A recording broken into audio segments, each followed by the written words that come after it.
session. My name is Charles Ongoro. I'm the Acting Senior Director for AISA, which is our Africa Institute for South Africa. So you're really welcome here. I think that you all have a copy of the program, had a chance to engage with it. You know when you are presenting. I would like to start by just sharing with you a few words as chairperson of this session. To our Chief Executive Officer, Professor Sarah Mosetswa, welcome, thank you. We were supposed to have our Your Excellency Wamkele Meme, the Secretary General of the African Continental Free Trade Area. He's not able to attend, but he has sent us his video recording, so we will hear it later. Mr. Dan Dutoit, our Deputy Director General from the Department of Science, Technology and Innovation, you're most welcome. Of course, Professor Hilary Nyang, one of our keynote speakers here from the Global Institute of Sustainable Development, Advanced Analysis and Design, you're most welcome. We all look forward to your presentation. And of course, distinguished guests, ladies and gentlemen.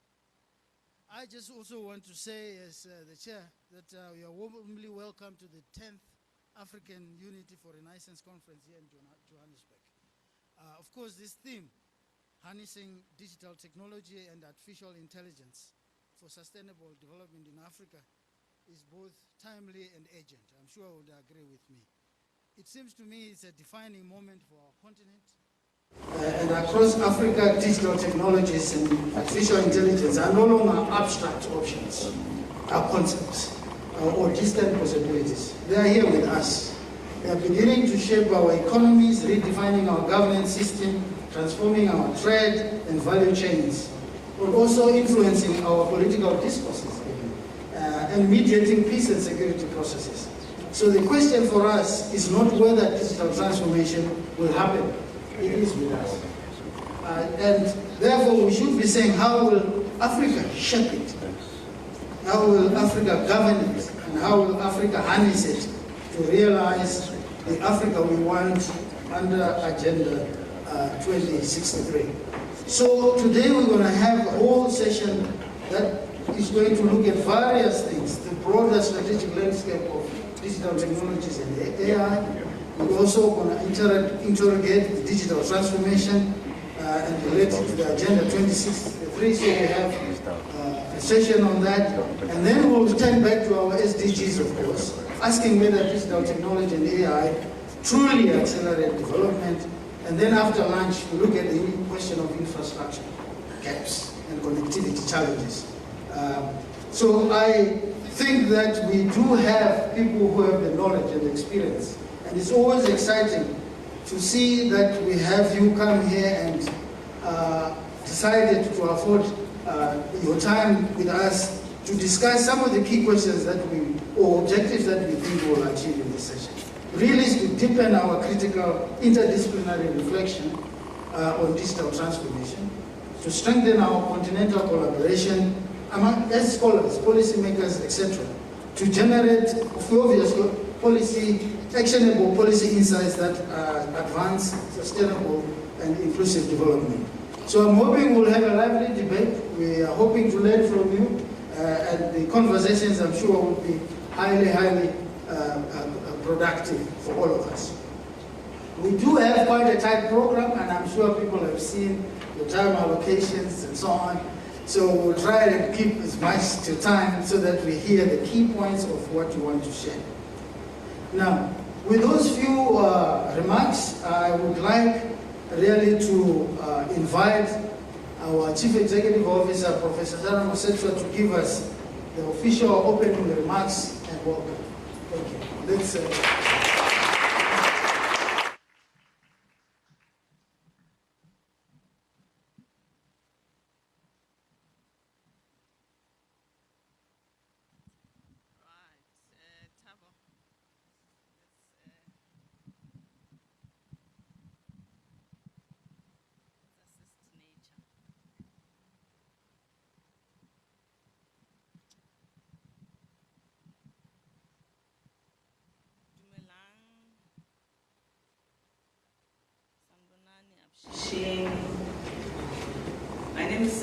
Swetsa.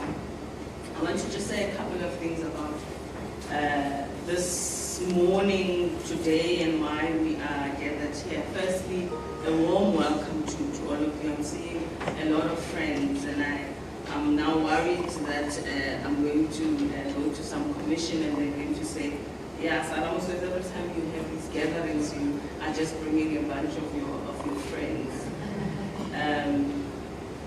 Like-minded individuals have to gather to talk about things that are important. Indeed, a warm and good morning to our Deputy Director General, Department of Science, Technology and Innovation, Dr. Mr. Dan Dubois. He's going to kill me for that. Let's move right along. To Professor Hilary Inyagas, as he was introduced, and to all of you. Let me just say that this is part one of a series of conversations on the same theme that, as I was reflecting on today, that we want to have as the HSRC. In this room, we have gathered, and you will see as they come in during the course of the day, experts, researchers who are interested in the theme of Africa and digitality and taking it forward. The second part of our conversation will be us as HSRC, us as all of you experts with civil society. The third part of this conversation will be with business. So it's very deliberate that you are here, and it's only experts who are sitting in this room based on your own interest in the theme around digitality and taking Africa forward for us. So be warned that you have already, when you signed the register, you're already signing to part 2 and to part 3 of this conversation, because it is important that as HSRC we sustain this conversation beyond just us as researchers, as experts. This is indeed a flagship a conference for us, a conversation for us that is in its 10th year. And because it's in its 10th year, we wanted to do it slightly differently and convene it in different parts. For those of you, and I know that we have many of our friends, of our experts from Kenya, from Ethiopia. For those of you who don't know why we are in this hotel, very gloomy, very, I'll tell you why we're here. We are in this conference because many years ago, 1991, 1992, people gathered in these corridors, and they gathered here to champion the future of our country. Let me also be bold in saying that, in shining a particular light on what it means when like-minded again converge and chart a way forward. So it's no coincidence that you are here, because in 1991, 1992, there was CODESA 1, CODESA 2, a dialogue, unlike ours today, a dialogue that was indeed for us as South Africa was around negotiation over conflict. It seems to me that even if you were to look at digitality, there are those who are saying no to digitality, is not going to take us anywhere, but there are those of us who are saying, let's look at the ethics of digitality. I think I want to invoke that spirit of CODESA, and physically you being here. So Pauline, it's no coincidence that you are sitting here with us in the corridors of what we are now calling Emperor's Palace. It used to be called the World Trade Center. I want to also, in this moment, also invoke another part of the history of this conference. It was in 2012 that the keynote address was given by none other than Reverend Jesse Jackson. I know now, as he has passed on, some people, some individuals who will remain nameless, have have reclaimed him as something else. For us, as a country, particularly for this conference, we remember him as a towering figure in civil rights movement, both in the US, in South Africa, and the Global South. And his lifelong commitment to justice, want that to resonate with us as we think about what it means to think about the future of the continent and harnessing digital technology, artificial intelligence, for that sustainable development that we want. The third moment for us is the AU itself, that 60 years ago, leaders again of a newly independent African states, and independent at that point, excluding South Africa, of course, and hence CODESA, right? They gathered again very boldly and unapologetically about what the future and the global order should look like. Today, as we stand at another moment of transition, the theme for this year's conference is harnessing digital technology, artificial intelligence for sustainable development in Africa. We invite you as HSRC to consider how emerging technologies are reshaping economies, governance systems, and knowledge production across our continent. For us as the HSRC, we are a research council rooted in social sciences and humanities.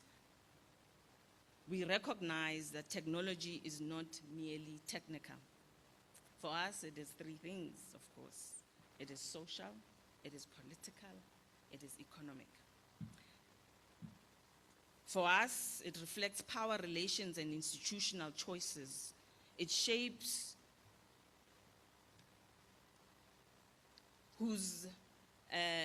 us to understand whose knowledge counts, whose technologies counts, where is technology, why is it being harnessed in a particular way, and how do we then prioritize our futures as a continent.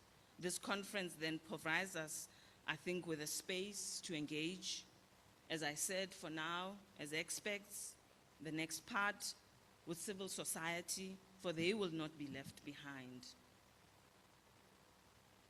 The third part, as I said, with business itself, for capital has a role to play, but it needs to be a constructive role. It needs to be a transformative role.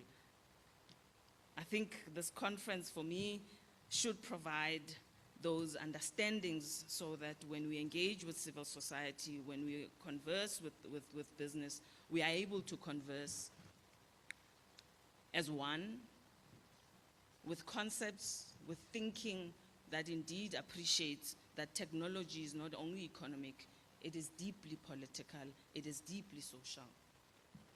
I know I'm not supposed to be giving keynote remarks, but I thought I should position this as an intentional, as we always say, an intentional conference gathered here in this historic space at a particular moment. With that, I want to welcome each and every one of you to this important gathering then. May our deliberations be rigorous, our engagements respectful, our networks strengthened, including our partnerships and new friendships. May we continue to keep alive the conversation about Africa, the Africa we want, not only within this moment, in this conference, but in our institutions and communities as we are going to be engaging with them in different spaces very shortly. Again, it's good to see all of you here, and let the conference begin. Thank you.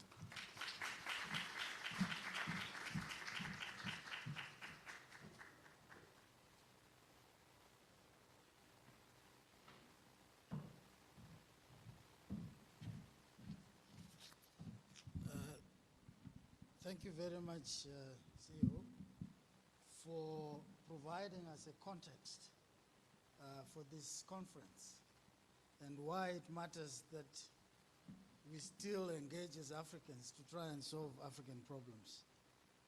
And I'm glad that you see this as the beginning of a number of conferences that will take place in the coming future with different stakeholders, so that it's not just an intellectual, esoteric conversation, but we don't want to leave anyone behind. So we really appreciate those opening remarks. Now, with that, I would like us to go to the next segment of our conference, where we're going to have three speakers, as I've said at the beginning, who are going to help us again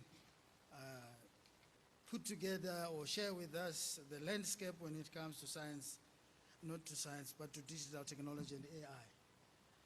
We have our first speaker, Ms. Dan Tutuet, as I've introduced, our Deputy Director General, who is going to speak about South Africa's science, technology, and innovation in the era of digital transformation.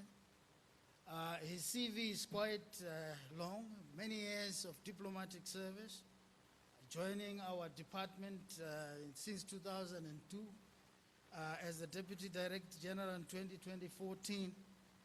He has worked in many spaces, not just here in South Africa, but supported establishment, for instance, and management of the European South African Science and Technology Advancement Programs, amongst the many other that he has led. He chairs, for instance, the Strategy and Business Development Committee of the Square Kilometer Array Observatory Global Radio Telescope Project that you know South Africa hosts.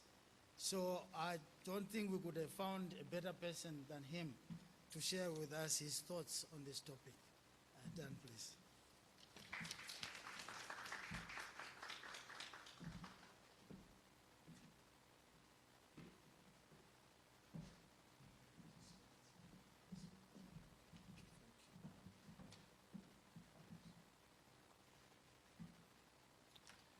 Good morning, Prof. Swetsa, Prof. Ngoro, Prof. Hillary, dear colleagues and friends, and I also have some friends here, Prof. Swetsa, so you're not alone.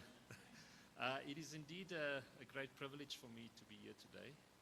This is not the first time I had the privilege to speak to the African Unity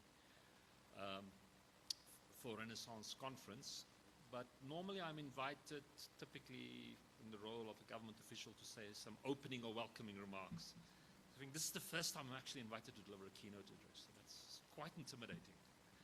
Because what can a bureaucrat actually say which will be meaningful to such a distinguished group of scholars? But I look forward, really look forward to this engagement.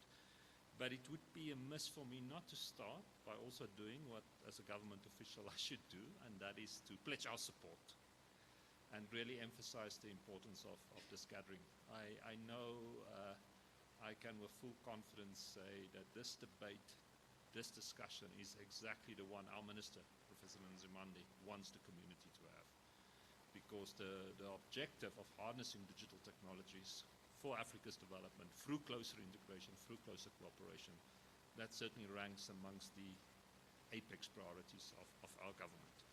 So I've been asked to speak on the topic of science, technology and innovation in South Africa in the area of digital transformation. And I'll do that, but I'll do that specifically contextualized within the framework which Prof. Sarah very helpfully sketched, and that is of African cooperation and integration. And like Prof. Sarah, I want to start with history. And I want to recall that old French saying, plus ça change, plus ça reste la même chose, which means the more things change, the more things change the same. And in thinking of the topic of this conference and this morning, it also took me back. And I think of CODESA every time I come to this building. But in the very early years of our democracy, in 1996, one of the first major international events our government had hosted was the Information Society and Development Conference. It was chaired by our then Deputy President Mbeki at Midrand at Gallagher State, not far from here. And it really stemmed from the realization at that stage in the G7 and elsewhere, there were lots of talks about digital technologies and how the world is changing.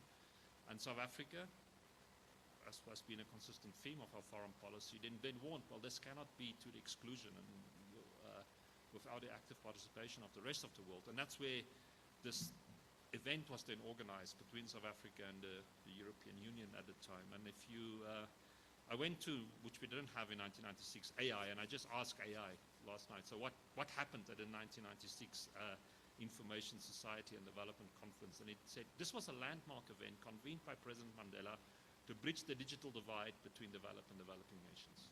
So we had those discussions 30 years ago, and to some extent we're still having them. And I think that sort of will be a underlying theme of my address this morning, and it really is all about a call to action, which I would emphasize I think should be an urgent call for action. So I'm going to look briefly at three things. So how do we make sure when we speak about science, technology and innovation in the era of digital transformation that really benefits all South Africans?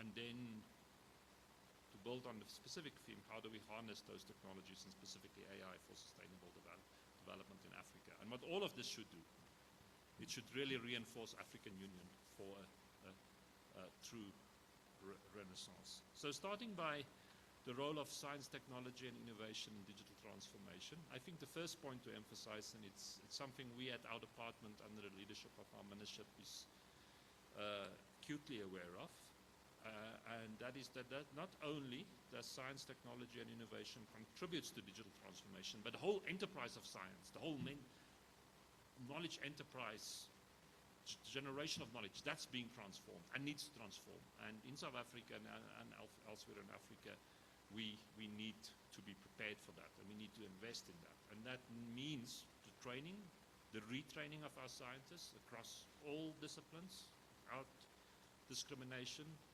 equipping them with skills for the era of data-intensive science. It means we need to have the infrastructures, whether these are high-speed research networks, supercomputing databases, dedicated clouds for research data. And of course we need to have the policies, specifically the policies which embrace the values and principles of open science, which allows and which enables this digital transformation of the scientific enterprise itself. And this of course offers exciting opportunities, this new way of doing science. And that for us is a very important priority, and we know and we appreciate also the work which the Human Sciences Research Council should be doing. But of course the digital transformation of society, of our economy is much larger, and in this domain science has a critical role to play in also giving us the evidence to help us set the guardrails, set the regulatory frameworks, set the policies. We speak a lot about the future of work, the future proofing of education, but let's not forget the integrity and the ethics which should underpin in all of that. And in that, science has a critical role to play to make sure that this digital transformation of our society is one which truly benefits all South Africans. And again here, it's an area of work which the HSRC should play a critical role with all of you. So if you are from South Africa, and I realize not everyone here is from South Africa, you will know that we are now in what we call the 7th administration of our democratic government. And our work in this administration is set out by something, and I'll try and avoid all the bureaucratic jargon, the medium-term development program. But one of the key priorities of that program for all of government is that a South African state should truly become a capable and ethical and a developmental state. And in order for us to do that, whether it's from enhancing basic service delivery, water, sanitation, whether it is about, and we will hear from the Secretary General from the Africa Continental Free Trade Area later, enable South Africa's participation in digital trade and support we give to the private sector, that requires the digital transformation of our state. And all of that requires a massive contribution from science, technology and innovation. So I think the best example to highlight that, a week ago almost, a bit more than a week ago now, we had our annual State of the Nation address, where our President spoke at the opening of our Parliament, and he sets out the priorities of our government for the coming year. And there were some people who were disappointed to us, and they said, well, the president didn't say anything about science, technology, and innovation specifically. What does that mean? Is it not important? My response to them would say, read his speech again. There's hardly not a topic which doesn't relate to science, technology, and innovation, and the role science, technology, and innovation should play in our society. And I think that's very important for us in the science, technology, and innovation sector. Not only sort of always want to look for our own little limelight, but actually understand that the work we do is fundamental, it's critical in every area, every domain of government. So the digital transformation of South Africa will depend on the contribution and the role which the science, technology, and innovation sector is playing. So how do we then look at what is the theme of this conference? And I really want to just focus briefly on the how. We say about harnessing artificial intelligence and digital technology for Africa's development. Now, again, bit tongue in the cheek. I mean, I'm immensely privileged for the opportunities I've had in my career and different assignments I've had. And in reflecting on that, if I had a rant for every time I used the word harnessing in a speech or a document, I would be extremely rich. Probably dating back to 2002, I've been writing speeches at the World Summit on Sustainable Development, another part of our history, WSSD, when there was sort of for the first time a very strong voice, and I remember it to this day. Science is no longer a reward for development. Science is now an instrument for development. So we kept on writing about harnessing science, technology, and innovation. And of course we should. We should, but how do we continue to do this and make this different, also in this area of digital transformation? And again, it's the rhetoric, it's important. We really need to set and own our own agenda. And I think here the contribution of scholars, social sciences and humanities helping us to understand and set how we really shape this agenda. That AI and digital technology should be harnessed for development and growth, of course, everyone's doing it, the world is that. But what does it mean in Africa, and how do we set our own agenda? And, you know, I was 2 weeks ago in Addis Ababa, a very important event, the launch of the Science, Technology and Innovation Strategy for Africa's Implementation Plan. And there was something which, however, saddened me. And I'm saying this very bravely with a lot of respect. That the first initiative we announced is still one initiated by donors. And that's with a lot of appreciation and respect to the donors. I don't want that to be misunderstood. But if we are really, really going to harness this agenda and own our own agenda, then we need to start doing that, and that means investing ourselves. And we were talking with Prof. Hillary before. It doesn't necessarily require huge amounts of money. And if we as a continent are not capable of mobilizing the resources we need, then perhaps we do not deserve to advance. So make this agenda, the harnessing work, yes, but make sure it's our own agenda and make sure we are making our own investments and exploit our own comparative advantages. Clearly, we are not going to compete with whether it's North America, whether it's China, whether it's EU in terms of the volume of money we're going to put in AU research. But we can be smart, we can be strategic. What are those niche areas we can exploit? And I think that really for us is the challenge, and hopefully this gathering will help us to understand. Because it's, again, and that would be the last sort of example of this regard I use is and recently there was a big network launch of African science agencies. Now, try and be vague so you can't identify what I'm talking about. But again, and this what Prof. Sarah, even if I'm a boring bureaucrat, it sort of awakes the activist in me, because I think these things have to change.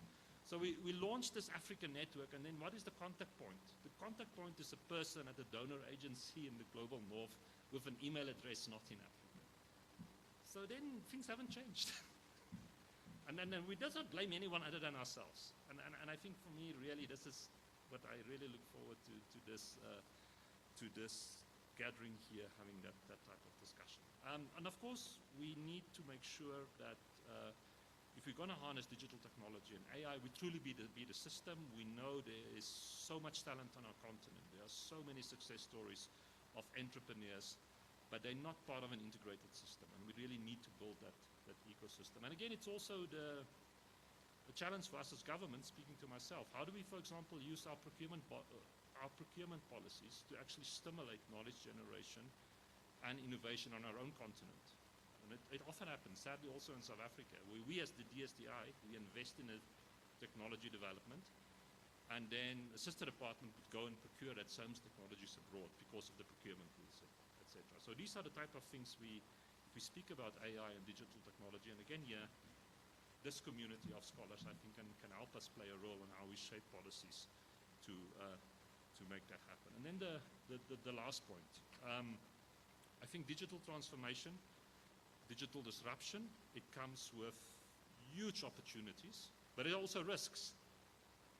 And all the geopolitics which underpins artificial intelligence, whether it's the competition for critical raw materials, whether it's the competition for data, investment in infrastructures, that also undermines African unity, and we should speak frankly about it. We are often not as united as we claim to be, and we need to understand how we then also use digital technologies to respond to that and reinforce our own unity, because this certainly can no longer be, I think, a dream deferred. People like me have been writing these speeches for 30 years. A lot of good has been done. There's a lot of progress. Don't quote me wrong, but I truly think now is the time for action. And of course, it's not only about Africa, and because that's one of the maxims of our foreign policy goal. A better Africa ultimately means a better world and a safer world. And I think Africa has a critical role to play in reinforcing that what is lacking now, commitment to multilateralism and solidarity. So to conclude, as a government person, I don't only want to stand here and say things, I also want to offer something very practical, which I invite this body to take up. There are 3 partnership opportunities I see for working with the HSRC and this august body you've convened. As you will know, because of the challenges in Madagascar, South Africa is currently the interim chair of the Southern African Development Community, and we're going to continue that in 2027 when we will be our turn. So there's a unique opportunity for one country, and this has not happened in the history of SADC before, to chair the body for 2 years. So we are currently at work in government thinking what are the priorities for this agenda. And we met with our minister last week to discuss this, and he's also challenged us and say, how can we use science, technology, and innovation to drive really meaningful regional integration within SADC? So that's an invitation to you, Prof. Sarah, to this group as well. We are receptive for good ideas, for proposals, on how we can take this agenda forward.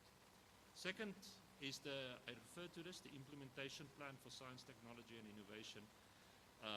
In Africa, it was launched 2 weeks ago, and that plan, unless we take ownership of it, and I always say that when sometimes colleagues criticize the AU, I mean, who's the AU? The AU is us. It's the member states. So this strategy, if it doesn't work, don't blame the colleagues in the African Union Commission, we should blame ourselves. So let us take ownership for this strategy, and again here, there's an invitation. We are keen to work with parties and partners who want to drive this. And then just to conclude, many of you will know Prof. Muchi is a long-time supporter of the Science Forum South Africa. It will happen again this year, first week of December. And it will coincide with an event. We'll be partnering with the HSRC and others, the Africa Science Diplomacy Conference. And exactly these topics we would like to have there on the agenda as well. So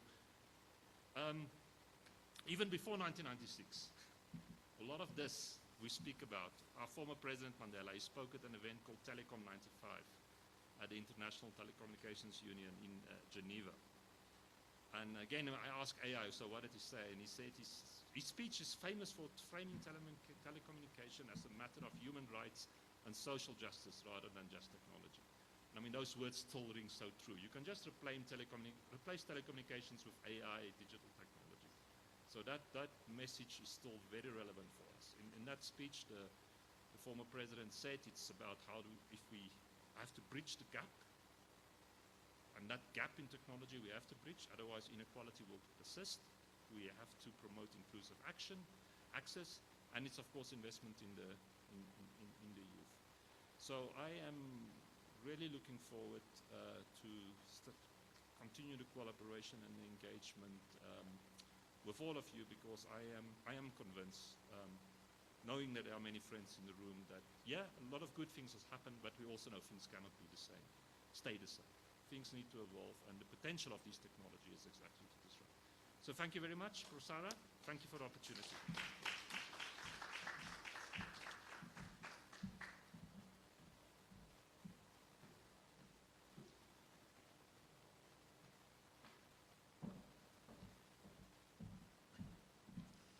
Okay, colleagues, I think what a refreshing presentation, and not only did you focus on why this matters, but you also went further to begin to suggest possibilities for greater partnerships, but particularly around policy, strategies, and some of the initiatives that have been launched recently. We really appreciate that. Of course, I picked out a few, what I always call nuggets that come out of this thing. Your presentation, which is really about us setting our own agenda and trying to have our own initiatives, not only relying from support from elsewhere, but doing things ourselves. I think that's the spirit of this, hence the title of the conference. Now, we are going to have, I must say before I even announce the second speaker, we will have an opportunity towards the end, I hope, for people to want to, if time permits, to make inputs. So we will have all the presentations, and you can then make inputs later on. So the next presentation we're going to have is by Professor Hillary, who is a longtime friend of the HSRC, has worked on the continent in many respects, and obviously in introducing him, is really a professor who has worked in the space of geo-environmental research, and as an educator and a scientific leader. He has served as a reviewer of the 2017 Intergovernmental Panel on Climate Change report. He has been an honorary theme editor of Environment Monitoring section for the UNESCO Encyclopedia. He's the honorary president of the International Society of Environmental Geotechnology, and serves as a UNESCO Paris consultant on water security. He has served as a United States ambassador and distinguished scholar to Ethiopia. So his contribution in Africa, one can just see it, is well beyond Nigeria and United States. He has been a distinguished professor of environmental engineering and sciences at the University of North Carolina, a former professor and center director of Global Institute at the University of Massachusetts, and also served as chairman of the U.S. Environmental Protection Agency's Science Advisory Board. He has published a lot. I mean, his profile and bio will share it with you. We've worked with him at the HSRC on climate change, more recently developing the Jurisdictional Vulnerability Index. I had to relearn my mathematics, but because he's also a mathematician himself. So, Prof. Hillary, I would like to give you this opportunity to share with us your thoughts.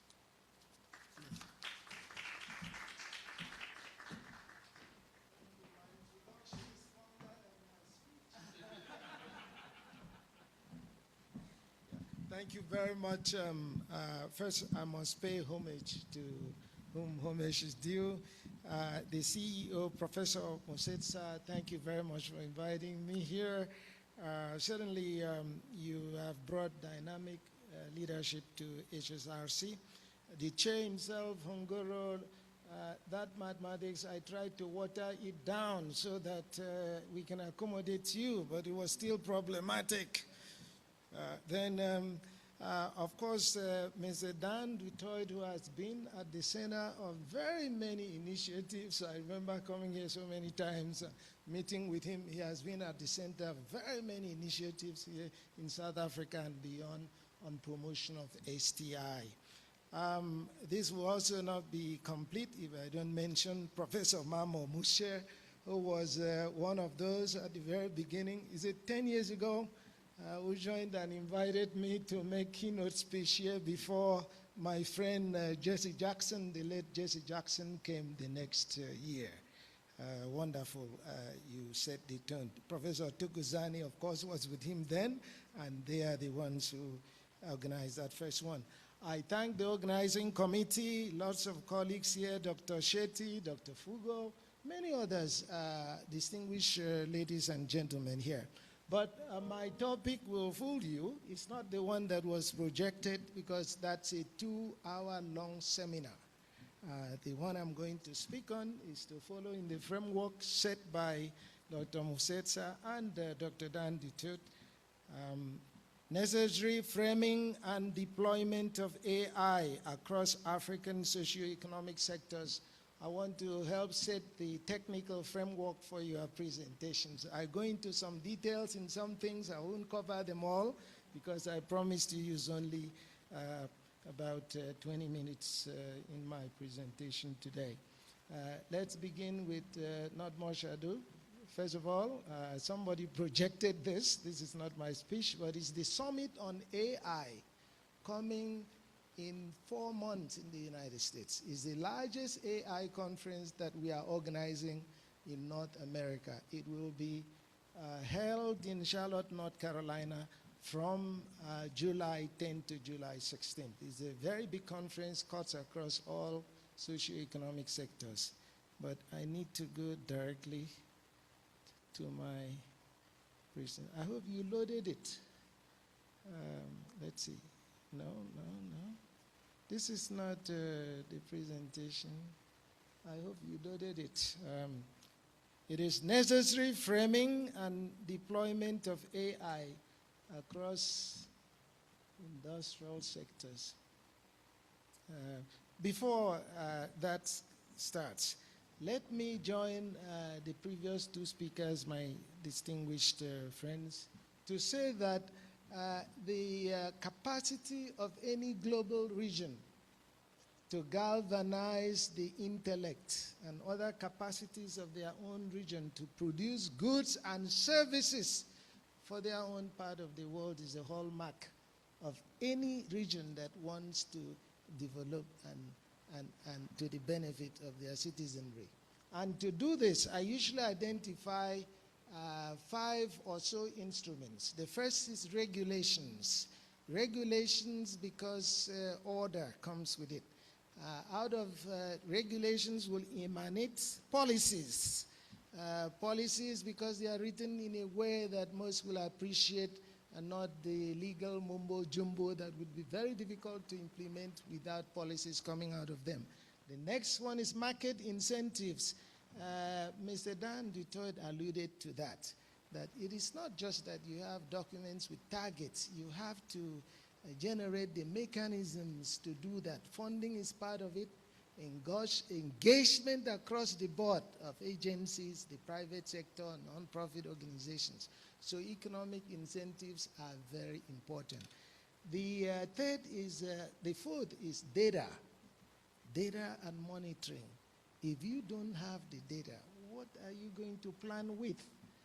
We need data from research agencies. We need data from public entities, the private sector, and so forth. So data and monitoring techniques. The other one is, of course, enforcement. Why have regulations that you cannot enforce and won't be willing to enforce? Not only at the level of domestic processes, but international processes. Enforcement is important. The final one, of course, is international collaboration. If Republic of Benin has a problem and it's next to Nigeria, see environmental problems, air pollution. Even if Republic of Benin cleans it up, it will not be possible to have them do well if Nigeria does not do the same. Please. Apologies for the interruption. Okay. My suggestion, because the presentation you sent is this one, so we want you to send the right one.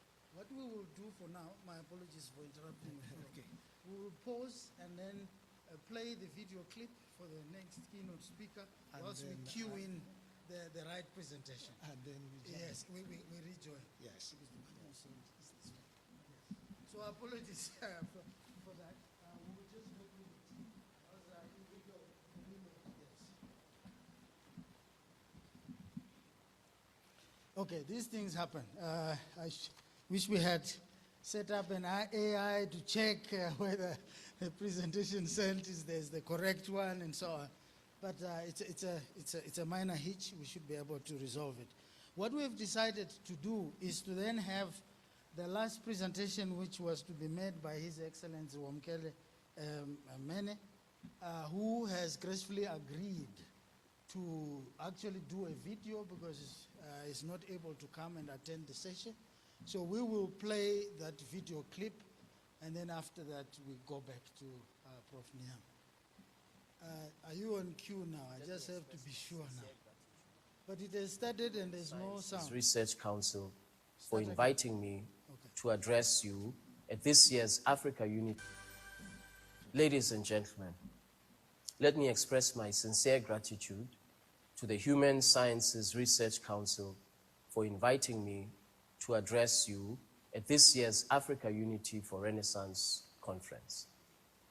I regret that I'm not able to attend in person, but I'm pleased to address you through this video recording, which itself is a reminder of the power of digital technology to transcend borders and connect across distances.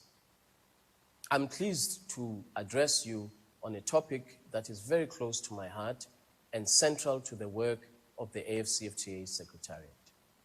The theme that you have chosen, the future of free trade in Africa in the era of digital technology, is particularly relevant. With the ongoing geo-economic fractures, the weaponization of tariffs, and the weakening of the multilateral trading system, Africa's trade prospects reside in the AFCFTA. More importantly, the ambitions of the AFCFTA are poised for significant transformation through the integration of digital technologies and AI-enabled trade. There are many reasons why I believe this bold and ambitious statement.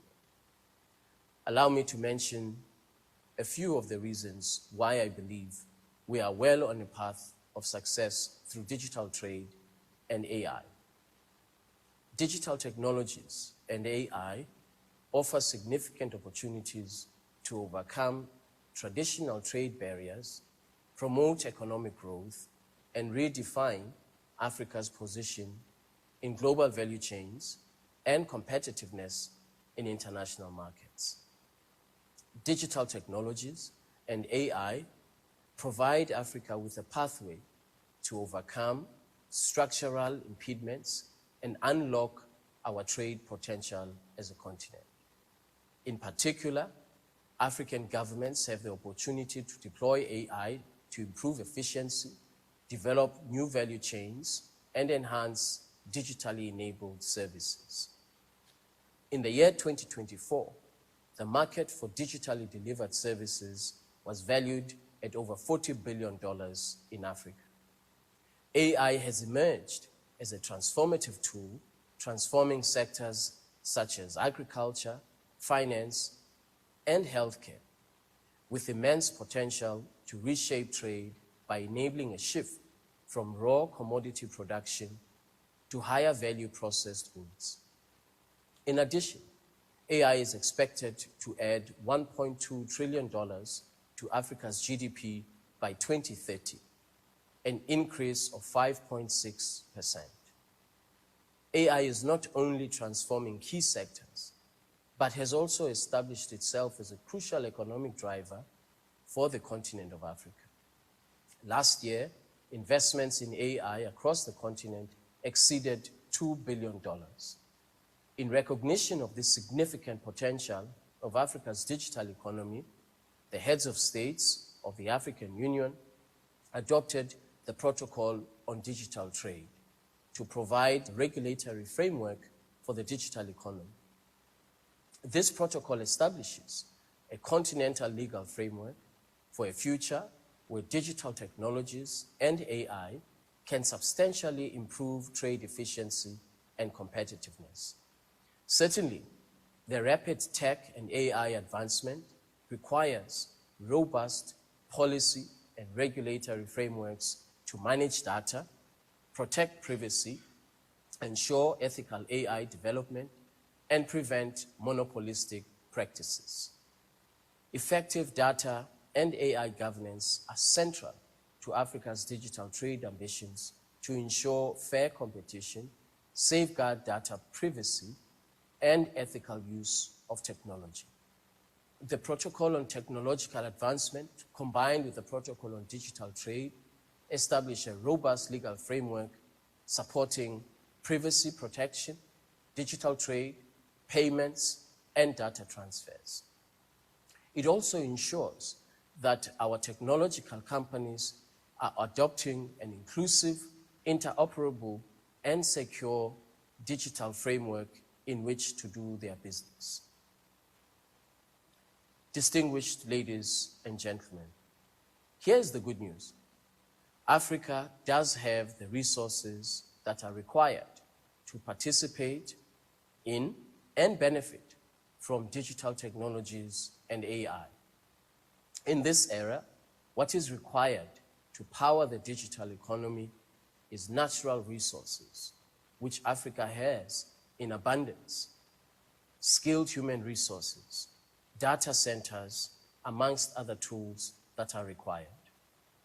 Africa boasts significant mineral reserves that drive the digital economy, including copper, cobalt, and around 90% of global platinum reserves are in Africa. These resources, combined with Africa's renewable energy potential, 60% of the world's best solar capacity, and significant wind resources along our west coast, as well as geothermal energy in East Africa, position the continent to build green data centers.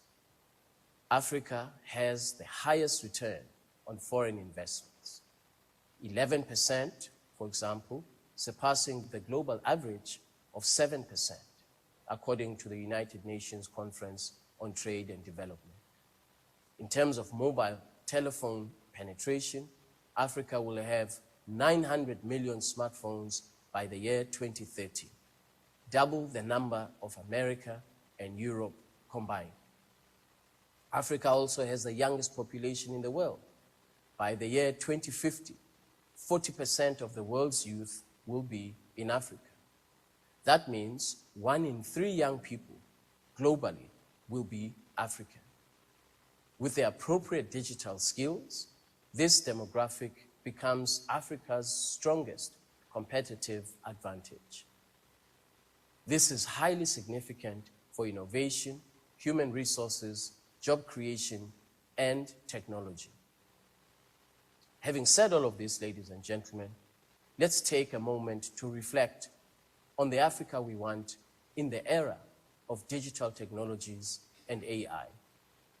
In particular, let's reflect on governance, infrastructure, and ensuring equitable benefits across the continent. Without this, the benefits of free trade, particularly digital trade, may be unevenly distributed or lead to new forms of exclusion. We have to accelerate investment in digital public infrastructure and reliable, affordable internet connectivity across our regions to ensure inclusive growth based on Africa's digital economy. We also have to develop and enhance digital literacy skills to prepare a skilled workforce and population capable of creating, implementing, and managing AI and digital technologies. Investing in digital literacy and training is essential to prevent becoming merely consumers of technology. Africa should not stay a passive player in the global value chain. Our economies and businesses must advance up the value chain to compete with other regions of the world in the global digital economy. We should support our local startups, our research centers, and our development in AI and digital technologies. Africa's digital sovereignty is critical. We must guarantee the presence of local data centers, foster local innovation, and develop AI solutions that are custom to African contexts and challenges.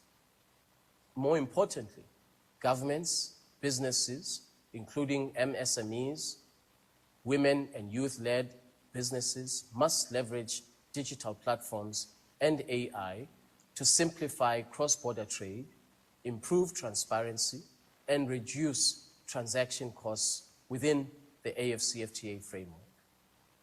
The implementation of the Protocol on Digital Trade is therefore critical. Last but not least, let us build and strengthen partnerships and collaborations between the private sector and the public sector, including our universities, centers of learning, to foster digital ecosystems and collaborative AI development. I thank you very much for this opportunity, and I wish you fruitful discussions.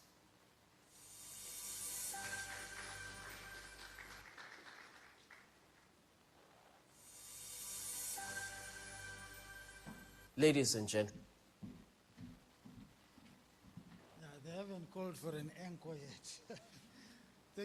I think colleagues, you would agree with me that His Excellency has really framed how the digital technology and AI can be useful in the Africa Free Continental Trade Area, the importance of it in our value chains, its importance in trade, its importance in supporting small and medium-scale enterprises. I think I liked what was presented towards the end in terms of practical solutions of what needs to be done. I think it's quite on point, and it fits very well with even the earlier conversation by Dan. This idea of data sovereignty, it rang bells in my mind because it fits into this argument of having ourselves doing things for ourselves. Now, I would like now us to move to Prof. Hilary's presentation, and I apologize again for the technical hitch. We now have the right presentation on cue. Prof. Hilary, you can come.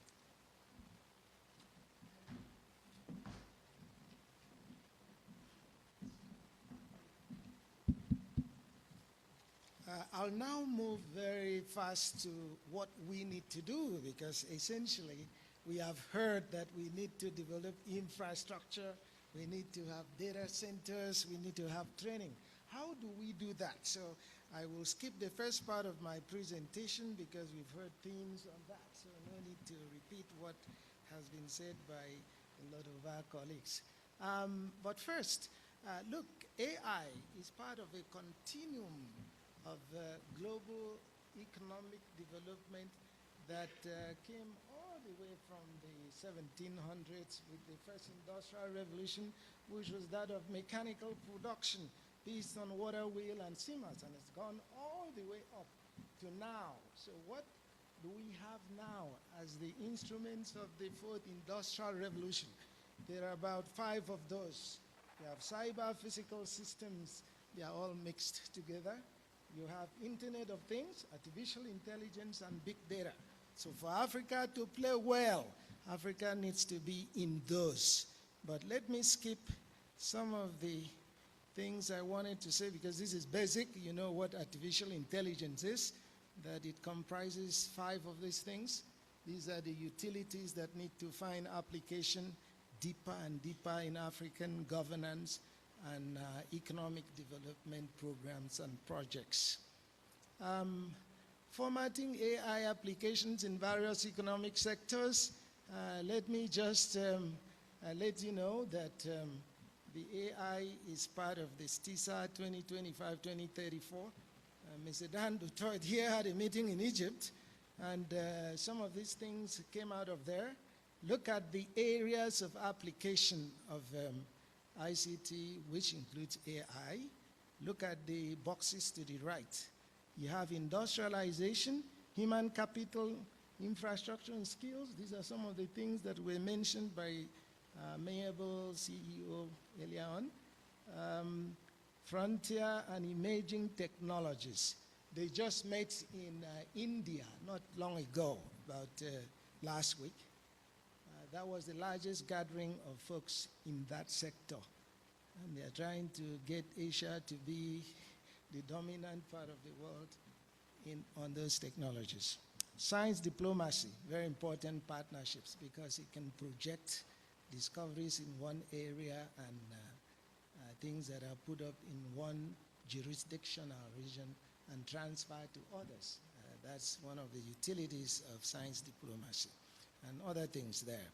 The STI areas of intervention, of course, in the ICT sector as part of STISA and other African programs, I have highlighted in red some of the key thematic issues: capacity development, digital economy, and the rest of them. I need not read them all because I want to move on to something very profound. If you want to know from the AFDG 20 report the priority areas that have been identified as being very significant to Africa, not now, all the way to 2034. Agriculture is 20% because Africa is still dependent on that despite the advent with oil and gas. Agriculture is still number one with respect to contribution to African GDP. Wholesale and retail, 14%. Manufacturing and industry, 4.09%. Finance and inclusion, inclusivity, lending and all of that, 8%. Health and life sciences, 7%. But I figure some of this will change as time goes on. This is to demonstrate the importance of application of AI. Look at, this is the global monitoring system that we presently have. You can see that there is paucity of monitoring centers in Africa. South Africa has a few, North Africa has some. But the rest of Africa is essentially fallow. You see, so Africa has to make a lot of projections and analysis and predictions, but does not have a lot of data. Data does not come at the adequate spatio-temporal spacings. This is what we have to face. And this points to the need for Africa to have many monitoring stations to supply data, because AI works on data centers and information stored therein. So if you don't have that in Africa, as you have in many other parts of the world, Africa is at a disadvantage. Look at even disease prediction. This is disease prediction. We did this with some folks at MIT many years ago, and was published in Science. That is the distribution of diseases. How did this come about? Predictions that are now amenable to the application of AI. We simplify a lot of this. This is a map of expected diseases that would derive from global climate change impacts in different parts of the world. You see, red there indicates intensity. But you see, we can leapfrog, just like we leapfrogged with personal telephones. We don't have a lot of those line telephones anymore, so many. Africa can leapfrog using AI to cover this deficit that we don't have, that we have in predictions and all that. But let me go to C, data acquisition, because the application of AI to African governance processes and socio-economic development projects is highly dependent on the existence of data centers, because that's where you have information stored, that AI can extract this information for use in predictions on things across the continent. Now, let me explain to you what should happen and what we have done in the United States. On the far right there, I need to explain. The data centers in Africa that support AI applications are those I've shown on the maps on the left. You see, Nigeria has 11 there. South Africa has the highest number, 18.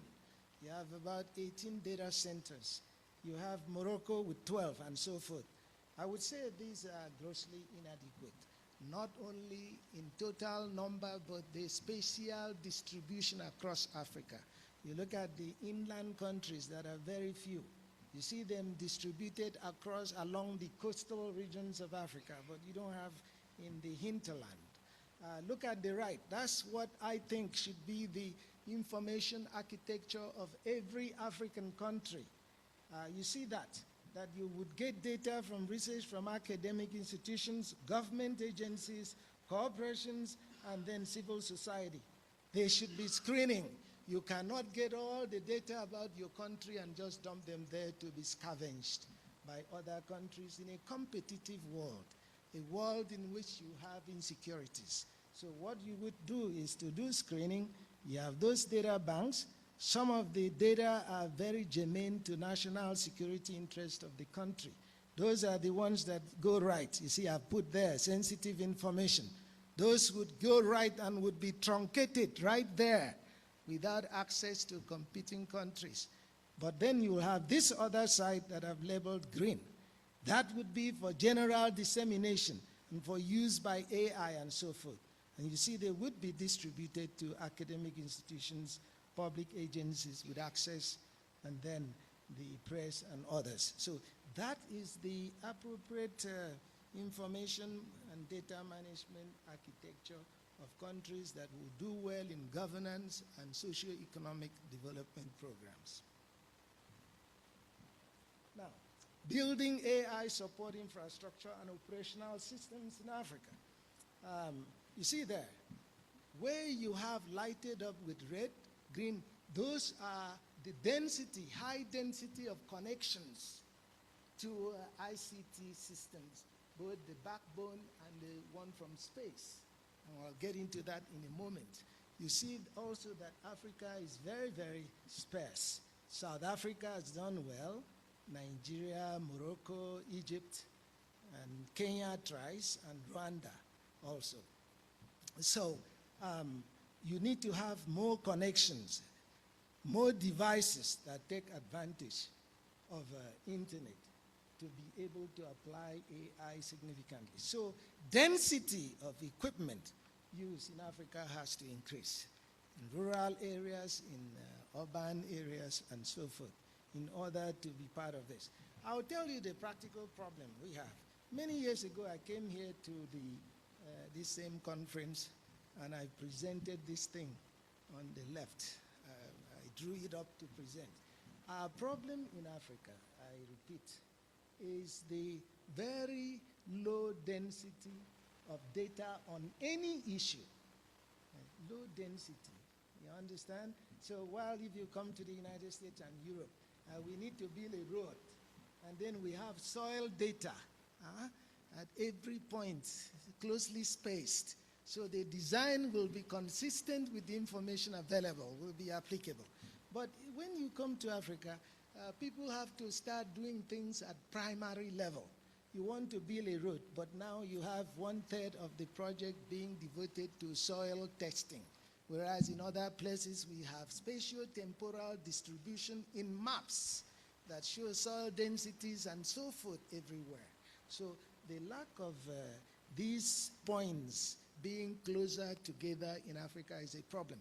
We can always deal with that from space, but we need ground truthing to do certain types of designs. So you see there what we would have is that I'm happy that South Africa and a few other African countries have satellites now in space.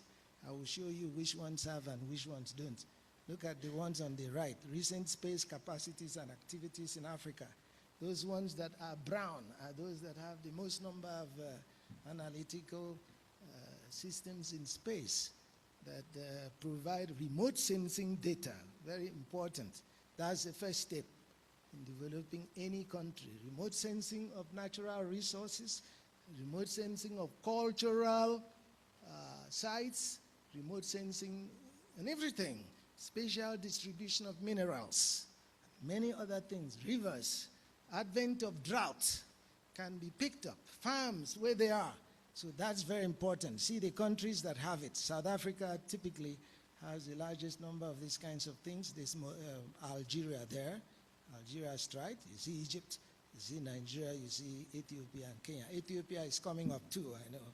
That I was there in Ethiopia, so I know things going on there. So that is the first step, to try to have that, to generate data for AI to feed on. The next one. Now, It's either you do it from space, and you should do it both from space and cables. How does the information come to Africa? It comes from marine cables. This is the distribution of marine cables around Africa. You see them. West Africa has a lot. South Africa has, especially the western flank of South Africa. See those marine cables? They are the ones that bring internet. Internet that come and have landing points. But mostly in the coastal areas again. You don't have the intel and having a lot of nodes where those come in. It's just like electricity. You have to have generation, transmission, and distribution. So the cables come in as generation. They land there as transmission. But how are they connected to facilities within those countries domestically? Very poor, except countries that are on the Atlantic seaboard of Africa, and we see also the Saudi Arabia, Eritrea region, because of obvious interests that the big countries have. That is the waterway for transmission of goods. So we have to have those things there. But you see that there are 77 undersea cables around Africa, with some advantages to the coastal countries. But when you come to the hinterland, they're very poor. They don't have good internet services. How can AI work so well, not only with uploading information from those places, but supplying information to those places also? Because AI will increasingly play critical roles in the socio-economic and development and governance systems of African countries. So those who are left behind, we pity them. Now, building AI support workforce.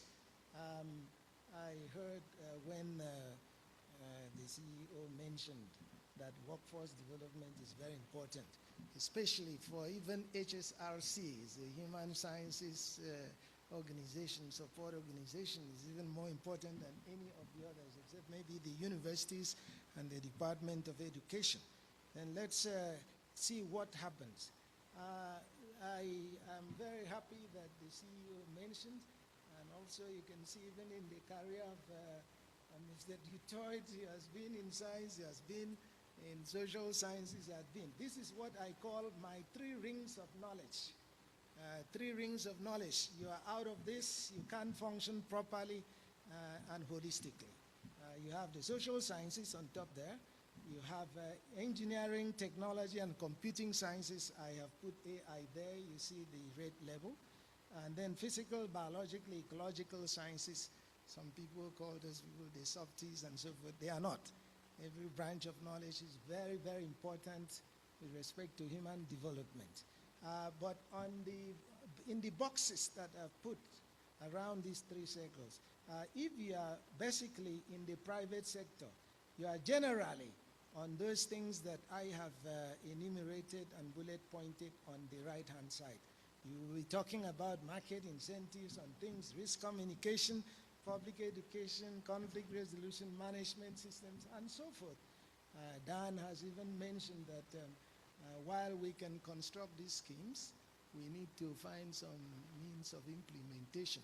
That involves investment. So somebody in the private sector will be dealing mostly with that box.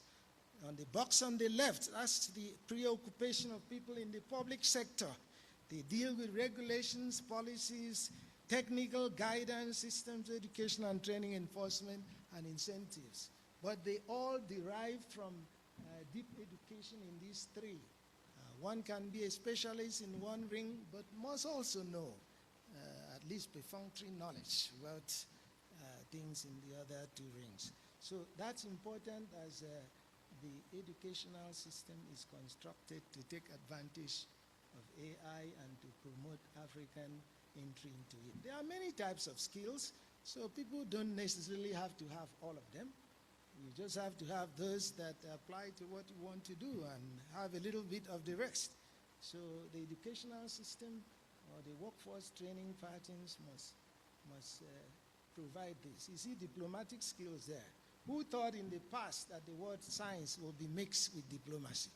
But today they are. Science and diplomacy. You separated science. When I was in university, when I was a professor, we rarely talked about diplomacy in science at the University of Massachusetts or any of my other schools where I taught. Decision-making and problem-solving skills. Then, let me show you something that I think is profound. I drew up this just for this conference. You see, the best system, the best capacity states, analytical design and otherwise, of any country is one that is pyramidal. Pyramidal, with the postdocs and people like that at the very pinnacle. And then you have, right from the base, you have people in the vocations. If you don't have these people in the vocations, people who repair computers and do all of that, your AI target will not be reached easily. So you have people playing different roles. You see there, my ranking of those in Africa, very low at the top there with regards to research in AI. A lot of research is being done in AI in India and places like that. I'm also a professor at Indian Institute of Technology in Bombay, Mumbai. So I know what they're doing there. Africa has to replicate, has to quickly get into things and then run with them. Now, look at poor, postgraduate masters, doctoral degrees, poor in AI entrepreneurship engagement. They may be deep in theory, but in entrepreneurship engagement, they are poor. At the very base there, you have low in ICT training other than social media and yet to capitalize on AI opportunities. There are many young people in Africa punching the social media, looking at the video and who is waiting, but they are not in the AI utilities, and they need to get into there because those are where the jobs of the future will be. You have the artisans. So I've made some recommendations there on the right, how things can be improved in any of those cadres. I will not run through them because I'll make this presentation available, the copy of this available to others. But they range from research, training on application of utilities to various socioeconomic sectors, because AI does not exist just for its own reasons. It has to be deployed across all socioeconomic sectors, energy, climate change. The research I did with Dr. Hongoro on developing those mathematical utilities for use in climate change vulnerability assessments, AI can be applied so that the people who apply in Mpumalanga and places like that don't have to be mathematicians like us. All they need to do is to know how to use the utilities to ask questions and have those questions answered for them in their provincial development programs. Next. I'm coming to the end. Conclusions. This is important. I want to talk about those who don't like AI. There are people who don't like AI. I think that resistance is diminishing. When AI first came, a lot of colossal arguments. I remember my arguments with some people in Washington, D.C. and in Davos. I went to Davos and we argued a lot there. Driver of positive transformation. We know, we can conclude that AI is a driver of positive transformation in society. There are some demerits, but I think the advantages far outweigh the disadvantages. Quicker access to data and automated data analysis. Improvement of educational systems through tailor-making of teaching to specific needs of students. That's just one of several. Then demerits. Promoter of economic inequalities through favor of skilled workers. You will have to be skilled to work in AI systems companies. You need retraining. But some people don't want that. They want the same kinds of jobs they had 20 years ago. Those jobs, most of them will disappear. Enhancer of cheating in examinations of talents and experience. Manipulation of data and images in fraudulent applications. Yes, AI enables that to be done more efficiently. something bad. Unauthorized access to protected data. You've seen my scheme for making sure that data of countries, companies, and communities are better protected against this kind of onslaught, right? So, but nonetheless, it's still there. Now, there are some people who say, okay, AI is going to replace thinking, intellectualism, and those things. I have this as my response. Which of these elements of thought is likely to be taken over by AI? Is it the points of view? You're still going to have your point of view. As an intellectual individual, you must have a point of view. Purpose of the thinking, goal, question at issue, they stay. Concepts, a lot of them stay in spite of AI. Interpretations, AI may aid you, but you will still be commander of your interpretations of things, because religion came and people are still interpreting things the way they want, irrespective of religion. All right. Okay, so even more on that. So you as an analyst, in spite of AI, will still be able to maintain the features of a good and ethical individual. Intellectual autonomy, you decide. Intellectual integrity is yours. Intellectual humility, you can still maintain that in spite of fair-mindedness. You can choose from the options AI gives you. Intellectual perseverance, that is inbred. Confidence in reason, excellent. Intellectual courage and intellectual empathy. These are the things that define a true intellectual, and AI will do very little to cancel them. Will not be able to cancel them. You can retain this. And finally, artificial intelligence routines that require vigilance on ethics. Which are the ones that require vigilance? Interfaces for mimicry of language, vision, and signs. Because you can attribute what you've seen and what you've heard to people who are not guilty of anything. But AI tries to incriminate those people. You have to be watchful of that. Value creation and speculation. Why should AI create value for you? You maintain your values, but the AI provides information to help you in questioning your values with new data and facts and the merits that it exposes, right? So you are still the primary analyzer.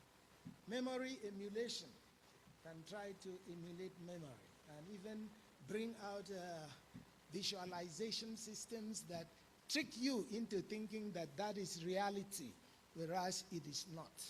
You are viewing something that is not real, that looks very real. Learning, reasoning, and judgment. I highlight that because it is very important in any society to have people who reason right and are not controlled by machines. Machines can provide options and, for selection, but the individual must superimpose reasoning and judgment in order to make the right choices. I thank you very much for the opportunity to come and speak. There's a lot more I would tell you, but I have to keep to my time.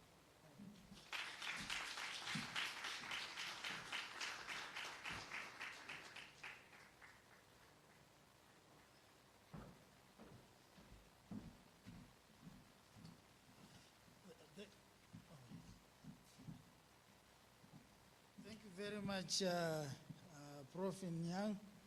I again particularly like the last slides because I was trying to figure out in which box I belong, whether I'm one of those who thinks AI will make a difference and, or not. But I think I'm convinced, and I'm sure a lot of people are, in terms of how you can protect yourself from thinking that AI is taking over you. That's the feeling, at least, that I get.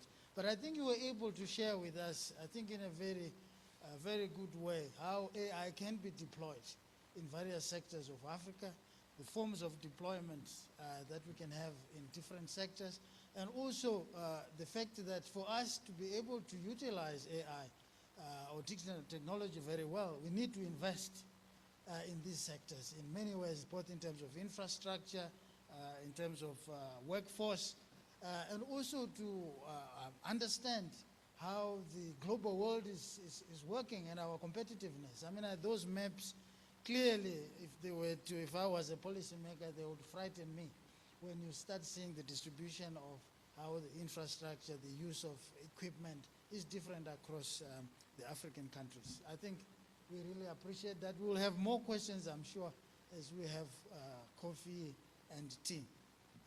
I'm generally a diplomatic person, so I was wondering, I know people would have wanted to ask a few questions. What we can do is we can break for tea and then come back, and then we have maybe some few reflections and points. Would that work with all of us? Yes, I'm seeing some heads shaking, some not. Okay, so colleagues, can we break for tea just for about 10 minutes? We come back, we'll have the speakers come to the front, then we'll have some engagement. I know it will push us back in terms of time, but I think it's important to hear what you think about what has been shared with us. So let's break for tea. And let's thank our speakers again.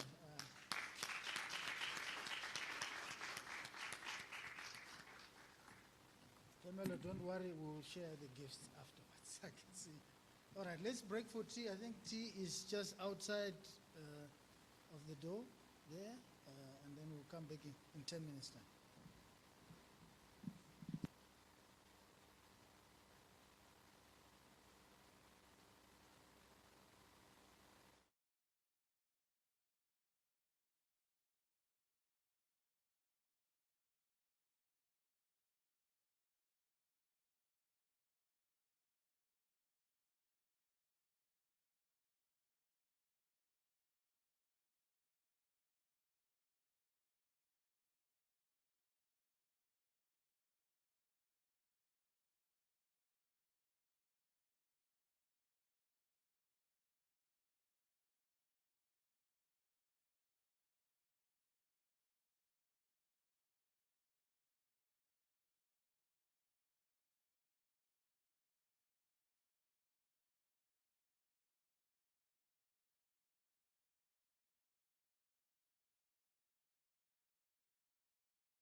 presentations, given what was said this morning. So we are just going to thank our DDG, who's forever supportive of the work of the HSRC. And it is so nice that he was able to honor us, but not only honor us, give us opportunities to partner with the department further as the year progresses. We just have a token of appreciation. DDG, I heard the CEO referring to you as doctor, so I am joining that protocol to say, Dr. Dutoy, please join us, and as we give him a round of applause, please.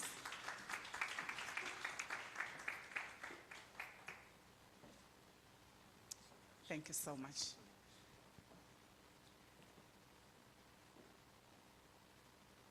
And as Prof. Inyang was speaking, I was taking a lot of notes, even pictures of the presentation. I do hope that the presentation will be shared with all of us, because there were quite a number of areas that I think all of us could benefit from.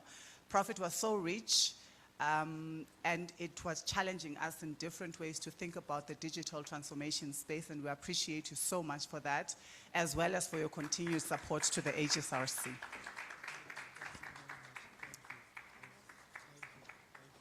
Thank you, Prof. And this then, colleagues, concludes our morning plenary, and we are now going to be inviting the speakers as well as the panelists who are going to be convening this second segment of our presentation, and we request that all of our speakers that Prof. Hongoro is going to introduce to us join us here so that we can have a panel discussion. I also do want to announce that we are busy fixing or working on getting the right temperature in the room, because we can feel that it's a bit cold. It could very well be the reason why you guys are also a little bit, you know, so we're fixing that. Prof. Hongoro, over to you.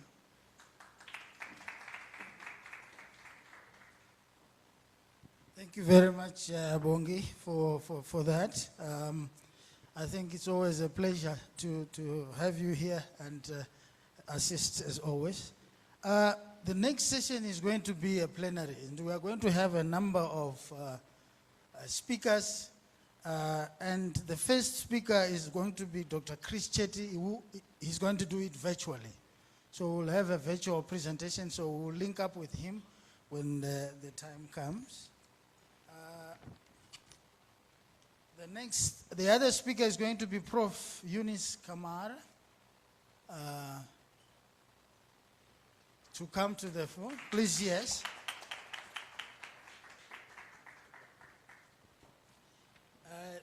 The other speaker is Prof. Ayobami Ojebode.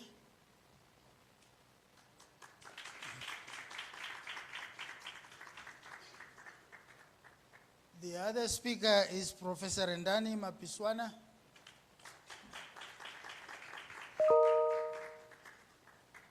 And the last speaker is Dr. Alawi Semanda.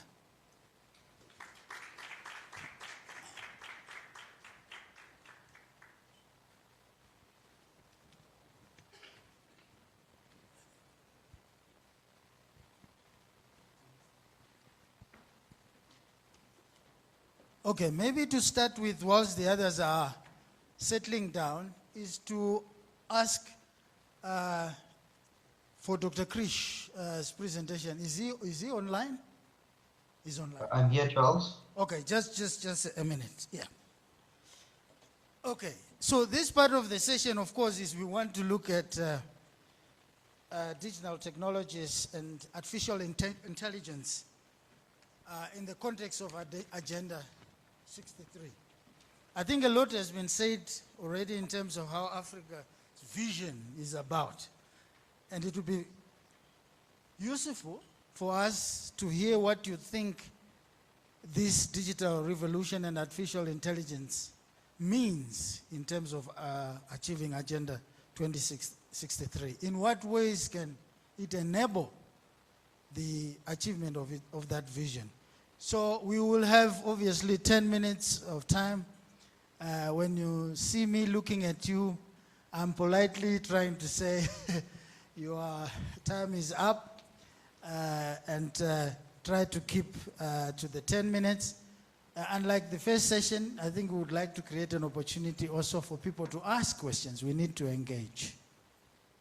So, Dr. Krish, can you please start by sharing with us what you have titled Digital Technology, Artificial Intelligence in the HSRC, the journey so far? How far are we? I thought on the map that Prof. Nyang shared, we are probably one of those dots there. Yeah. Please go ahead, Dr. Christian, share with us your ideas. Thank you. Thank you, Professor Ongoro. Good morning, colleagues. My apologies that I'm not able to be there with you in person today. My name is Krish Chetty. I'm a researcher here at the HSRC.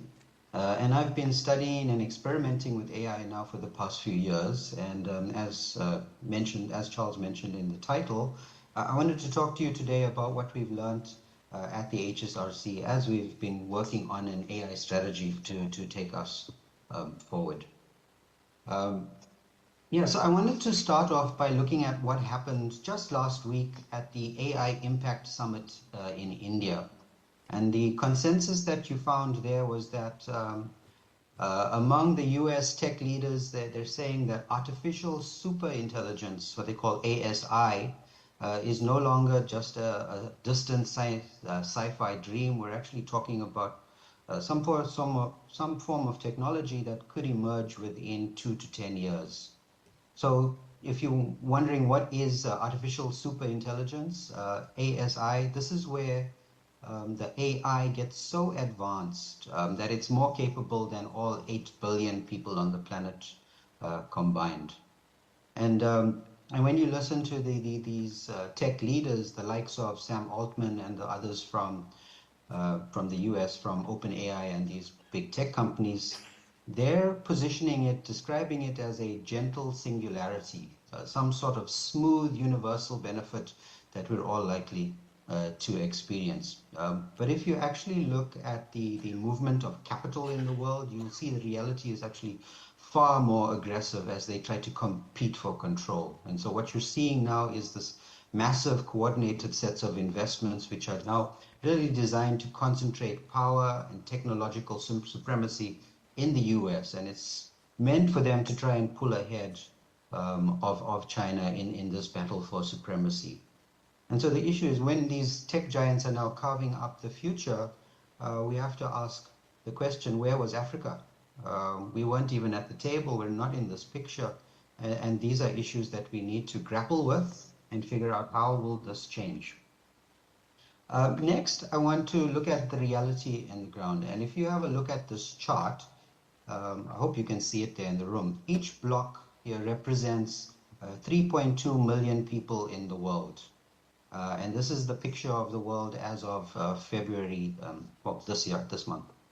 And so when you listen to the people in Davos and at the World Economic Forum, when they talk about this concept of AI, they talk about this idea of AI for everyone. But what we see is the data is showing a very different story. If you look at all the gray blocks here, 84% of all people haven't touched AI. They don't know what this is about.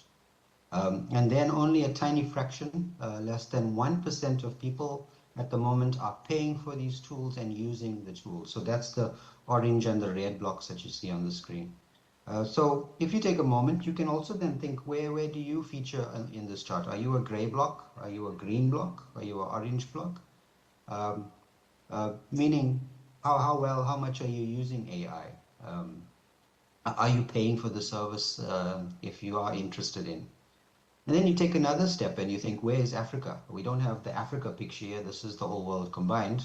But if you think about the digital divide in Africa, the difference will be far more stark. So it's something to think about. So we recognize this sort of issue. And we understand this is a low AI awareness problem. And so one of the first few AI initiatives that we've introduced at the HSRC is that we run an AI skills development roadshow and an academy. And it's been very fulfilling work for myself and the team that are involved. And here we go out to different communities, to different universities, anybody that would listen to us really. And we focus on how do we go about building AI awareness and skills. What are the key messages that you need to understand in the world of tech and how this is going to influence your life. And so what we're trying to do is move those people away from those gray block spaces and then become more of a sovereign user, someone who understands the tech and understands how to maximize using it to your own benefit. The next issue I want to talk about is some of the hard decisions you need to make in your different institutions.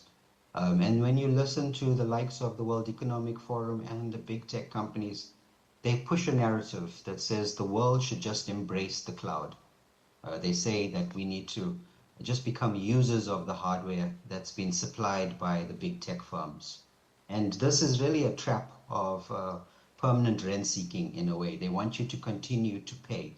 You need to pay Google, you need to pay OpenAI, and that's how the future economy is going to work. But I also want to give you another scenario to think about. This is Karim Khan. He's a chief prosecutor at The Hague, and he's been involved in the genocide case against Israel. And he was recently sanctioned by the United States. And part of the sanction, to comply with the executive order issued by Trump, Microsoft then decided to cut him off from their email service. So the message here is that if you oppose US policy, you'll get sanctioned. And then what happens to you? You then don't have control over your technology. And so the issue is if the US controls AI, they will make the same decisions to control you as they are trying to control Karim Khan. And now in the research space, every time we process our research data on a foreign server, we are also giving away our data and our sovereignty. So it's a very important question. And so we're trying to grapple with this at the HSRC. And one of the methods that we're invoking now to also comply with the Protection of Personal Information Act, we want to protect our research participants' privacy, but still get the benefit of AI in our analysis. So we can't have their raw data processed in the cloud in either California or Beijing or wherever these big tech firms are located. And so what's been important here is that we've needed to invest in our own AI server that has sufficient processing power so that we get the benefit of some of the new breakthroughs in AI. But the issue here is that this hardware is expensive. But that's the cost of your independence. And so it's something that you have to grapple with. And so for me, local AI is the way to go if you want to ensure your research participants' privacy, to ensure that that's a reality and it's not just a policy that you talk about. So in my mind, every institution needs to think about what this means in their particular context. Do you want to own your data? Do you want to own the means of cognition? And if so, you need to have the physical infrastructure to do so. So the biggest question really that's going to drive the future economy is who owns the means of cognition. We're changing. It's not the we now need to think about where we will be processing the source of thinking power, and do you want to outsource it to the US effectively? The opportunity, though, is if you do want to move beyond the control of the cloud monopolies of OpenAI and Google, there are opportunities to look at the equalizing potential from open source AI models. And this is an opportunity for the Global South, in my opinion. So if you choose these open source, open weights models over those black box models, from the West, you stop being a renter of their models and you start becoming an owner. And so there are several models which are being developed in China, the likes of DeepSeek R1, Alibaba's Qwen model, from Moonshot you get a Kimi model. These are alternatives. They're high performance tools. They compete on par with the competitors from the West, but you can now run them privately if you have a strong enough machine to do so. And then you can fine-tune them and adapt them to your context. And then you can run it and you don't need to ask for permission and you don't need to pay a subscription to use it. However, we also need to understand the responsible AI argument that's being made in this context. If you listen to the cloud monopolies, the World Economic Forum, they'll tell you it's not responsible to go open source. They say these models aren't safe. But how do you trust that argument right now when the stakes in terms of managing the means of cognition is really so high, and that argument is solely in their favor when they say don't use our competitor? So I believe we need to challenge this argument as we think about what this means for us. Then the next big question is, where is Africa in the AI narrative? We're seemingly not present on that stage at the AI Impact Summit in India just last week, but perhaps we play the most crucial role in delivering the raw materials needed in the AI supply chain. And perhaps this is our greatest lever that we need to think very strongly about.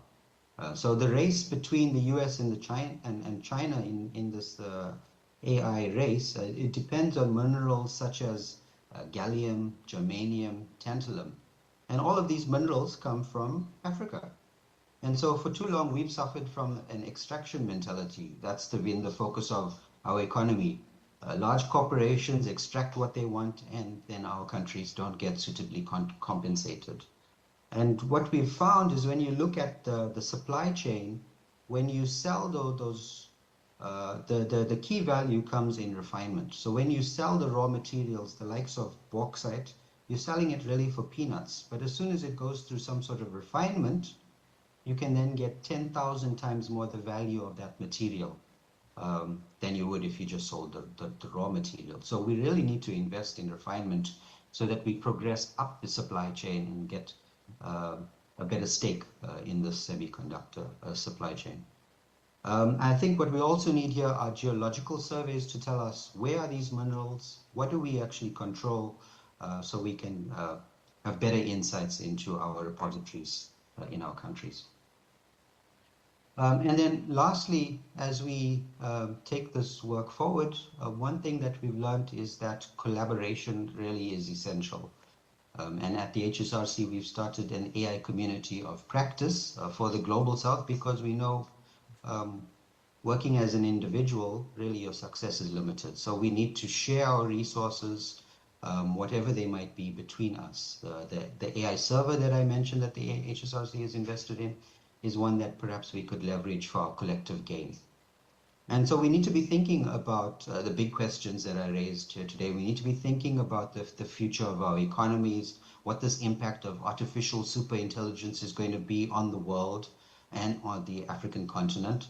And we need to ask, do we have the skills necessary to compete in this economy? And what do we do to change it? And so that's been the vision of what this AI community of practice can achieve. Let's look at these big social challenges that we face, and how do we pool our resources and our combined expertise to try to start solving this. So it's my view, if we work together, we can focus our efforts and actually introduce solutions that matter to our people.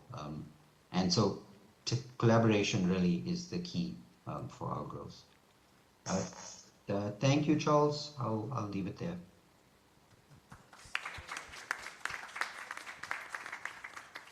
Thank you very much, Chris. I think you have raised quite a number of provocative questions that people will engage with, which have to do a lot more with data sovereignty and how we can adapt in this changing context. And I was just intrigued by this super intelligent AI, and I was asking myself, who will judge who that you are super intelligent?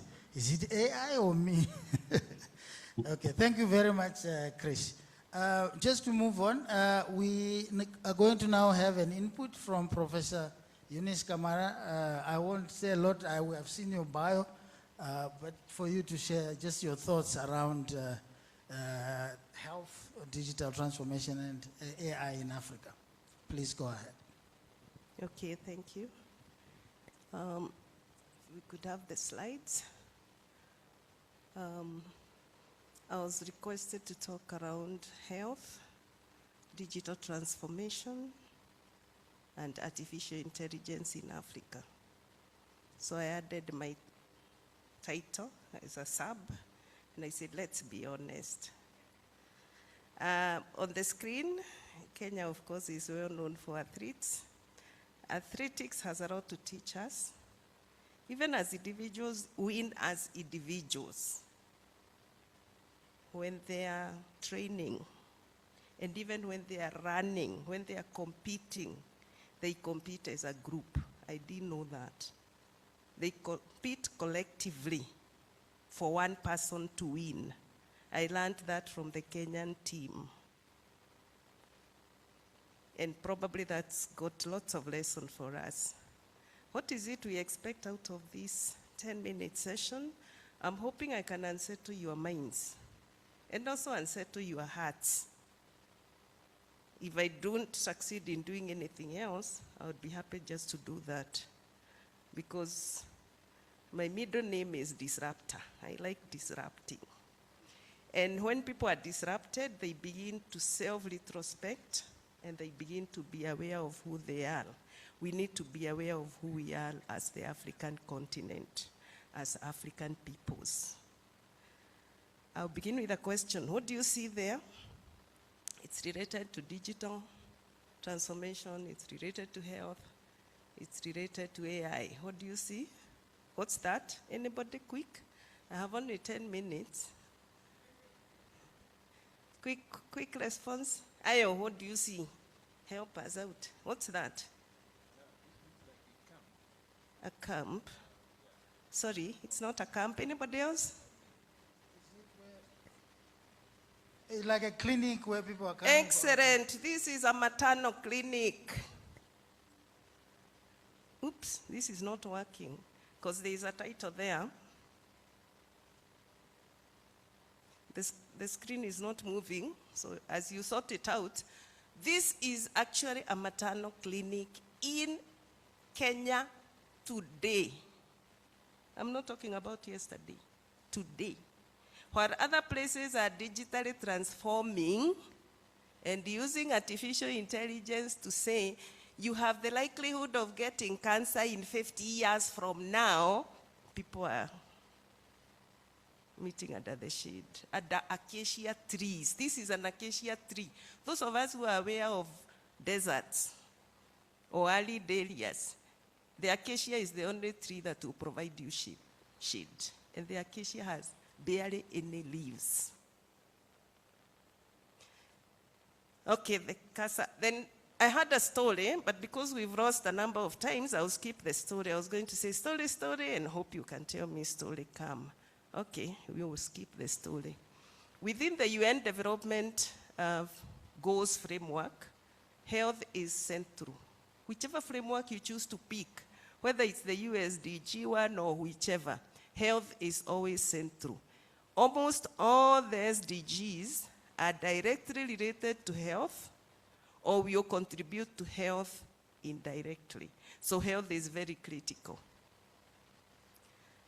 It is in that context that then we talk about health in the context of SDGs, in the context of artificial intelligence. You can see health, goal number 3, is right at the center of the circle, and the other goals are revolving around it. That is how important health is. But what is health? We don't even seem to agree on what health is globally. The World Health Organization in 1948 defined health holistically. Not mere absence of disease. It's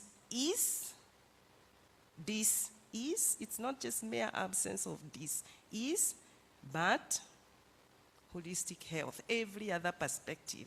1984, the World Health Organization came back and added spirituality as the 4th dimension of health. From where I sit, we have only defined health, but we have never actualized holistic health. It is still very biomedical. In the context of AI, it is even more biomedical. But if we look at our indigenous knowledge system, health is defined very holistically. It's not even about the body. Health is not, how do we put it these days? These days we talk about spirituality is the 4th dimension of health. Spirituality is not a dimension of health. It is the foundation of health. From an indigenous perspective, you have healthy relationships, you have health. And it's not just relationship with other people, relationship with yourself. If the cells within you are not relating well, you get sick. Within you, relationships are wrong. Between you and other human persons, between you and their environment, somebody will be talking about climate change. If you have a bad relationship with this thing here, you are unhealthy. So it's about relationships, not just with fellow human persons, but with yourself, but also with the supernatural other. That is what health is from indigenous African perspective. And probably that's what we want to think about and focus on, even as we frog leap into digital transformation. We have very common global health slogans today. Some of them have even been repeated this morning. Leave no one behind, but we still have those clinics. Beyond 0 deaths, but the deaths are still there. Health for all. Universal health. We have all those things. Who is fooling who? We have seen the map of Africa and the dots, where the dots are in terms of data, which is required in AI. And we are still thinking, we are moving, we are fine, we are doing well. We can sit here and talk about AI and health. Yeah? Our foundation is wrong. It's a foundational problem. What's our worldview? If we agree to be honest, we will say, inequalities have always been there. We are not going to sort them out today. Let those who can run, run. Let those who can walk, walk. Let those who can crawl, crawl. Let those who die, die. That's an honest conversation. We don't want to go there. It's okay. Let's not go there. But whatever it is we do, then let's not be telling people, we are in this together, when we know we are not in it together. We saw COVID. The global north was telling us, we are in this together, until things started happening and we realized, okay, we are not in this together. Yeah? As we talk about AI in Africa, let's remember that 600 million people in Africa don't have electricity. Watch our data. Forget about data. Electricity. Forget about the internet. Electricity. Yeah? So what are we saying? Are we upscaling inequalities? We did a study the other day on the new funding model that was introduced in Kenya in 2023. The model is designed to reduce access to quality higher education. What did the implementation do? The model on paper is beautiful. But when it came to implementation, there was an equal access to the application process. An equal access to the application process. We've pushed access. We are not even stopping you from getting to the university. We are stopping you from applying. So we want to ask ourselves, I think it's my last slide, the most important question, the most urgent consideration in health governance, because things begin and stop with governance, is, are we being honest? And if we are honest, are we thinking about the African foundations of knowledge? Or are we using other people's perspectives of knowledge? What I have come to understand is that knowledge does not change behavior. It doesn't. You can know HIV is transmitted this way. When you get HIV, this happens, but you're still engaged in those practices that lead to HIV. We've seen it. That happens. What makes the difference is what you believe. You know, and then you believe. When you believe, and belief is founded on things that cannot be touched, invisible realities. Invisible realities like trust. The minute we begin trusting our government, our global partners, the minute we begin trusting our academy, our hospitals, let's not talk AI, let's talk foundational things and see what the difference we can make here in Africa, rather than pretend we can compete with the US when 90% of our data is not accessible to anybody. at least not in any systematic way. And when it is accessible, it's accessible for use in the wrong things. Thank you very much. I wish you joy and peace, at least for today. Thank you. Thank you very much, Prof, as you said, for those disruptive inputs. I think we need to reflect on that. Clearly, the question of whether AI will help us upscale inequality or we are upscaling innovation. I think it's a very fundamental question that we have to engage with. I hope some of the solutions will come from the discussions we're going to have. The next input we're going to get from Prof. Ayubami on digital humanities and artificial intelligence in Africa, which is quite a very critical topic in this whole discussion. Okay, thank you very much. Good morning, friends. Good morning, everyone. Ayo Jebode.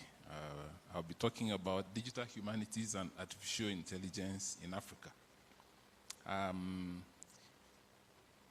I will talk briefly about what digital humanities is, where Africa is in that, and what 5 concerns we need to be cognizant of as we move forward in this.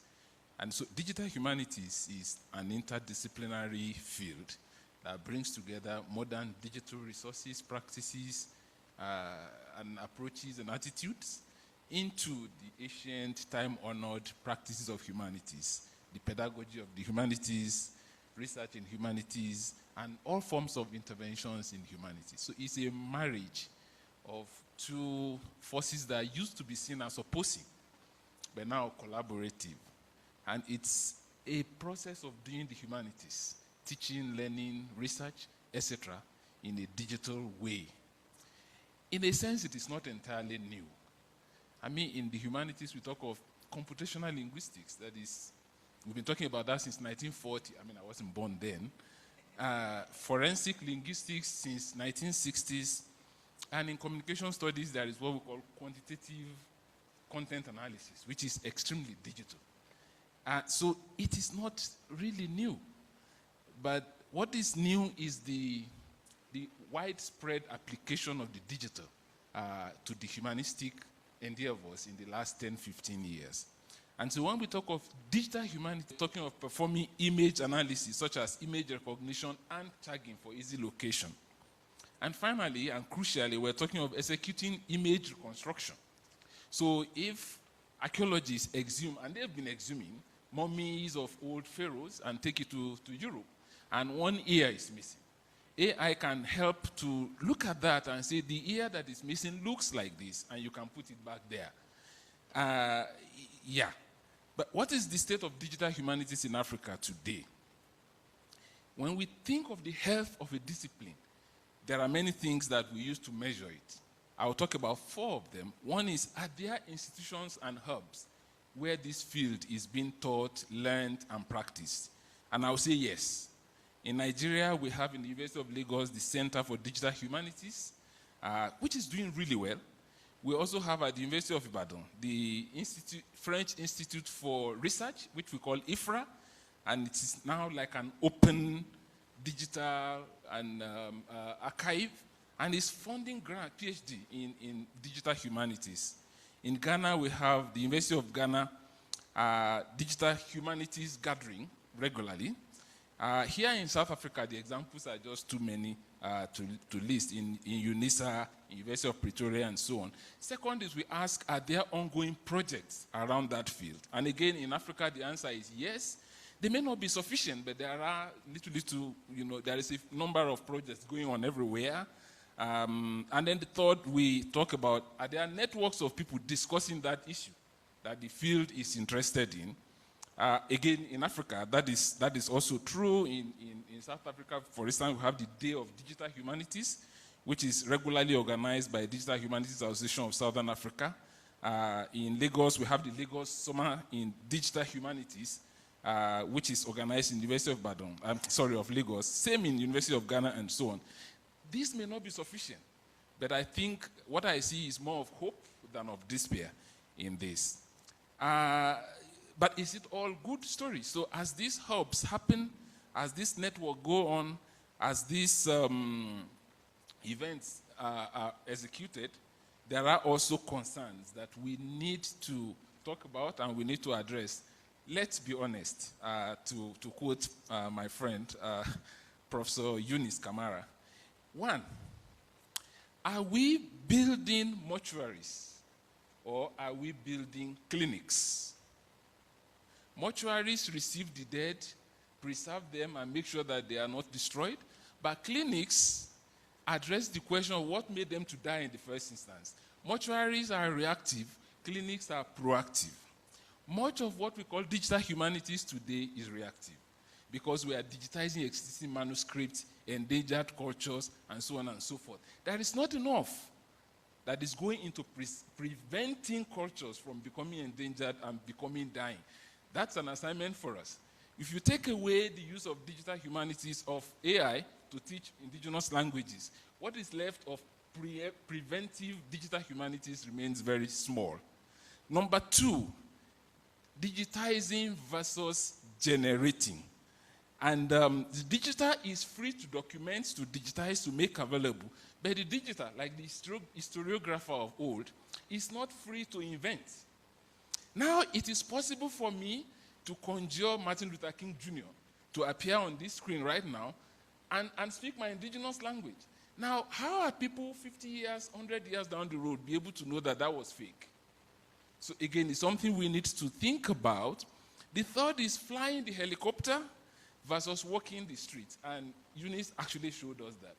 Digital humanities fueled by AI prioritizes quantity, flyover, big data, etc. We may be missing out the peculiarities of the individual houses that we see when we walk the street. We need to, rather than throw the baby and the bathwater away, we just need to find a way to strike the balance. Then number four is the question of supporting versus supplanting. I think we need to change the narrative in digital humanities a little bit. Very often we speak as if the humanities are deficient and we need the digital to come and save them, to come and rescue them, to come and preserve them, to come and heal them. Not so. Should we not reverse and begin to think of how we can use the philosophies, the ethics, the theories of humanities to enrich the digital so that it really serves humanities better? I think we need to reverse that a little bit. Finally, and I think this is where I really want to appeal to all of us here, and HSRC especially. The First Nations in Canada, over 15, 20 years ago, came up with what they call OCAP, ownership, control, access, and possession of their data. You cannot enter an indigenous community and do anything with the data without signing an OCAP treaty, and it's very restrictive on one hand. Now, as we think of Africa, we are so rich and our resources in data are so immense, cultural data. People are using AI and digital humanities to mine this. We need to think of the ownership, the control, access, and possession. And the movement for an African OCAP can, and I think should, actually start here. Thank you.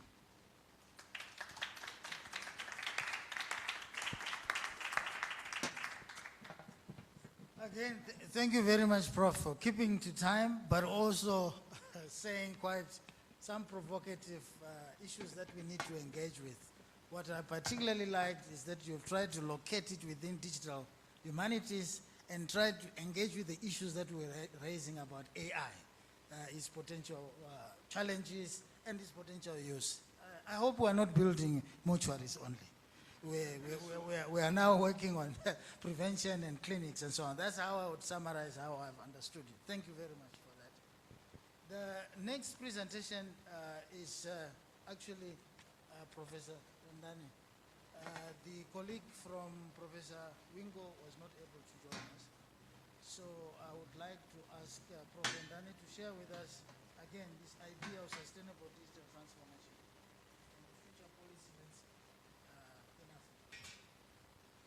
Thank you very much. It's good to be here again within the HSRC landscape. I've put together a few slides to reflect on sustainable digital transformation and the future policy landscape in Africa. I think as I weave through the presentation, I'll also try and connect to some of the previous points. And I think one of the starting point, really, before I even get into the slides, is, part of the reason why I will want to talk about sustainable digital transformation is that, when we leave digital technologies to their own devices, they can do all sorts of things. So there is a need to govern them. There is a need to reflect on how we shape them so that they are aligned to the kind of things that we want to be able to achieve. And I think the aspect of sustainability largely has to do with that. I'm going to try and also align with some of the positives. I think as much as there are negatives, I think it's also important to reflect on some of the things that are going well. And the question is, how do we upscale from some of those aspects? I think the starting point really has to do with the rise of the internet use. This work comes from the ITU and also the World Bank. While it is on the lower end in terms of 38% online versus the average at 68%, we have seen a rise in the continent from that perspective. I think also one of the keynotes spoke about our leapfrogging on the mobile side. So I think we are sitting at around 86%. Of course, we do see serious disparities versus what you see in the village and also in the urban areas. So I think there is a need, and I think there are a lot of efforts that are taking place. We seem to fall short when it comes to aspect of implementation, which is a broader policy issue in the continent, which I think the HSRC must also assist us in arresting, right? But at the same time, the window of opportunity, and I think the aspect of window of opportunity is, it comes and then it goes. It's not available forever. The youth demographic, which has been around for a while now, and I think at some point we're probably going to lose it because, the youth are not going to remain the youth forever. And also the element of how the youth can interact with connectivity does offer us a historic digital transformation window. And the question is, are we going to catch it before it disappears? Because as I've already indicated, it's not waiting for us. And I think from this first slide, really, the key question is, will Africa shape or be shaped by the global digital system? And I think as it stands, if we are to be honest, the global digital system is shaping us. And the question is, when are we going to start to respond and ensure that we are equal participants, if I'm to borrow from the words of Professor Chilizi Marwara. And I think, so next thing then is, on the basis that we understand that sustainable digital transformation is not going to happen by itself. It's not how technologies arrive. So what then does it require if we are to make it happen? One of the first thing has to do with affordability. How do we ensure that we drive the necessary progress to achieve affordability, accessibility, and also ensuring that our digital infrastructure are able to cater for what we need. The other aspect, which is quite heavy around artificial intelligence, is the aspect of ethics, which I think we need to continue to govern and manage that. And I think largely when one makes a reflection on sustainable development, it has to do with parts of the earlier industrial revolutions which were not contained, that we were just in pursuit of engineering and technology development without considering what are the longer term consequences. Just because it works doesn't mean we must deploy it. And I think those are some of the ethical questions that perhaps our forefathers at the time did not quite concern them sufficiently. Of course, issues of stronger institution, harmonized regulations, and I'm going to come back on some of the aspects around the digital infrastructure, because there is a lot of work happening at a policy level. I think it aligns with this flying arrangement that we seem to have, that the directions are there. The question is, how do we make sure that the directions are equally embedded at the back end? And I think lastly is the matter of locally relevant innovation and human-centered design. And I think it's quite fitting that we are at the HSRC. And I think this issue of embedding a human-centered approach then becomes very, very important in terms of how we move forward. And I think the aspect of locally relevant innovation also has to do with not only us finding ourselves on the consumption side of innovation, but equally being the producers of those innovation. And I think from the earlier speaker in this panel, we're not doing well at the moment. And I think those are some of the things that we need to work a lot harder to try and then make a reversal. So I've already indicated, so there are emerging policy dynamics. I think when you look at the AU digital transformation strategy, which aspires, and I think it's important to recognize that there is an aspiration. The question is, how do we achieve it? And I think even the Secretary General earlier on did indicate on this aspect of they are aspiring towards some of these things. How do we move from this policy position to actually driving some of the implementation aspect? I think from the free trade, there is the digital trade protocol. I think that was mentioned earlier on. How do we make those things happen? I think the also aspect around Smart Africa, which a bigger thing is really around the continental digital public infrastructure. I think we will not progress with digital technologies without investing in our own infrastructures. Of course, we're not saying that we're never going to use other infrastructures, but you want to be able to have control on some of the aspect.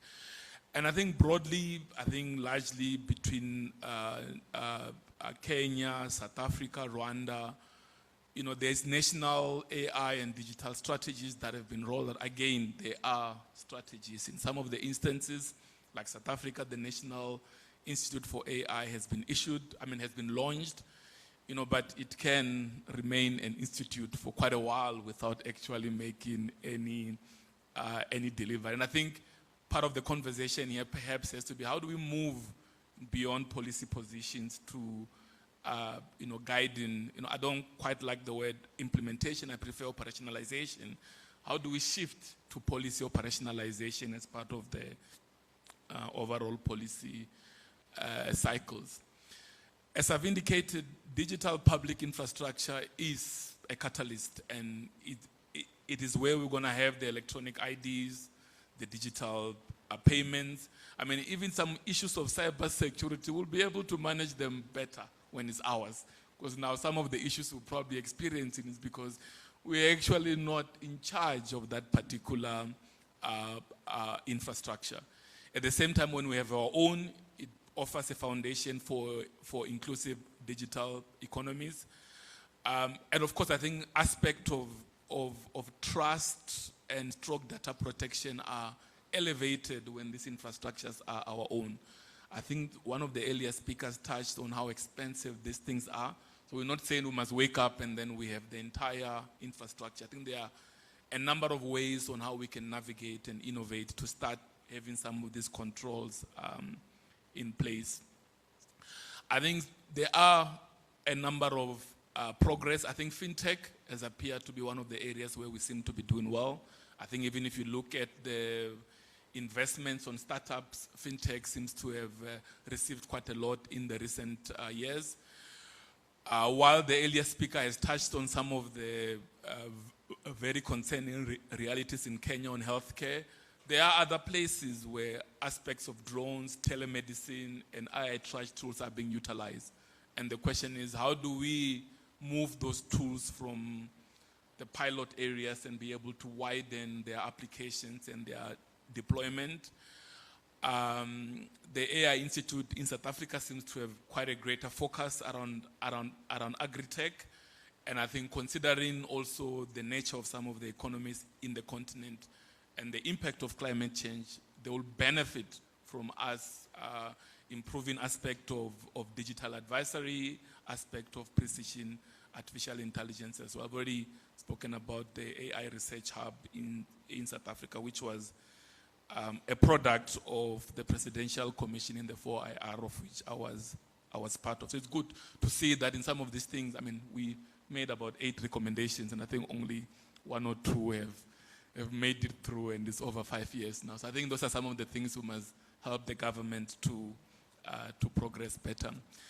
I think issues of responsible AI and Africa's data future, I think aspect of ethics, aspect of being transparent, aspect of being accountable are going to continue to be quite key.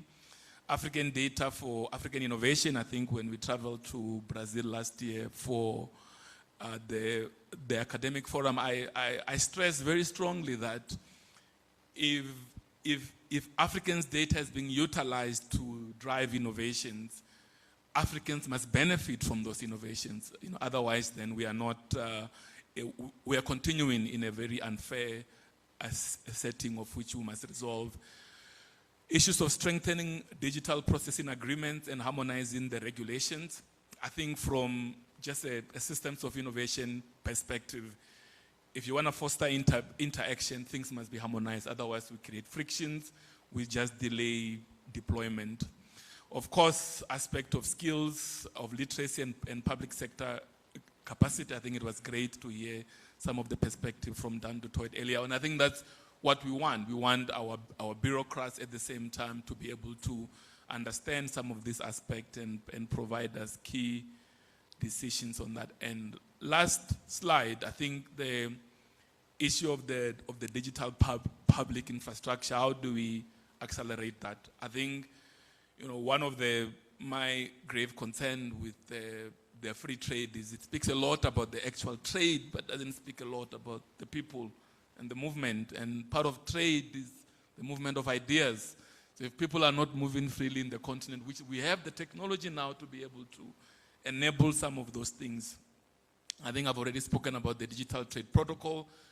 How do we pilot it and make sure that we get into a space to be able to use it? I think programs that target rural digital inclusion are obviously quite key. Having a number of labs, I'll give an example. I think when Nokia was doing well in the 1990s, they had over 150 labs across the globe. You cannot run away from spaces of experimentation. So if now the core technology is artificial intelligence, we need spaces for experimentation so we can get a better handle on the technology. Otherwise, as one of the keynote speakers indicated earlier on, then we are just somewhere on the side, but not necessarily actively engaged in the technology.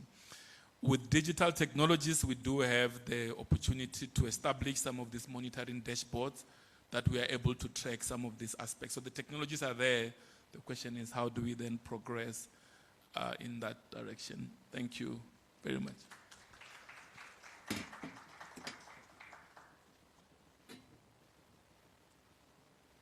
Thank you very much, Prof. I think you gave us quite a rich overview of digital technologies and application. But what I also picked out was this idea that you were traversing the space of policy, programs, and actual practice. It was, and also making very specific suggestions on what needs to happen. I was just not so sure why you don't want policy implementation, but you want policy operation. But that's a discussion for another day. It seems to us that we have a number of good suggestions. The question is, how do we scale up? How do we get these things done? Having 2 of your recommendations implemented out of 8, you did very well, actually. You did extremely well under the circumstances that we normally see. Just to close off the panel inputs, and then we go to discussion, we now have Dr. Alawi Semanda to talk to us about AI and the future of rural development initiatives in Africa. Dr. Semanda. Thank you very much. As they've said, my name is Alawi Semanda, and thank you very much to the organizers, HSRC, for inviting us. First of all, I think it's very important, as this topic today suggests. I posed my title to be the African algorithm coding our own renaissance. And it's very interesting that today, as we are here, for me, when we talk about African renaissance, when we talk about coding our own data, it becomes a bit personal. Because I strongly believe that he who controls your discourse of analysis creates your reality.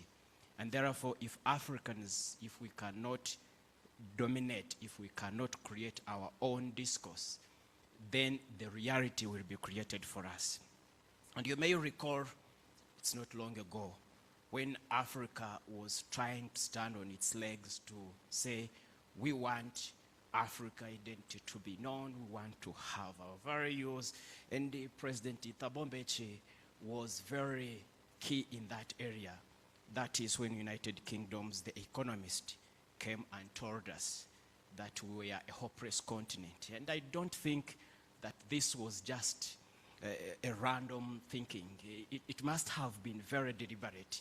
And therefore, and partly it's because we had left the narrative of Africans' issues to someone else. And therefore, I think HSRC coming up to gather us here to discuss this topic is very interesting.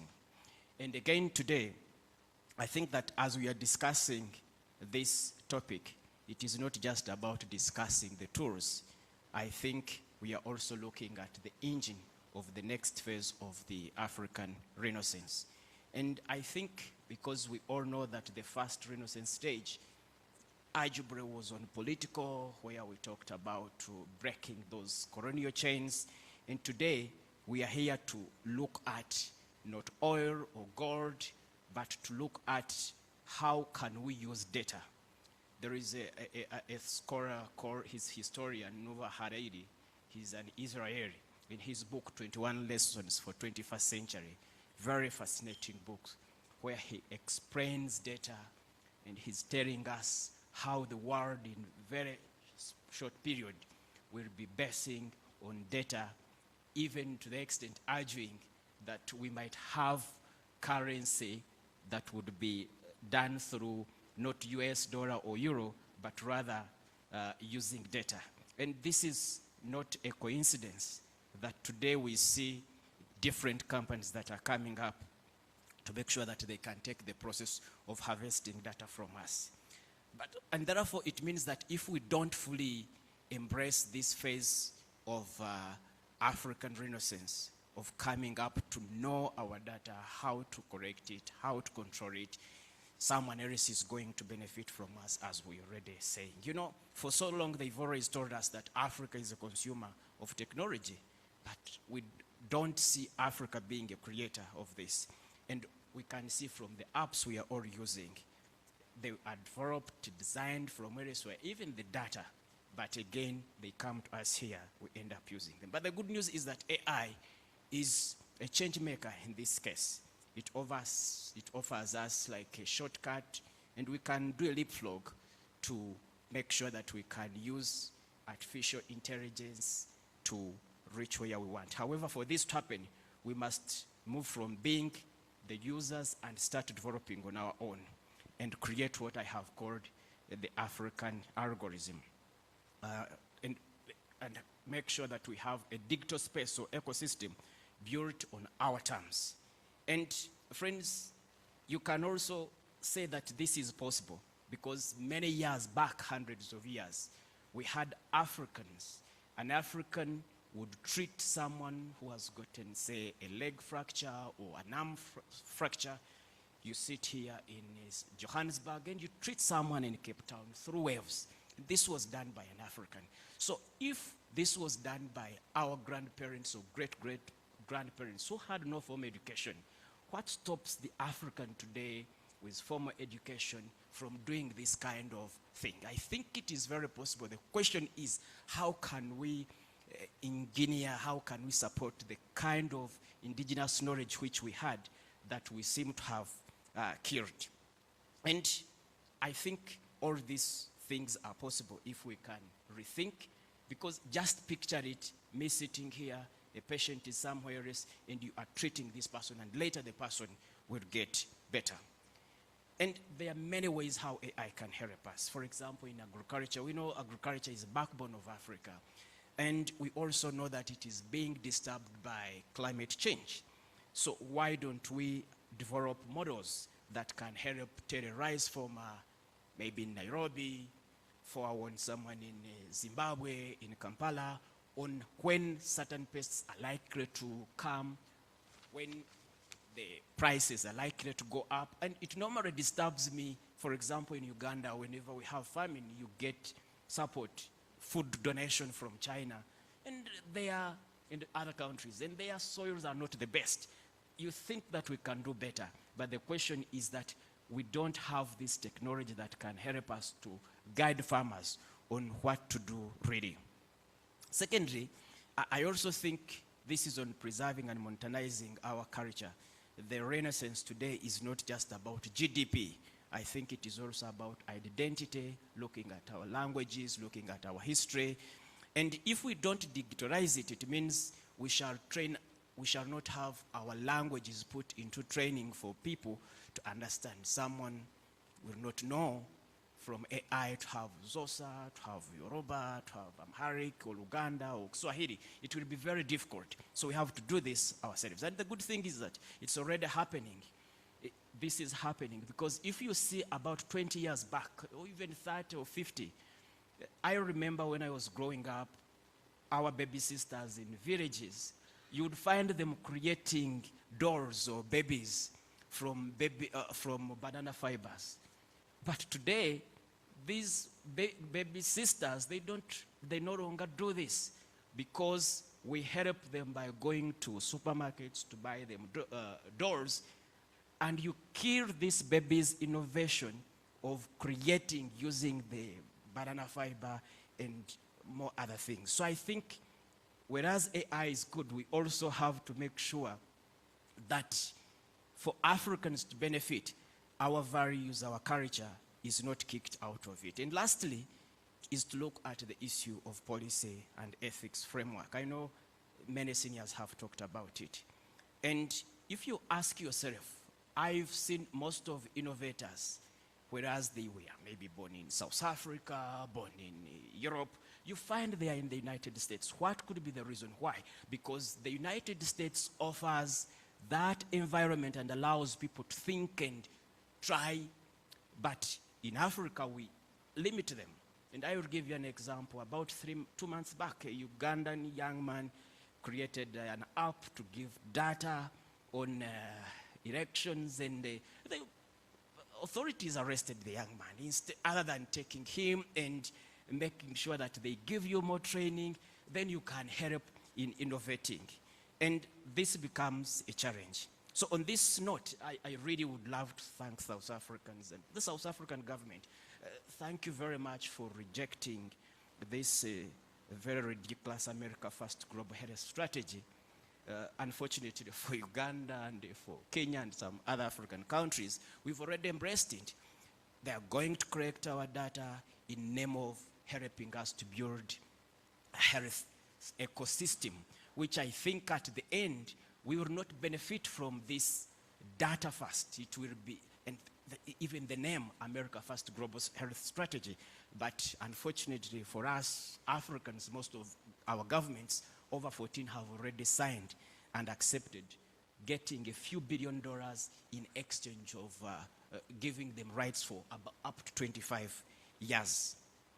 As I end, I also think that it is also important if we can, our governments can be intentional, and we policymakers now who can play an important role in this case. Have responsible government and very intentional. Imagine having a minister of ICT who has studied something. I know they can, they are just political heads, but they need to have knowledge in this field such that they can also help us to move very far. The core, this is the last one, on to thank the organizers of this event, and also to remind ourselves that unfortunately for Africa, when it comes to research, our funding is very zero. I've seen the top 30 countries, we are not there. We are in 40, and the 40th is South Africa. Others, no one appears in the first 20, 30, 40. And therefore, I think in the spirit of African Renaissance, or in the spirit of Ubuntu, we can share knowledge, sign MOUs with other African researchers, such that where you get some funds that you need to correct data, you need to do research, we can work together from different areas. Then at the end, if South Africa has great capacity, we can correct our data and give it to them. But look, today Huawei is building several labs in African countries. At the end, we know Chinese are our good friends, but at the end, this data will help them first. And for us, we might come third, or even, that is if we are lucky. I don't think we'll be the second in their calculations. And therefore, I conclude by telling you, it's very interesting. From the think tank where I work, other than the university called the Development World Center, we have some South African writers, students from Pretoria and Johannesburg, and they write very well. And sometimes you ask them, because they don't use AI. My other researchers would use AI. And then you ask them, and this actually has been inspired by Professor Hilary's submission. You ask them, but how come for you your work is so human? And then the student will tell you, well, I want my work to be, if you read it, next time you have another reason to come and read it. Because before I came for this conference, I was in the group that were so much against AI. But at the end, I feel I have been pushed to think of going to AI, as he put it. Because I know that to think critically, you have to first know how to think. So if I cannot know anything what AI is doing, probably it will not be. And therefore, I think this conference, to me, it has helped me as an individual, and I know going back home, it will also help, because I will have to share this knowledge. And I thank you very, very much. And to the South African universities, thank you for teaching people to think, because other countries, from what I have read, I think we are having the problem of AI. But your students in South Africa, at least those who have read after submitting, you find it's 99% human, which is very interesting. Thank you very much. Surely I can't let the last point go. I'm glad that we are making a difference in terms of our thinking. I think the slide by Prof. Nyang was really that you have to remain yourself. And if you can be of any influence to other countries, that really helps. But I think you've also tried to domesticate our thinking, to think, as Africans, and how we can deal with some of the issues at the local level. I think that's really, really much appreciated. Colleagues, we have had it. First, we had a disruptor who said, I think we need to think about the basic principles of AI and how we can use it and deploy it, which I found very, very useful in our thinking. The analogy that she gave, again, is my takeaway message, and it builds nicely to what Dr. Simanda said. The Kenyan athlete team wins together. I didn't know that. But I could see in their running that they are shielding the one who is going to actually win. But now, using that same analogy, you guys are busy signing this, giving away data access and so on. So the analogy really is very fundamental, that we need, for us to win, we have to win as a team, and we know what we're doing. If South Africa is to lead, let it lead. If it's Kenya to lead in a certain aspect, let's lead. So that was, I guess, the lesson I got. Maybe just one or two comments and questions just for discussion. I can see Prof. Simelani. Is there another hand? Because we need a few before. And then Professor Mamuchi. And then Dr. Njimba and Prof. there. So we'll go in that order. Yes, Prof. Simelani. Thank you, Program Director, and thank you to presenters. For me, as a hunter in science, technology, and innovation, I think I'll express a desire to take into consideration a particular dimension that is being brought by AI for us to explore, maybe as a group, as we have indicated, using the Kenya model, where we look at the implications of the human cognitive development based on AI, because there are various schools of thoughts as we speak. Others are saying AI is diminishing the human thoughts in such a way that people now cannot think cleverly as they used to be. Whereas in reality, if we look at younger generation who are so much exposed to AI, they are clever than all of us. Their interaction with the gadgets, computers and everything far surpasses our interactions. What is the future of that from the humanity's perspective? Don't we need, as a solution, as a way forward, don't we need to establish laboratories where these issues are being investigated? Because at the moment, the vast majority of laboratories that are in existence primarily focus on the development of algorithms as well as engineering of software. There aren't laboratories that primarily focuses on studying and investigating the human AI interaction. All the knowledge that we have at the moment is primarily based on assumptions. I may be wrong. That's my contribution on what has been presented. Thank you. Thank you, thank you. That was a comment. No, the second one was here. Is Prof. Yeah, you get a mic. Okay, thank you very much. I think today's presentation from the opening to now is very, very good. I really appreciate it. I'm glad, although I have a lot of other work, but I'm glad I came here just to see all of you, and you're all nice. And I hope we can learn some new things. I really appreciate the points that came from Kenya, and also your points are very, very important. We have been colonized by colonialism, by language, by many things. We don't know ourselves, we're Africans. The knowledge heritage, the spiritual heritage, the struggle heritage, in every sphere, the philosophy, ours is the best in the world, but we don't know it. We don't know ourselves.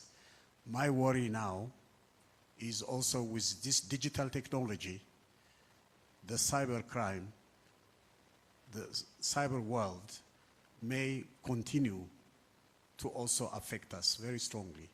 We may be in a difficult situation. So for us, unless we know how to unite, we'll always have a problem. Look at the Chinese. They created in China Baidu, not Google. They created no YouTube, Youku. They created eBay, no Taobao. Facebook, no Ren. Twitter, no Weibo. They created their own. We now, in Ethiopia, with my friends, we are doing the technology. We have Bunna script. We want to create entirely all our languages. AfriLit, we also have created the African language with a great brother, Professor Sunday Ojo. He's from Nigeria originally. He's a scientist. We are working very strongly, systematically, to try to make sure that we use our languages, we have an identity, and we have our own creation. I think what you just suggested, I was very motivated by a young man like you. And in Kenya, they have a lot of things. Baidu, there are many things they do. M-Pesa, even grandmothers can hear. In my friend, one of my students, she was talking to her grandmother with, sending money and things like that. You can do many communications like that with our own thing. Is there any way we decolonize AI? Where we may be colonized, let's decolonize. That's my suggestion. If you agree with me, we'll continue. If you don't agree, then I'll fight you all. Thank you.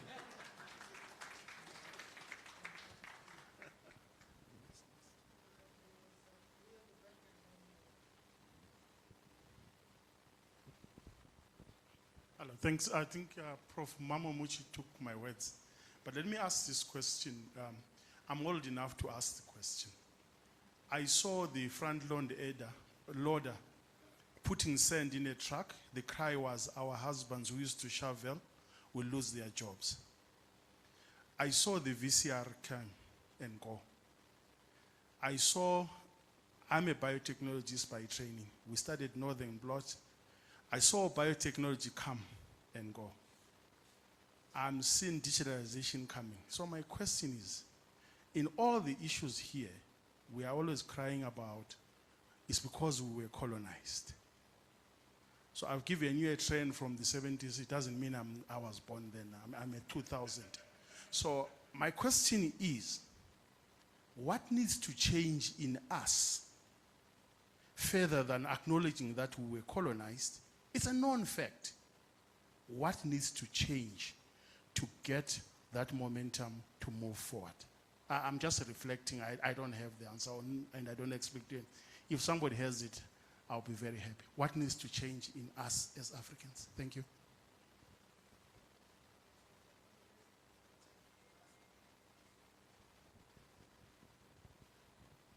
Thank you very much. I'm Dr. Keita, HSRC visiting scholar here. I would like to thank all the panelists for your very provocative questions, thought-provoking questions. I really appreciate it. I can say that I'm AI illiterate somehow, so I'm very happy to be here this morning.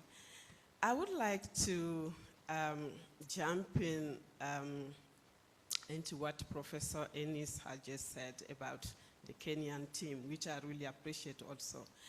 And that brings me to think about our proverb here that when you want to go fast, you go alone, but when you want to go far, you have to go together.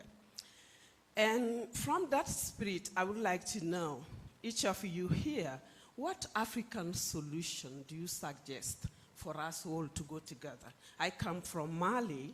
For instance, I can stay for 70 hours without electricity. Okay, so we have a lot of gaps that have been mentioned here in terms of infrastructure, in terms of electricity, connectivity, etc., etc. So how can we go together today? South Africa is ahead of us, Nigeria, we Francophone countries, we lag a little bit behind. How can we go together and somehow sustain this spirit of Ubuntu and communalism that we know here in the continent? Each of you, if you have one single African solution to that, I would appreciate. My second question is about the role of the African diaspora. We know the contribution of the African diaspora. Today, under the banner of Agenda 2063, how can we leverage that resource? How can we tap on that potentials today to somehow achieve this goal of digital transformation and even somehow bridge these gaps in terms of institutional capacity and literacy in terms of AI and digital things in general? Okay, I would like to have your take on that also. The role of the African diaspora today, because it is considered by AU as the 6th region of the continent. So how can we integrate this diaspora tech and expertise in order to achieve this digital transformation in the continent? Once again, thank you very much for your very insightful and very thought-provoking presentations this morning. Thank you. Just one last more question, because now I have 3 questions from Bongi, and then I'm going to share the mic with the panelists. Thanks, Prof. Charles. And I was not going to say anything. I was just triggered by Vuyo when he was asking what needs to change. And I think what needs to change is our mentality around what it is that we bring to the table. When the Secretary General of the AFC FTA spoke through the video this morning. He was saying, as Africa, we have leverage. We have raw materials. He mentioned copper, he mentioned platinum. That when we go into spaces, we are not going as beggars, but we are going as people who have equal footing to have rights into those tables. And I think that we need to embrace that. I was listening to Prof. Eunice as she was speaking as a disruptor, and I could totally resonate to what it is that she was saying. But I'm also of the view that whilst we acknowledge the developmental issues of Africa, we are operating in a global context where things are moving and things are changing. And so whilst there's a need for us to build, those that are building, let them build. But they are the ones that are actually supposed to be at the forefront driving the Africa agenda as it relates to this topic. So we can't isolate ourselves from the conversations and the development that's happening in the world, because we have issues of electricity and access and all of those valid, very real issues that confront us. But we stand the risk of isolating ourselves and having to catch up later if we are only to focus on the fact that we have issues that confront us. So I'm saying that we have space in the table. And what is key, and also what I'm hearing around the table, is the need for Africa to have a harmonized voice. And I'm not getting that sense from Africa itself. I think Africa needs to have conversations with itself around the kind of voice and message and narrative that it wants to put across to the world. And I think that will be the secret that sets us apart, because when we do go to these international platforms, we are divided ourselves. Until we forge a sense of unity and united voice amongst ourselves, then we'll be able to make the traction. Thank you. Thank you very much, Bongi. At least it was a comment and an input to this, and I think it resonates with a number of people. There was another hand. Or did I miss? Oh, yes. Sorry. So with that one, we will then ask the panelists to I think a lot has been said, and because I'm going to be on the next panel, I'll not say too much, but I also just wanted to chime in a little in terms of our ability to move as a bloc, because the infrastructure that we stand on, our constitutions are very different. The political goodwill in our individual countries is also very different. So we must reflect much deeper than, what clearly seems to be coming across the room. Because as we're sitting here looking for solutions, some of our governments work day and night to destroy some of the good positions that we have in rooms such as this. Thank you. Thank you very much for that. I think we'll start with Prof. There was a question at the back. What is it that needs to change? I'm just repeating the questions for the panelists. What needs to change within us? And then the question of how can we work together? How can we also use the diaspora? And indeed, we are colonized. How can we begin to try and decolonize our ways of life, etc.? So you can give inputs based on any of these questions you'd like to. Thanks. I think as the one who's starting as well, I'll say it's 1-2 minutes, then I think each panelist must respond. Otherwise, you might have thesis coming out of here. I'm going to respond on two things. I think the first, although it was a comment, but I think it's important to, I come from an engineering background. I spend more time, in transdisciplinary environment now.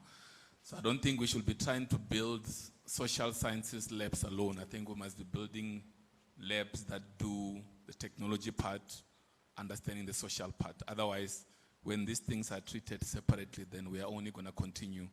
We're going to treat social sciences as an after the fact. It needs to be integrated as part of innovation, as part of technology development. So I thought I add that clarity on that.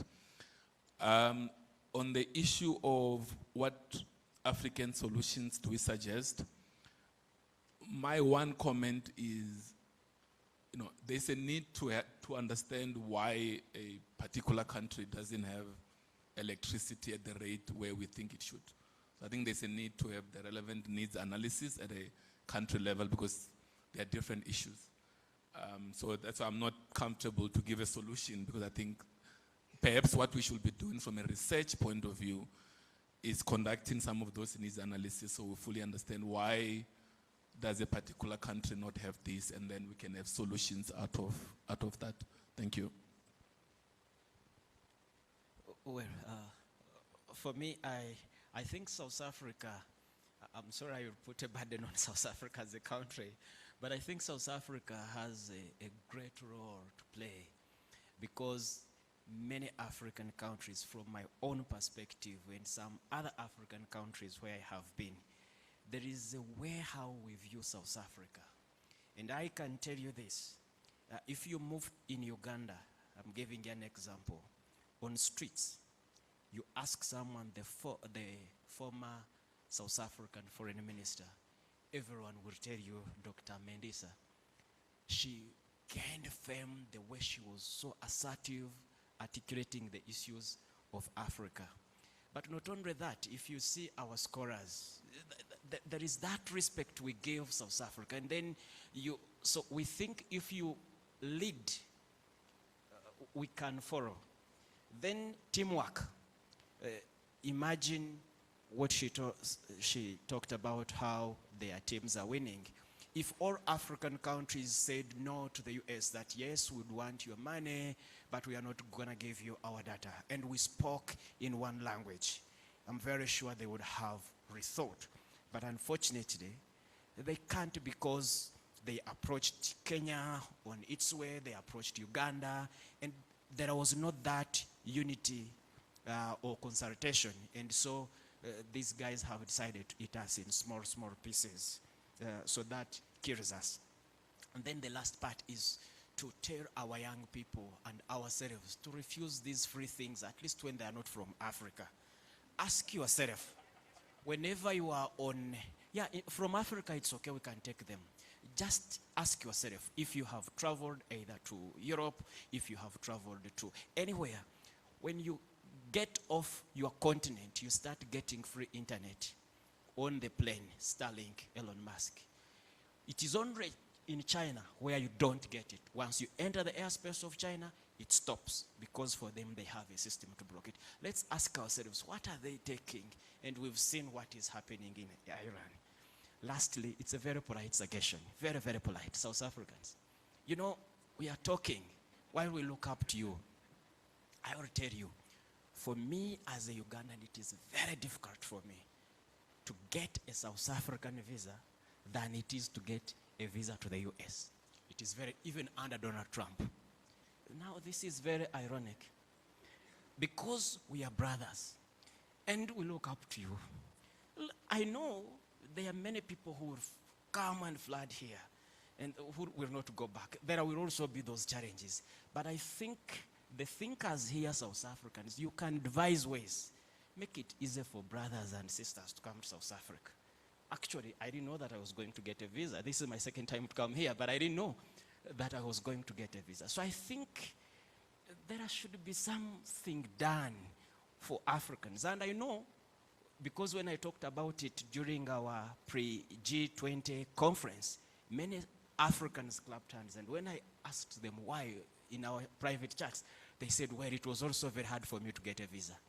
And so I think if we are talking about African Renaissance, the South Africa we are looking up to should make it easier for us to tap from your knowledge, to tap from your blessings. After all, we are brothers. Thank you very much. Okay, thank you. Very specific response to a couple of questions. The question of diaspora that Prof. Mrs. asked is a very important question. It's the 6th region of Africa.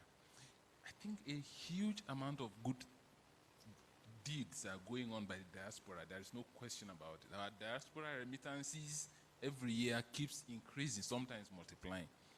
How do we leverage on that? I think maybe what we should think about of doing, what I'm a bit hesitant to make recommendations to those who are not here. I was going to say what AU can do is to even inventorize diaspora interventions across the continent and see how we can talk of coordinating what the diaspora contributes in very specific areas like AI and so on and so forth. More than 50% of the investment in digital humanities in West Africa are direct interventions or the sort of direct interventions by people in diaspora. Can that be networked? Can that be leveraged for maximum impact? I want to also say something about what Prof said about we're colonized. That's a fact, yes. So we can, yeah, and Prof really addressed it. Yeah, it's a fact, but we cannot move forward without looking back. I mean, it's just difficult. Israel talks about Second World War now and the 6 million Jews that were killed, and it becomes like the excuse for doing and not doing whatever they do right today. Right? It's the basis for almost everything they do. Who is talking about 1904 Herero genocide in Namibia? While where an entire, people was almost wiped off. We think, it's gone, let's move forward. No, I think we need to look at what Prof said more. We must not forget where we're coming from. We can leverage on the fact of having been colonized to grow, to develop, rather than to say, let's just forget and move forward. I think I'll just stop here and pass it over to you. Yeah, thank you. I think almost every other question has had some kind of response, but let me first begin by clarifying that I'm not for African isolationism. We cannot isolate ourselves. And I'm not for collectivity against the individual. Like I said, the runners win as individuals because that's the game. You have to understand the game. But for that individual to win, the collective work together. How do they work together? With a lot of trust. Without trust, they can't run. They have to trust that we are going to Tokyo, and we know for the 300 meters race, we are escorting so and so. They are in agreement, and they are disciplined. And every one of them plays their role towards ensuring the winner wins. But there is still opportunity for you if you feel strong at the last minute. Even though you are pace setting, you can still dash and win. So it's not like you close doors to these ideas, to these perspectives, to these practices. Just like we are saying in disciplines, you don't close out the humanities or bring them in to support them. They are part of your support system. Everything and everybody is part of the support system. What does Africa have and what can they bring to the table and make the difference? I think every time we are talking, we all come back and say Ubuntu, Ubuntu, Ubuntu. What is this Ubuntu? Do we know it? And do we believe in it? Remember I said there is one thing knowing and another believing in it. Many of us may know it, but we don't believe it. As countries, as individuals, as whatever. But the minute you would believe in it, the minute you would believe that healthy relationships is everything, we would lead this world. I promise you. In a matter of an instance, Africa would become the leader. Because then we would be working as one. It will not be Kenya signing the data and South Africa refusing to sign the data. We would be trusting that at this African Union meeting, we have agreed that this is what we are going to do. And we trust everybody will do it. Because once everybody will do it, then we win together. But we don't seem to believe it. We don't seem to believe it. And there are very many things I could count in indigenous knowledge that we believe in, but we don't trust. Many of us believe we are more than the human body, than just the body. We know. But we don't believe it. So we continue to put a lot of efforts on our bodies to grab so much property, to put so much for ourselves, when we know tomorrow we will die. But we don't believe tomorrow we will die. If we believed, we wouldn't be interested in so much property. We would be interested in ensuring a legacy, because that is what lasts. We would be interested in invisible realities, because those are what last. Kindness lasts. Honesty lasts. Your car won't last. At least it will outlive you. Who will take it, you have no idea. Your big building, it will outlive you. Let me not say anything more. But we need to believe what we know. It's not always easy to to control the length of discussion. We have Krish. We are a bit out of time, and I'm sorry you're the one to just make at least a 1-minute response to any of the questions raised. We're just trying to catch up on time. Krish, can you hear me? Yes, thank you, Charles. I'll be very brief. In my final comments in my presentation, I spoke about the value of collaboration.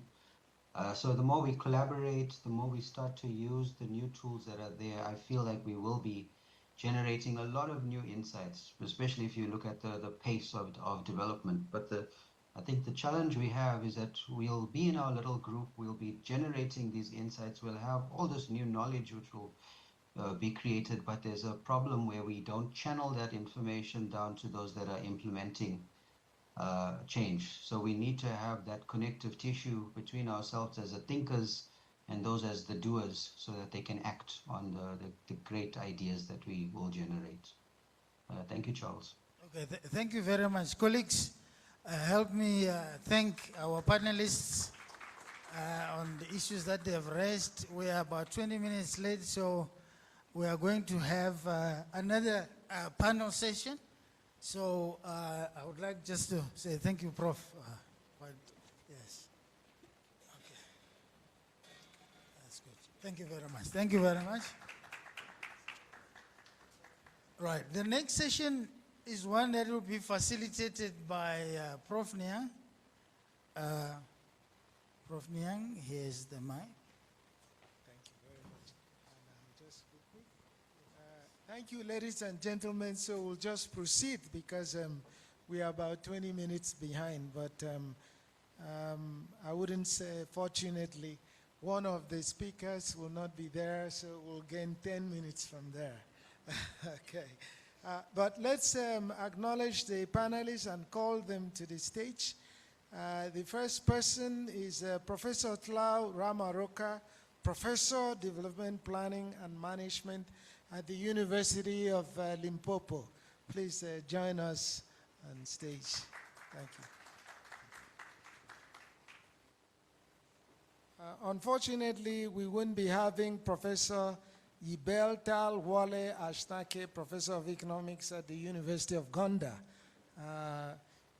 He couldn't make it. Welcome, Professor.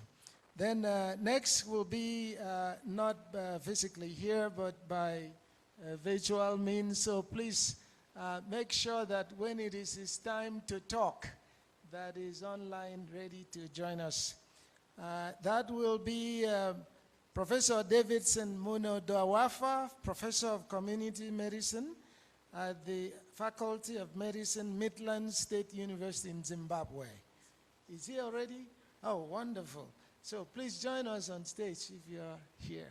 Okay, I can see, please join us on stage. Wonderful. Yes. Professor, please. The presentation, yes. Needs to hand over the presentation to you. The next person will be Professor Brenda Isabel, Executive Director, Governance Hub Africa in Nairobi, Kenya. I think she's here. Welcome. Welcome, please. She's here. We have somebody else online. Yes, yes. Wonderful. Please join us. You can take center stage. Yes. And we have somebody who will join us online, and that's Dr. Zelda Elum, University of Port Harcourt, Nigeria. will join us virtually, and I think she's there. Welcome, although you may not hear me. Can you hear me? Wonderful. Say something so we know that we can get your voice. Okay, thank you very much, Prof. I can hear you. Wonderful, wonderful. And then we have finally Dr. Pauline Ngimwa, Head Capacity Development and Training Partnership for Africa Social and Governance Research in Nairobi, Kenya. Kenya is a bed of numerous think tanks. Welcome. Welcome. Okay, so I think we are missing one person. Okay, so we are all set now. We'll be set in a second. So join us, please. You will take this seat, and then we'll continue. We will have, obviously, you've seen the 10 minutes each. We've gained a little because one person is missing. But let's start with you, Professor Tlo Ramoroka. And the title of your 10-minute set of comments would be Impact of Digital Technology and Artificial Intelligence on African Union Peace and Security Strategies. Please, 10 minutes. Go ahead. You have,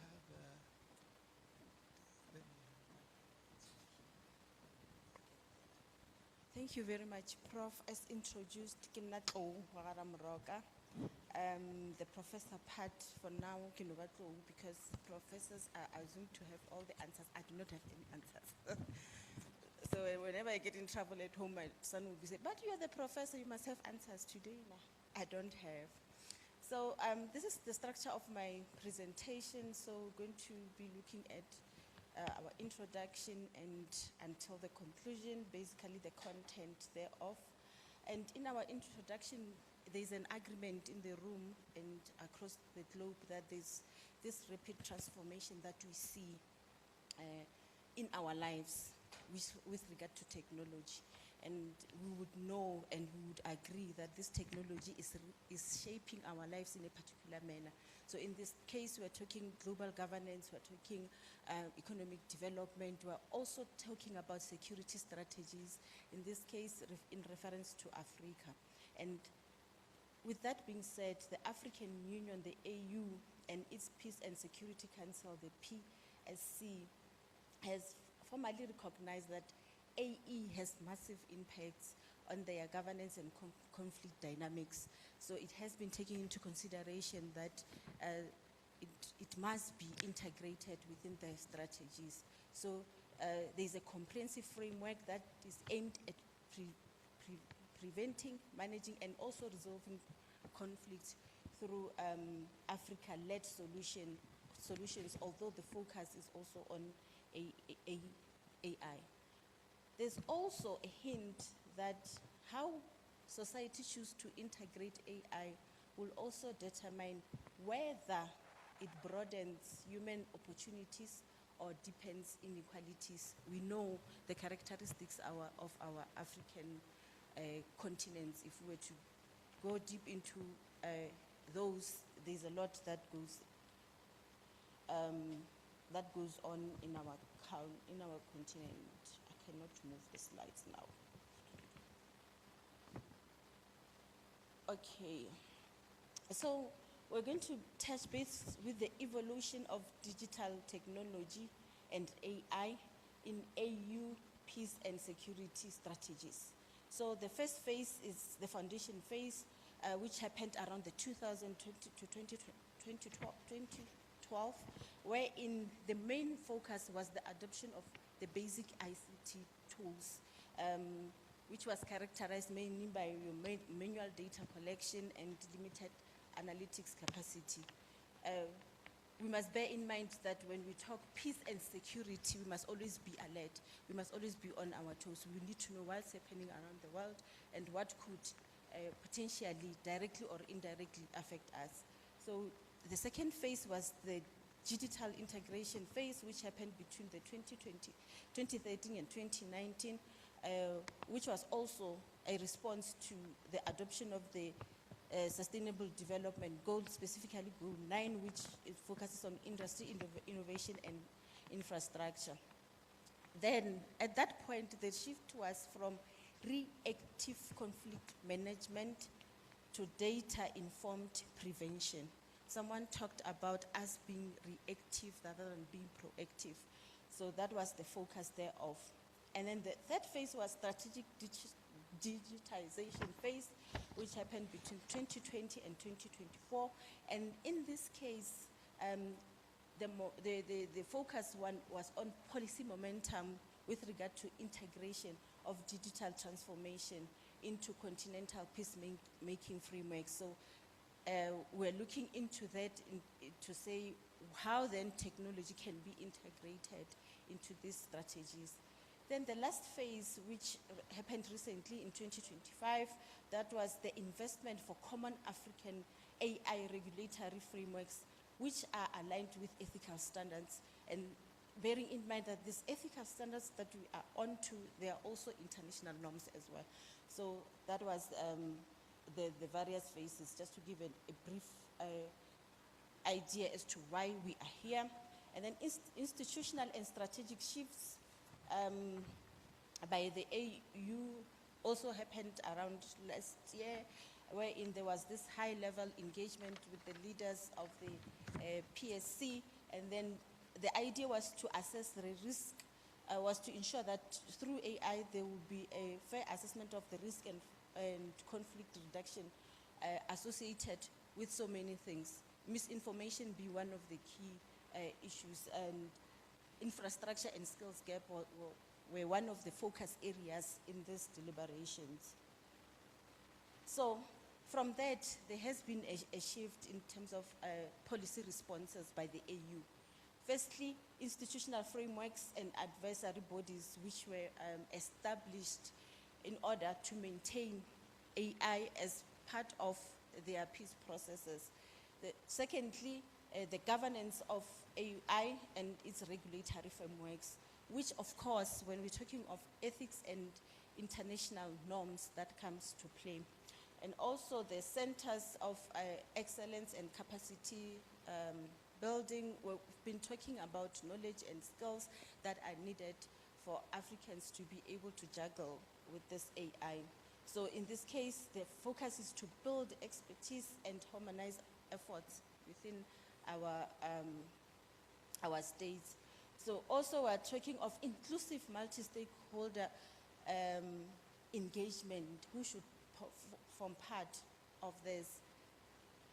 We know that there are so many stakeholders that we need to take into consideration: the private sector, the government, civil society, and researchers and as well. So that also was taken into consideration in their policy responses to ensure that the technology to be adopted will serve the people. So we're talking impact. What are the opportunities? And of course, there's the other side to it. Firstly, all early warning and conflict prevention. So it's for us to be alert in case we are at risk. We already anticipate, we will already be on the know before whatever can happen. So secondly is for us to be able to take strategic, intelligent decisions. So that should assist, if well implemented, should assist us in that regard to improve our decision-making in relation to responding to or prevention of these conflicts. Okay, Prof, sit on, it's not moving because you stood up. So, okay, I'll wrap up 30 seconds. Oh, thank you. Thank you very much. There's also improved situational awareness in peace operations, as I've indicated, for monetary purposes, and also to ensure that our human actors are on par. I've indicated that we need to be on the lookout at all times. We need to have access to real-time data at all times.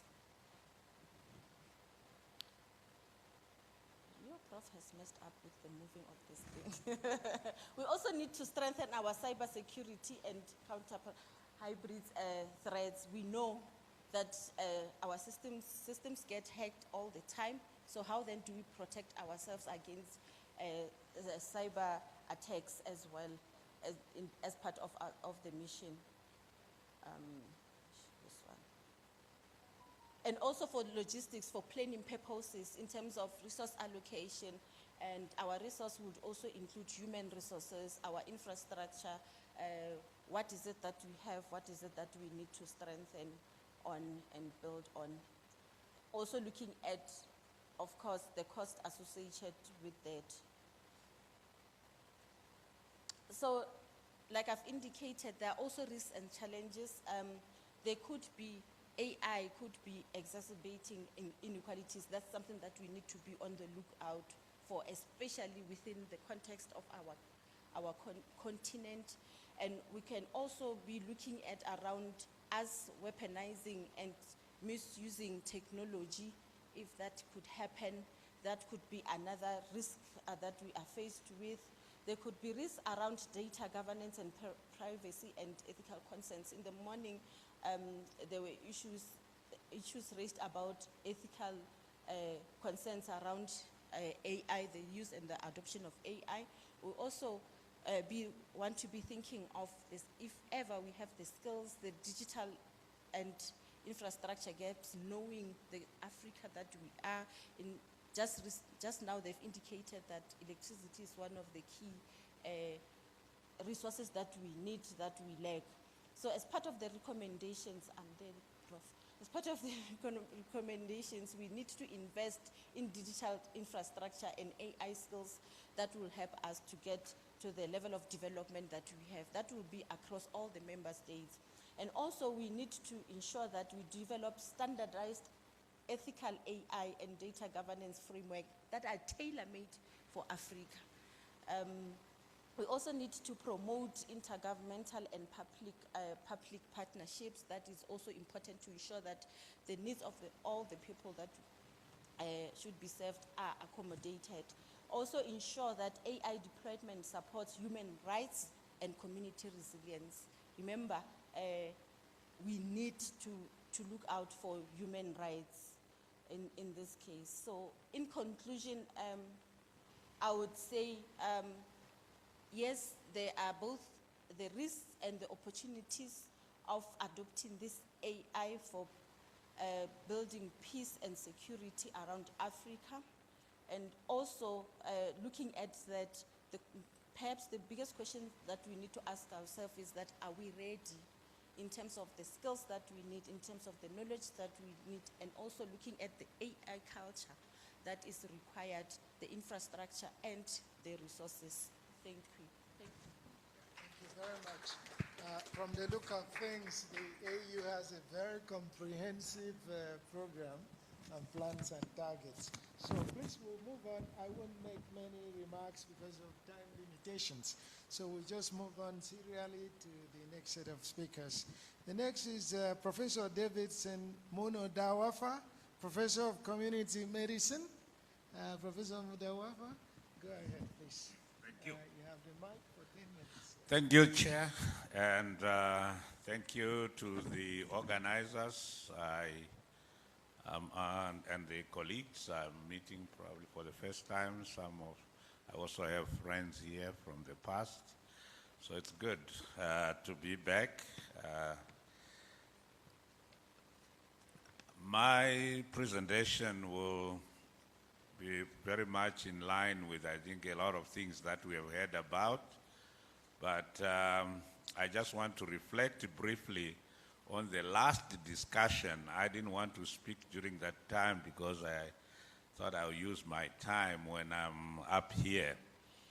The issues I think that we grapple with in Africa, I was at a meeting where someone just asked, what is the problem with Africa? And the people thought it was a topic we could debate the whole day, but someone just stood up and gave one answer, and the meeting ended right there. He said, The problem with Africa are the Africans. Meaning, we just like, if it's in Europe, there'll be the Europeans. We have things that we have to address as Africans, and I think we need to come and we need to find a center in a lot of these discussions. It's interesting that the issues around digital transformation, AI in particular, is now forcing us to come back again and ask ourselves, in what direction would we like to go? Globalization, for me, is here to stay. We cannot pretend that we do not live in a globalized world. Everything we're doing now is globalized. If you look at the food that we're eating out there, that food, I don't think it originated from here. If it did, but there's a lot that has come from Europe, China, everywhere. So if you can't beat them, join them and lead them. And I think this is the challenge that now Africa faces in AI. That sixth continent that was described is doing a lot of wonders out there. The healthcare systems of, say, the United Kingdom is run by foreigners. NHS is literally run by foreigners. They acknowledge that, the British themselves. So why is it that we can not come back as a continent and begin to address our own issues? I thought I'd contribute to that. My topic is on community medicine and digital transformation. As you are well aware that population health, the health of the population is anchored around community health or community medicine. And that's what it is all about. The welfare and the well-being of the general population out there is what we call community medicine or community health. Can I go to the next slide so we can... oh, I'm supposed to be the one the other way around. Yes, okay. So, community medicine is, when you look at technology, it is the operating system of population health. That's why this area of public health is key. It is our operating system. And it gives us the prevention, the surveillance, the disease management, all the issues around planning. So we need to think about the ways we are delivering the health of the population today, given that now we have an opportunity to also work with AI. Oh, why are we? Okay, sorry. So, in the shared definition of digital transformation, what we are looking at is whatever we want to come up with, it has to be, we have to ensure that there is interoperational ability. We should be able to operate within the system. We should be able to look at issues on governance and the trust, the issues on the workforce, and the issues around analysis, analytics and learning. I'm not sure this is the best way. So,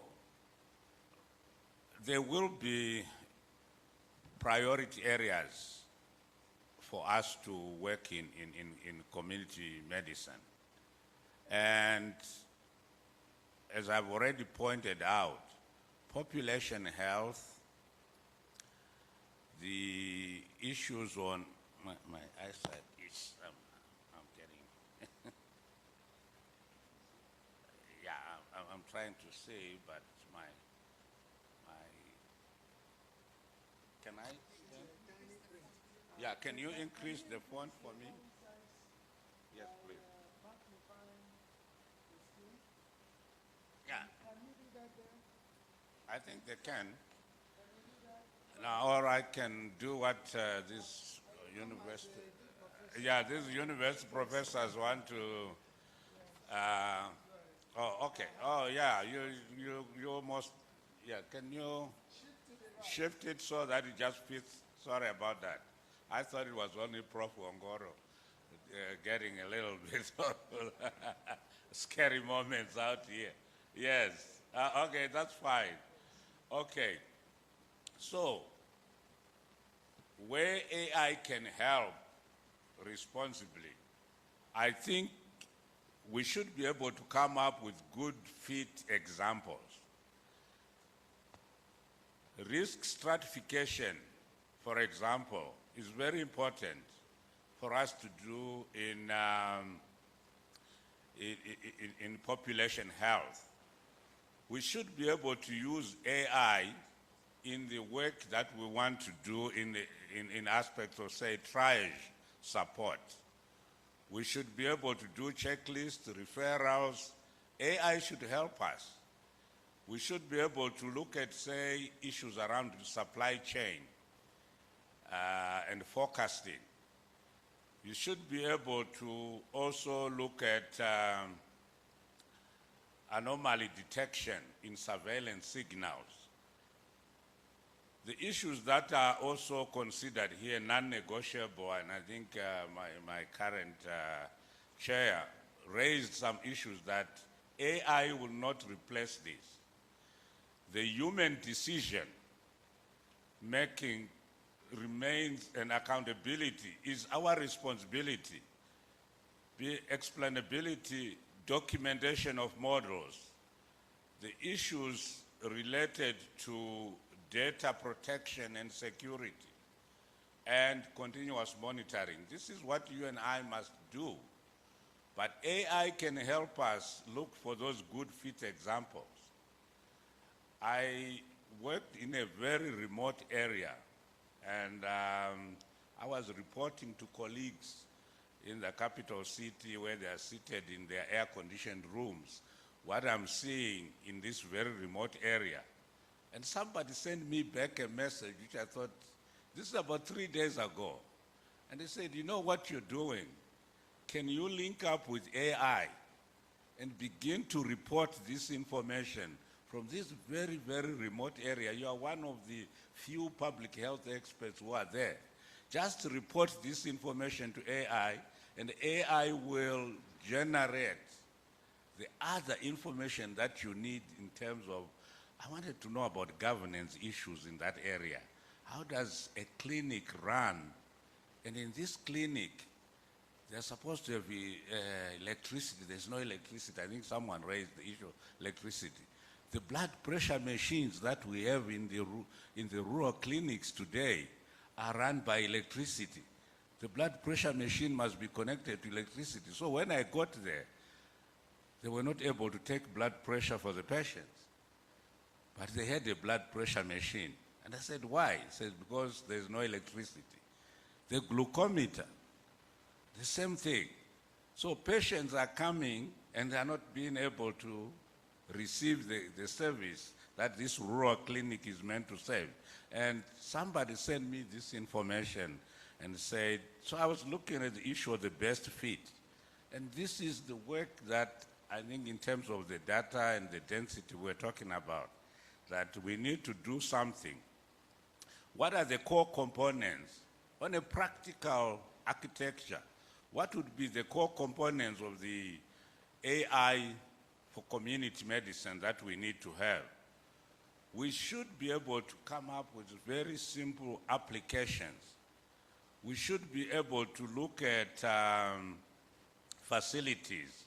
We should be able to look at data aggregation. We should be able to look at national platforms and other analysis. And the AI applications can help us build this information when we go there physically. Because all these places, AI doesn't mean you should not go there. We are supposed to be in the rural areas, like I did. I was there last week.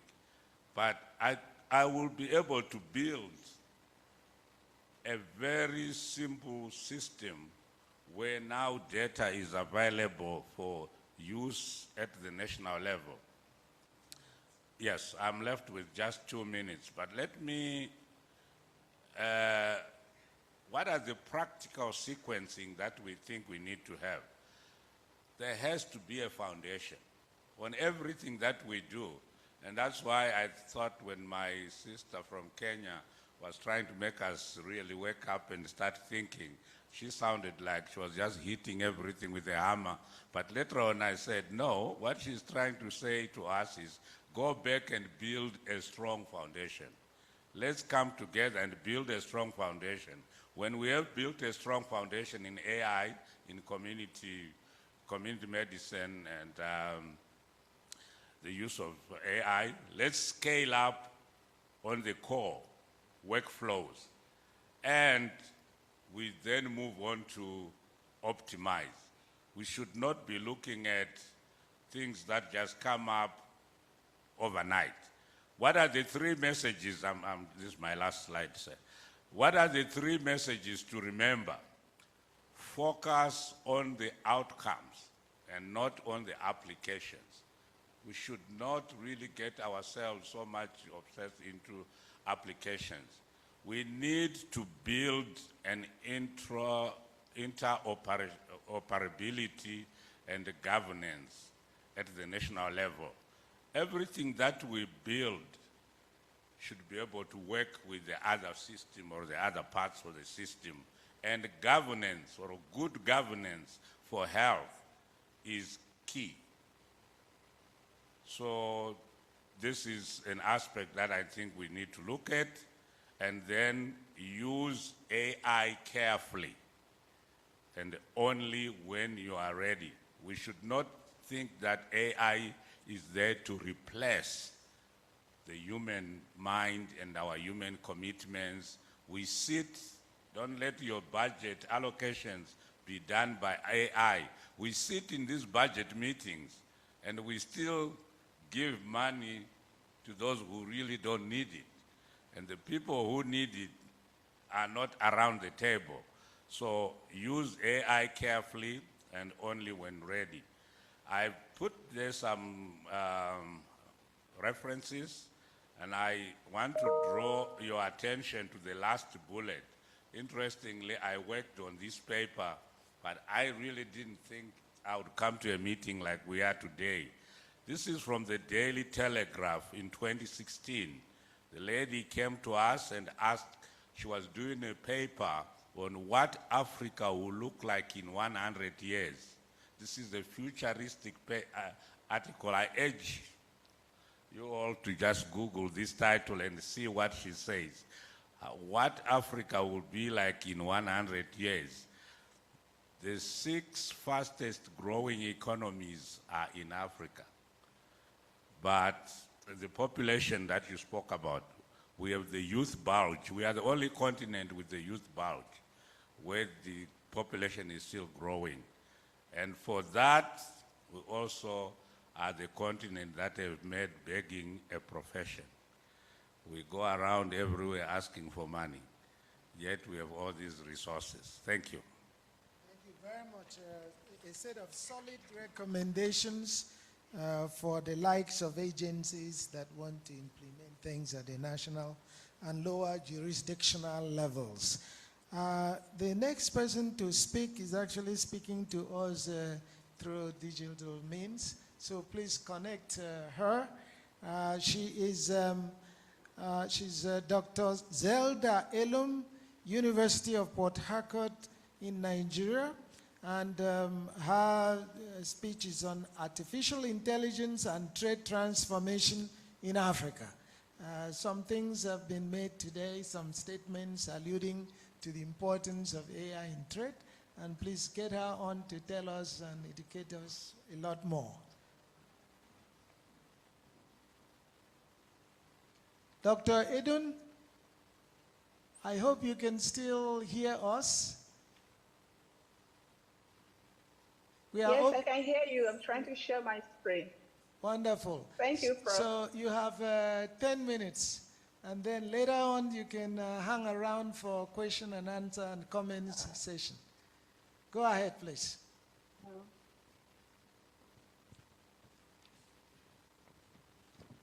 trying to share my screen.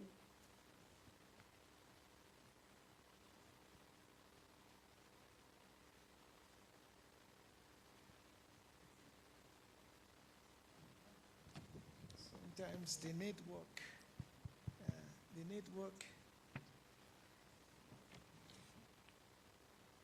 If you are experiencing difficulties, we can go ahead with the, okay, let's see whether we'll succeed. If we don't, we go ahead with the two speakers who are physically present here, and then we give you the opportunity at the end. Are you on? You, on mute, please. On mute.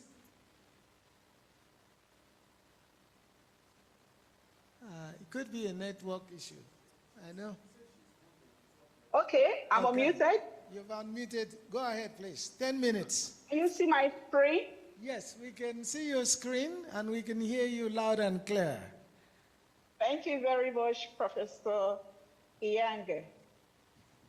So first, I want to sincerely thank the HSRC and the AURC for organizing things, for inviting me to participate in this conference. So from this end, I'm happy to share my thoughts on what advancing AI technology portends for trade in our continent.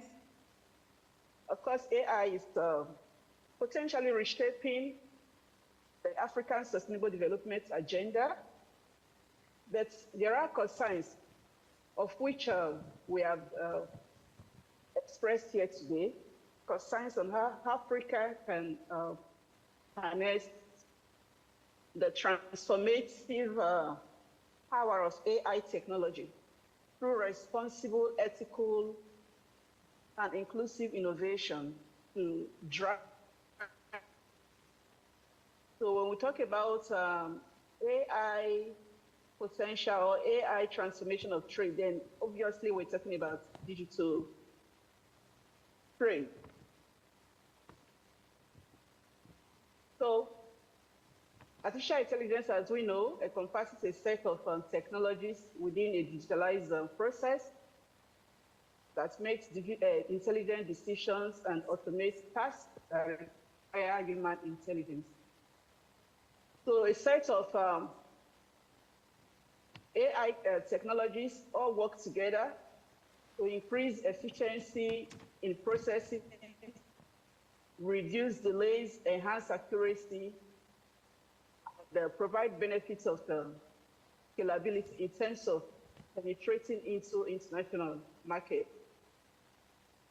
So of course, AI, through its ability to analyze large data sets, enables automation of complex tasks, provides real-time monitoring and proactive risk management. It also enhances data security by identifying unusual access patterns in detecting threats and managing access control. So there are many roles of uses of the AI technology. So basically, when we talk about digital trade, we're talking about the trade that is carried out through electronic means. The digital trade has to do with goods and services that are digitally ordered or delivered from computer networks and across border e-commerce platforms. So these are enabled by electronic technologies. We have many of them.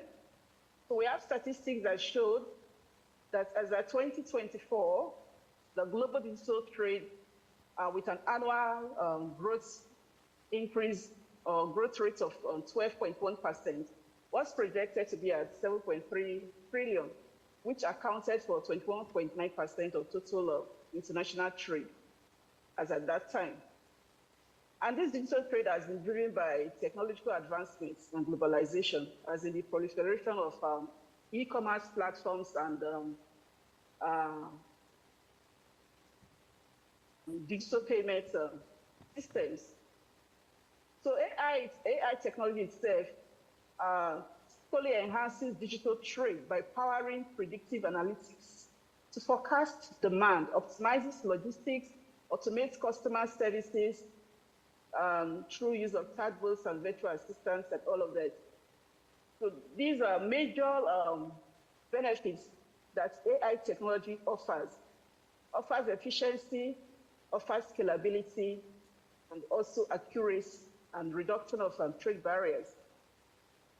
So we have seen AI is rapidly transforming the global trade, shifting it from the traditionally reactive paper-based documentation processes to more proactive data-driven intelligence, enabling more streamlined and reliable and responsive supply chain. So what are some of these AI-driven trade transformations? To be specific, they have been experienced or observed in different areas or sectors of the economy. So as you see here, logistics and supply chain optimization. Our AI integration reduces trade delays and costs, increasing efficiency, optimizing logistics. We see here AI integration in customs and trade facilitation. Of course, there is increase in trade as a result of increasing e-commerce. And with increase in trade volumes, supply chains are diversifying, and of course, illicit activities are also springing up, which is one of the fears of the use of AI. A lot of these require more diligence and operational efficiency in our custom procedures. So AI has been very effective in that regard. We have digital trade in services, which AI integration is driving its growth, enabling efficiency in provision of such services. And also, AI integration in trade has enabled democratization of trade in reducing trade barriers, especially for small, medium enterprises. And of course, AI systems are used in pricing strategies by firms. You have the trade finance. So statistics shows that about 80 to 90% of world trade relies on trade finance instruments like the letter of credits and bank guarantees. But with AI integration, all of these processes are able to be done quickly with more efficiency in assessing risk. So it enables automation and reduces delay in transactions. Then we have the AI used in the healthcare, which has also been spoken about. Power diagnostics and telemedicine enhances access to healthcare in remote and undeserved regions. So with integration of AI in healthcare, more persons that ordinarily would not have access to healthcare are able to have access. Then you have AI integration in education. AI facilitates personalized and adaptive learning paths, make quality education more accessible to all, even in remote areas. Then also AI used in hospitality, tourism, and entertainment. They're being used in the hotel industry to plan trips and room services, to optimize their services. And we have AI integration in transportation. Of course, transportation is very, very vital to trade. So AI integration into transportation involves traffic flow optimization of logistics and public transit routes, which it reduces travel time, which of course also reduces fuel use and carbon emissions. Then you have the use of AI in energy. I've noted, I think someone has noted that energy is very important. There is no AI without energy. Likewise, AI is used also to enable a more efficient and automated trading processes in the energy markets, managing volatility in energy markets with increasing renewable energy in the energy mix. AI enables efficient, helps in managing the energy production and managing the volatility in the production. And also, AI is efficient, or its integration in manufacturing enables mass production of goods tailored to customer specifications quickly, it optimizes production, and improves outcome across the value chain. So those are some of the areas, major areas that AI integration have been seen to be very useful and can be used to drive economic growth and development. So if we look at the drivers of the AI technology adoption in trade, so research has shown that internet connectivity is very, very important. We've all agreed here from the previous speakers. Internet connectivity is key. So increasing internet penetration, of course, even though it's still low in this part of the world, we agree that there has been an increase over time, and this itself has also promoted the growth of digital trade. And also it has also helped to advance the use of AI technology. Then we have the data and AI governance. So data security and competitive intelligence, of course, is vital for businesses to thrive.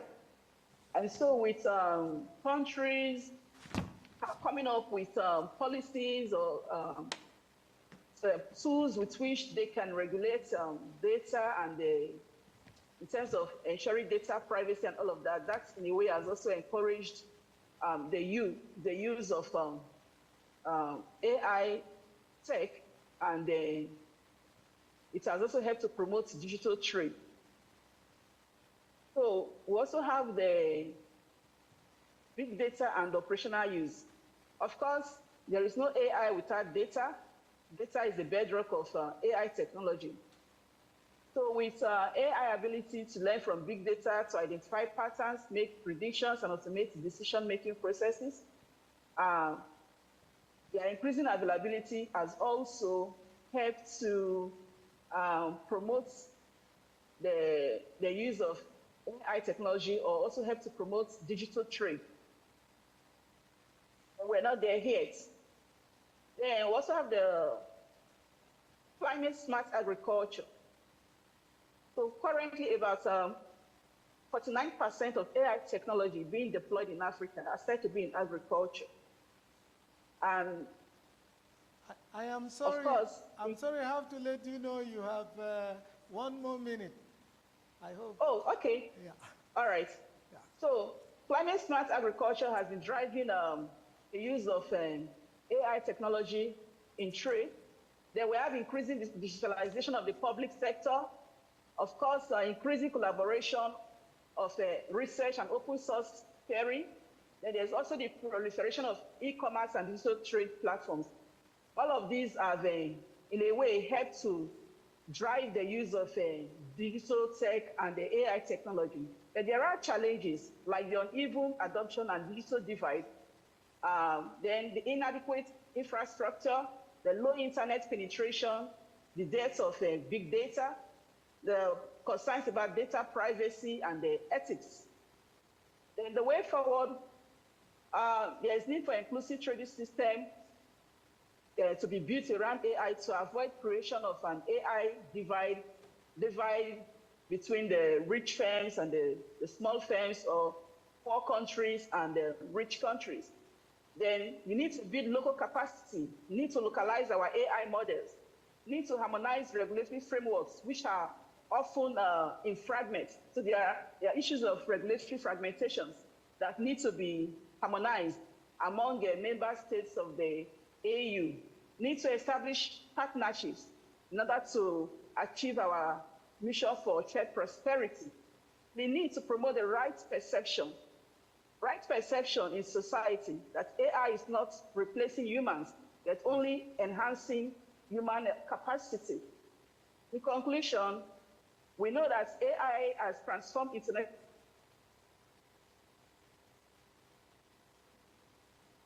I hope you can hear me. Can you hear me? I think internet, we will pay our gratitude to her later on. We'll do that. Yeah, please, the next presentation is going to be done by... Thank you. Oh. Thank you. Thank you very much for a rather comprehensive presentation that covered a lot of the themes that have been mentioned by previous speakers, and you provided great details on the utilities, the constraints, and the way to move forward with AI across a number of economic sectors. Thank you. So you can hang around because there will be question and answers and comments, although that will be very short because we are time limited. Now we'll move on to our guests on the stage here. Dr. Brenda Isabel, the Executive Director of Governance Hub Africa in Nairobi, Kenya. Please, you have 10 minutes to address us too. Thank you very much, Prof. Also, thank you for the blessings. I'm not a doctor yet, but being in the room with such powerful people, I know very soon this is a prophecy. Yeah, thank you. So a lot has been covered, I think, from morning, so I may have to shorten what was supposed to be my presentation. I will start by challenging those of us in this room. As we talk about AI and technology in Africa, let us remember that the child who is not embraced by his village is likely to burn down its village, their village, to feel its warmth. I say this because I think when we talk about technology and AI, we must remember that its biggest constituents are young people. Young people are using AI and technology for many things, mostly academic, innovation, you know. As I go along in the presentation, we'll get to see how young people are using technology, but we must also reflect on the stability of Africa and what the impact and entry of technology has done to our democracies. My topic was to explore whether digital technology is strengthening Africa's journey towards sustainable development goals, or whether this, deepens the risk of inequality. So when we look at the youth of Africa are educated, they're connected, they're ambitious. However, they're very impatient for progress. So unless their energy is included in these conversations, in such rooms, then we risk to leave out a very important demographic. How many of you have seen the uprisings in Africa recently? Yeah? Africa has experienced a lot of civic unrest, and it's tied to young people who are central in terms of rejecting bad governance, and their core tool for mobilization has been social media and digital technology generally. Now, let us also reflect on who owns some of this technology. TikTok has become very famous in Africa, but TikTok belongs to China. However, the TikTok that China consumes is very different from what they give us. TikTok is a tool for mass mobilization and data extraction. How do you register for these things? They ask you for a lot of details. And you will see why America is very keen. My brother from Uganda mentioned how 14 countries in Africa were rushing for gold in terms of billions while exchanging it for African data. China and the US are fighting. And I love African proverbs or sayings because they are very deep sometimes. Africa likes to go to the negotiating table naked. Why do I say that? Because we have no technology of our own. However, we have very strong opinions in those rooms. I don't say this to vilify us. I say this to provoke us, to expand this network and find solutions, right? I sit here before you. My topic is on, how the impact of technology on the Sustainable Development Goals. But I have a very unique,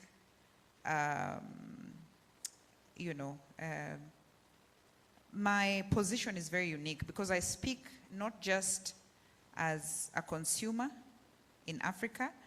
I sit here as also not just a researcher, but also an implementer who implements these programs on Sustainable Development Goals. Now, the failure of Africa to own our own AI or emerging technologies, that risk will take us back to digital neocolonialism. I think Prof mentioned in the morning how dangerous that is. Look at how civil society is structured. Who gives the funding to civil society? It's the foreign agencies, right? Foreign agencies dictate what we must mine from our countries to give them.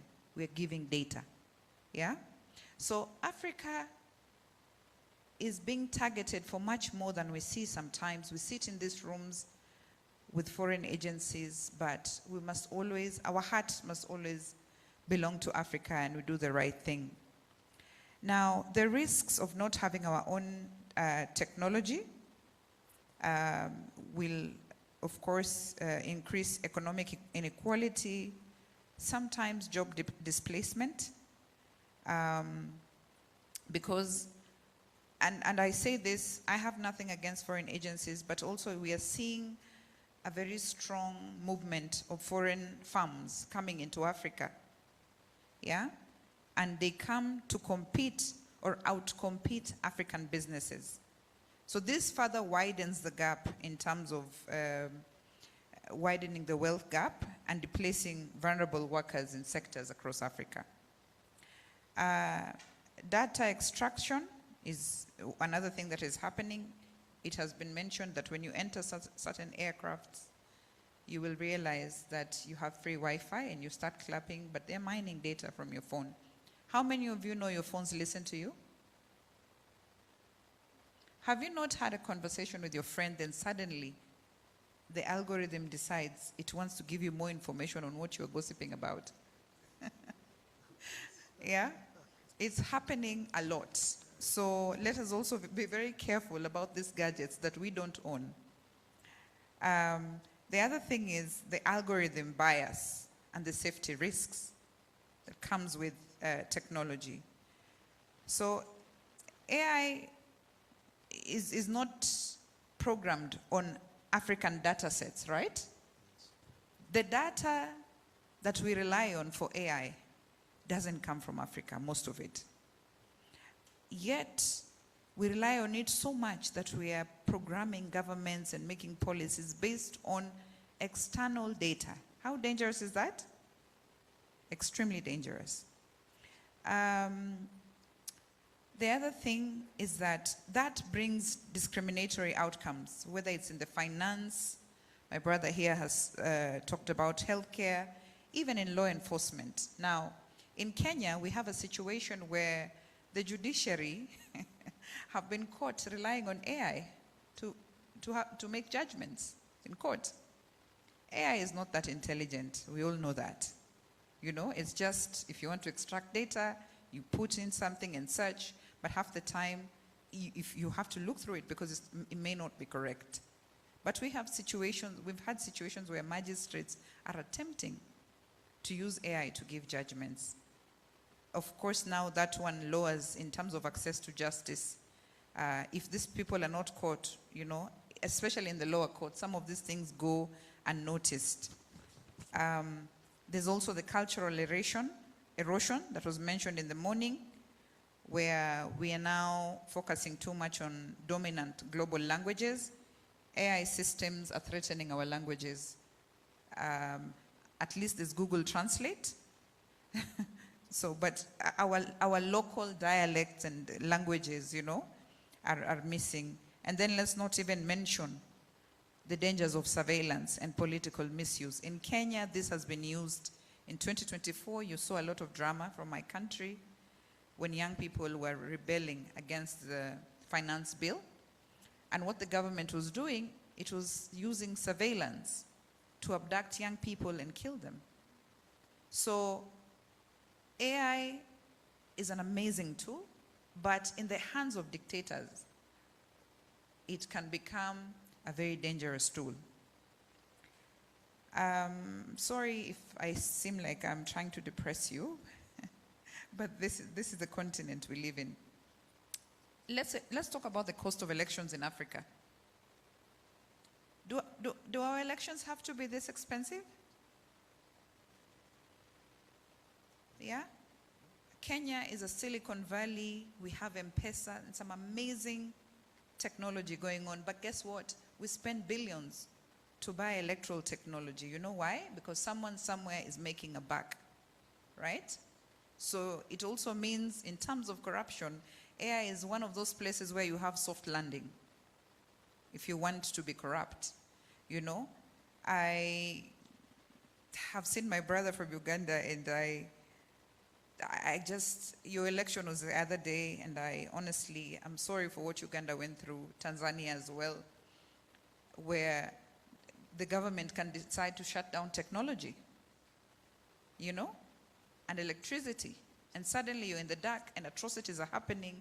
You all saw the crimes against humanity that have been meted upon our brothers and sisters. So sometimes, even as we talk about colonialism, let us remember that some of our dictators in our countries are doing much worse. Now,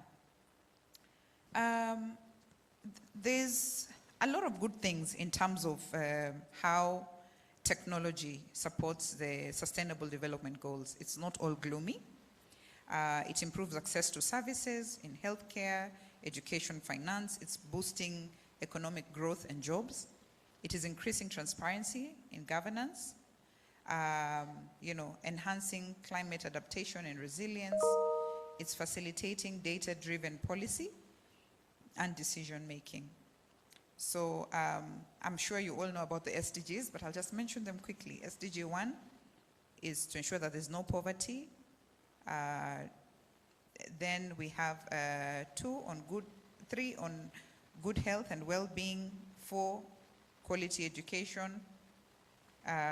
We have decent work and economic growth, industry, innovation, infrastructure, and 13 climate action. Now, the risks of exclusion and inequality are also high. The risks of exclusion and inequality are high because digital access is also uneven. How is it uneven? In the rural areas, you've been told in the morning, even electricity is a problem. So how will they access, even technology if they don't have electricity? The other thing is, data governance challenges in terms of data protection. It raises a lot of privacy concerns. If you're in the political space, this can be used against you, technology. There's something also called technologically facilitated gender-based violence, where we all know for women, the number one thing that we preserve is our dignity. But you wake up in the morning as a young political aspirant, and there's naked pictures of you on the internet, but they're not real. They're made by AI. So what happens to women who are trying to deconstruct barriers and get into leadership? They cow down and they run out of the race because it is extremely, you know, as African women, these are things that some of us cannot get over. And a lot of the political space, politicians would use it against you. In terms of, I think digital health innovations were talked about. I will not go there. In terms of online learning platforms, there's a remote blending of learning activities, you know, that is supported through technology. So of course, young people have access to education because of technology. E-governance and transparency tools, I think we're seeing our governments use a lot of technology, even for citizen engagement and also to identify bureaucratic inefficiencies. Climate and agriculture, we're seeing AI and apps that are used to help farmers predict weather, optimize crops, and you know, increasing yields. We have blockchain support and supply chain traceability. So when you look at the skills and capacity gap, it's another challenge. You know, how many people in Africa, whenever we think about the Sustainable Development Goals, have the capacity to uptake AI? AI is a big monster, not in a negative way. It's a big animal that needs to be broken down into sizable chunks that we can swallow. So we need to find a way of making sure that even our education systems are embedding AI and technology as part of, you know, the things that our children are learning. Because at the end of the day, the work that we're doing here is not for us. We may or may not be here tomorrow, but there should be people behind us who can build on existing gains. In terms of, sorry, I'm trying to rush through because a lot has been mentioned already. Case studies, strong illustrations. We have M-Pesa in Kenya, mobile money has really impacted financial inclusion, where your mother can send you money from where she's seated through her phone, and she doesn't need to go to a bank. In fact, in Kenya, some of us cannot remember the last time we went to a bank. Banking halls normally, unless you really have some crazy transactions to do, nobody goes to the bank anymore. Telemedicine in Rwanda, it's expanding health and reach. We have in South Africa EdTech adoption, bringing rural learning, it's building and bridging rural learning gaps. We have AI for agriculture in West Africa as a climate resilience tool. Yeah. So in conclusion, allow me to conclude because I think a lot has already been covered. Yeah. If we wanted to measure progress, we must think through connectivity and access rates. That's important. The second thing is digital literacy and skills levels. The third thing would be service delivery outcomes, whether it's education, health, or finance. Inequality metrics. Let us never forget that we have urban and rural dynamics that are not the same. So it cannot be one size fits all. And then AI ethic indicators. I think this entire time I have been in this meeting, the conversation is Africa needs to find custom-made solutions that work for Africa. We cannot adapt strategies that work elsewhere and expect them to work here. The other conversation that was here in the morning was about how can Africa move as a bloc. I think it's important that I don't know whether we may need to form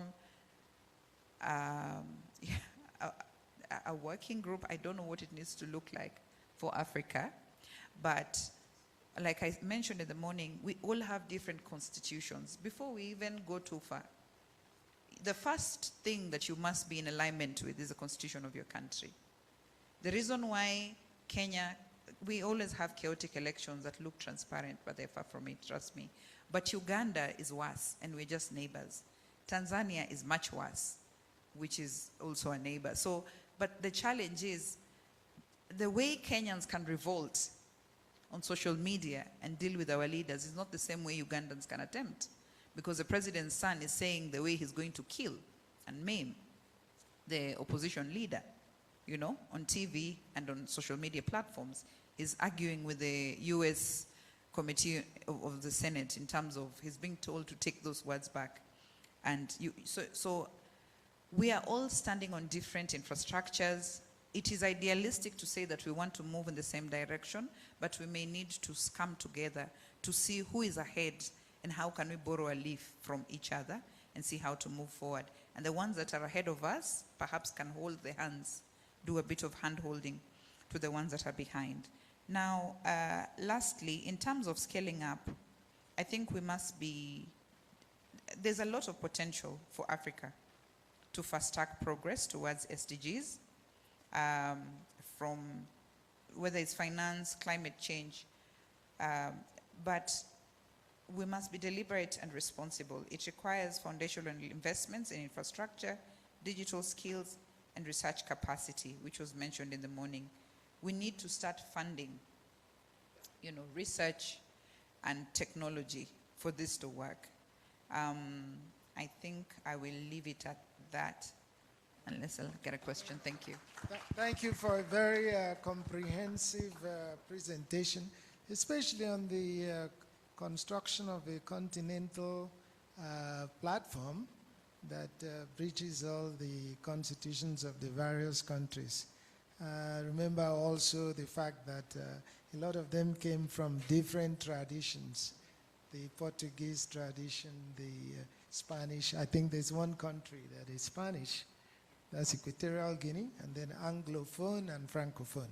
So the final presentation will be made by Dr. Pauline Ngimwa, Head Capacity Development and Training Partnership for Africa Social and Governance Research, Nairobi, Kenya.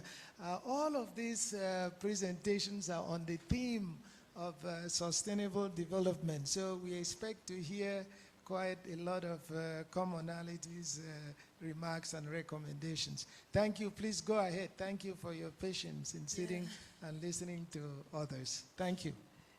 Thank you very much. This is indeed a relevant and important conversation which must happen. So it's quite timely as well. And I'm grateful that I'm in this conversation. So thank you very much, HSRC, for providing the platform.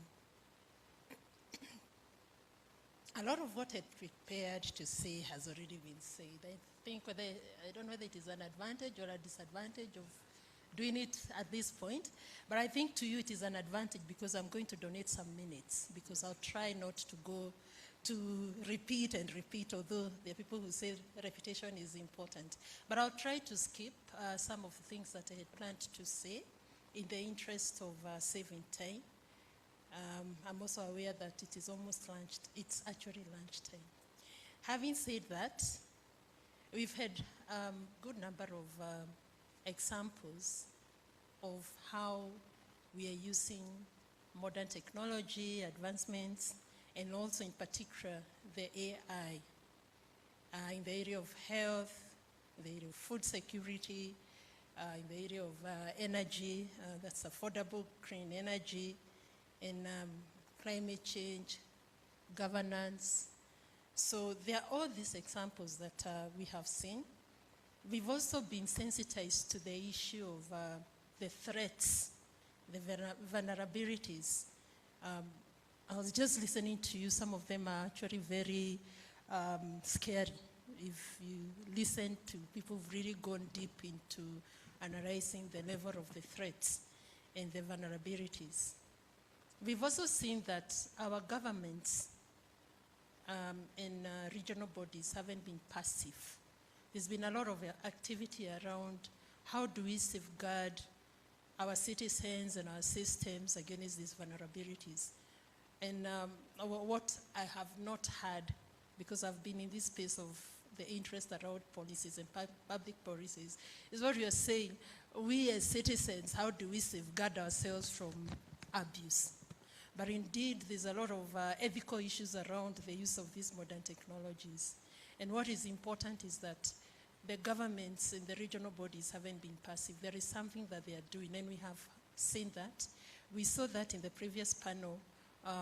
There was one of the panelists took time to show us the landscape, the policy landscape, which I found very useful. So we know that even in each of most of the countries, they all have some sort of national policies around AI use in particular. And we are aware, I think there was a mention of the African Union Development Agency that has a draft policy around data protection. We know of the Malabo Convention that was ratified by AU, I think, in 2023.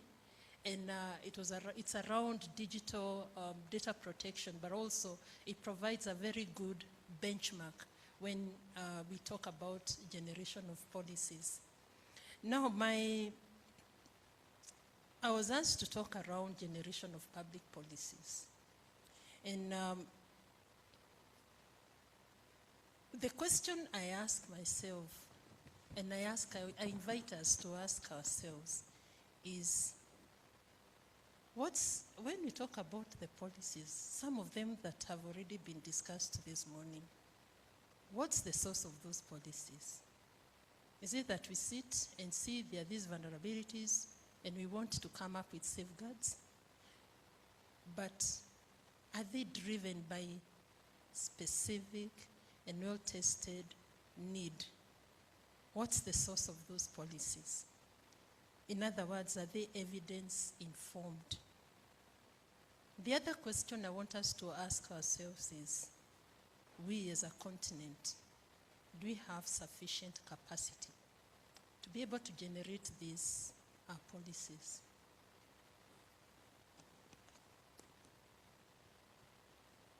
Context-specific policies. In view of the fact that, whether we like it or not, these are foreign technologies that have come. They've always come to us. And there's a lot of that conversation in the morning. How do we generate policies that speak to a specific context, that are needs-driven?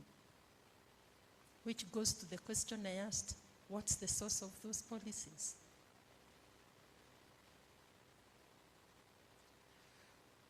There was a question that you asked about the young people. And I'm seated here, I'm looking around and I'm asking myself, where are the young people, even in this conversation? When I look around, I can count the 35 and below. In this house, in this space. Yeah, I can see that. Yeah. Where are they? Because we were told in the morning that around 40% of the global population is the young people. And Africa has around 40% of the young people globally. So you can imagine in the next 5 years where they will be. Yet, we are talking about generating public policies around digital technologies. They are the consumers of the technologies, number one. But we are developing or generating public policies. We sit in AU platforms and come up with wonderful conventions. But where are these people who are going to be the most affected by the public policy? So to respond to those two questions, I decided to reflect on what we do. I work for an organization that some of you are aware of it. We are the Partnership for African Social and Governance Research. And among many things that we do, we are driven by generation of evidence that is driven by evidence. So we are busy collecting evidence that can inform policy. But importantly, we've been in that space. We are developing the next generation of policy makers and researchers of policy.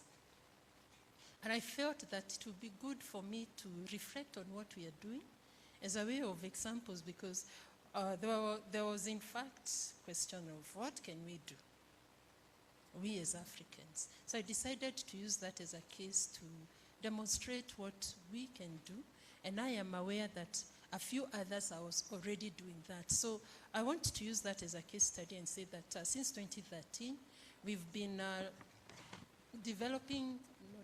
strengthening capacities of the next generation of public policy actors, decision makers, policy makers, and researchers of public policy. And we came up with 2 programs, graduate programs. One is a master's program. That is, both of them are collaborative. So they are not in one particular area. They are regional. They are African programs, collaboratively developed by our African academics and being delivered by our African universities. And we target,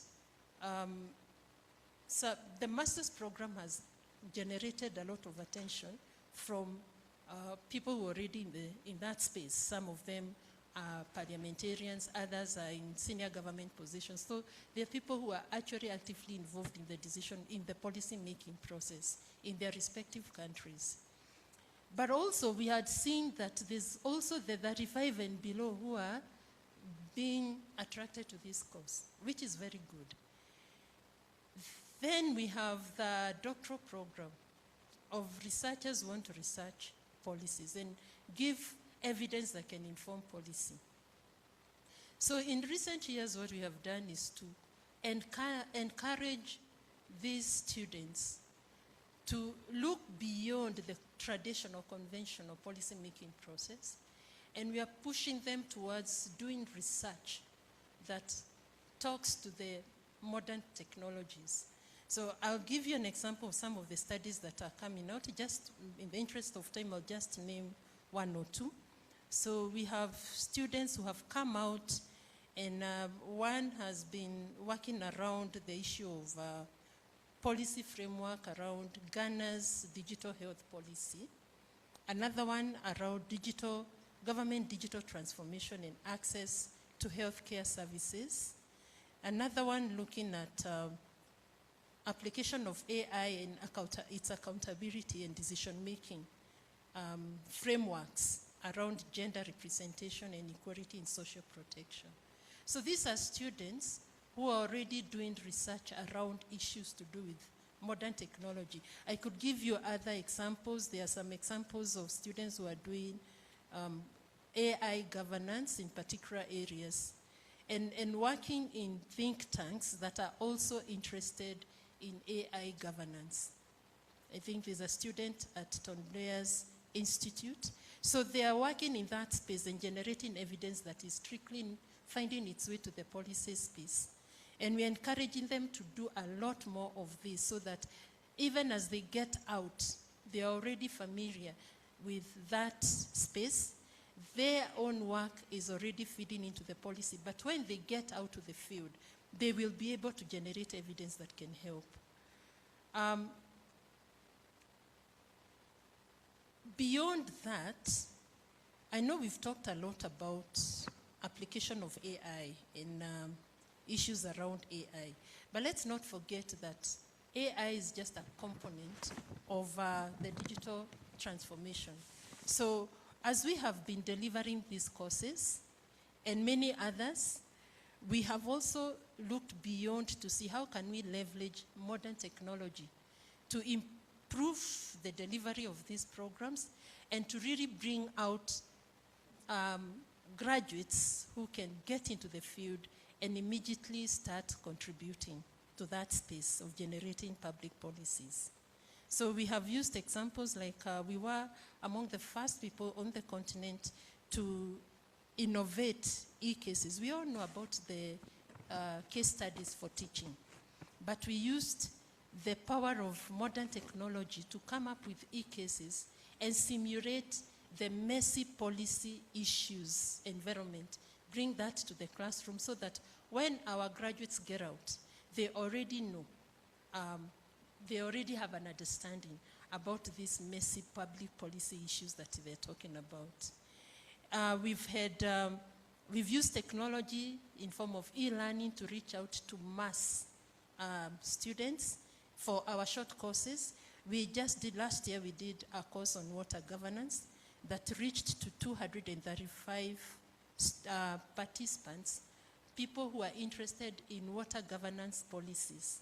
And it reached to participants across 22 countries in Africa. And of course, we have a course that we did a few years ago that became very, very important during COVID period that targeted the teachers of universities, if you know what I mean, the faculty who are teaching. Some of them we are using to teach the public policy. The course itself was called Pedagogical Leadership in Africa, but it was basically about how do you teach? How do you teach effectively? And it reached to about 90 universities in 11 countries in the continent. So, and it was really impactful because when COVID came and universities were closed, and there was the shift to e-learning, then this program was used and it was very transformative, and we saw what it was able to do. So I wanted to just use that as an example of how we can contribute towards the question that was used, particularly in generating public policies that are helping us to govern the whole issue of digital transformation, and in particular the AI. So in conclusion, what I'm saying is that when we are following these graduates to see what are they doing, how are they supporting the generation of public policy around some of these issues that we are talking about. And we've seen that some of them have been taken up by think tanks on the continent. Others are working with organizations such as World Bank. And like I said, some of what they are doing relates to the question of the day around digital transformation and AI. So I've tried to be brief because I've cut out some of the examples I wanted to use. And I hope I've been able to donate 1 or 2 minutes. Thank you. Thank you very much, Dr. Ompilo, for telling us a lot of things about the challenges building capacity and actually having folks go out and get these things done in industry and government agencies. We'll come to the end of the formal presentations. I'll take permission from the overall chair to have any comments on the total of 5 minutes, because we don't want to stand between you and lunch. It's already about 2 p.m. Let's then solicit questions and remarks. If the questions relate to presentations by one or the other of the presenters, I'll so direct. So I see a hand there. Go ahead. And let's see other hands. Professor Mamo will be next after you. Who else? Third will be Professor Simeleni. Okay, so we have 3 questions, and I suspect some of them will be remarks. They may not be questions. So go ahead, please. Go ahead. Oh, you don't have a mic. You don't have a mic. Let's see. Do we have an extra mic? I can give you mine. Come, get mine. Yes.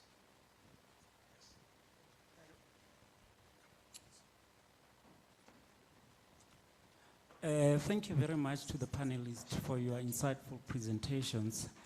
And my question is directed to Prof. Davison and Dr. Zelda. It's mainly around AI in health. And the question really is around the tools, AI tools. So which AI tools do you have that can strengthen frontline decision making within the primary health care? And if we do have those type of tools, do we do some sort of evaluations on those tools if they are safe and they can be trusted? Thanks. Yeah, thank you. Thank you very much. We've been working lately, and I want to make a comment on the young people. Really, honestly, I've been also shaped very much into gathering courage to go into AI in the way I'm doing now because of young people. Otherwise, You know, although I'm retired, I'm still not interested in fighting anyone that much.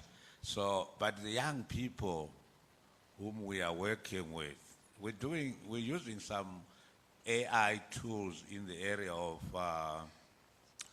monitoring, evaluation, and learning. In the monitoring, evaluation, and learning, our expert is a master's student. That is the expert in the field. And each time we take him around, people wonder, are you sure this is? But when he speaks and he starts explaining what is going on, and he has won global awards for that. So all the data collection in terms of qualitative data, and this is where I see AI in a very strong way. All our KII, all the focus groups, we just completed what we call the transect walk, where in the event that there is an outbreak or malaria, water sanitation, hygiene issues, we send out, again, our enumerators are young people. They go out to walk around that area. And when they come back, and the tool that they have is an AI tool, the data is entered and collected. And in the analysis, we are able to even bring in more data in addition to what they've observed. It's amazing when you get to see a picture and we draw. I'm sure some of you know the transect walk. It's used very much in participatory methods. So we have tools in the area of participatory approaches. All our qualitative data is also based on AI. Thank you. Thank you very much. I think you were mentioned in the question. Who was mentioned? You asked a question to two of the panelists. Who did you? Okay. Oh, online, no wonder, yes. Was trying to find out who. You are online. One of our participants has asked a question, and that question was, what are the practical cases that you have led or you know about that folks have applied AI to practical work outside? I'm just paraphrasing, so if you have any experience of application of AI in any of the utilities that you mentioned in your presentation, please go ahead.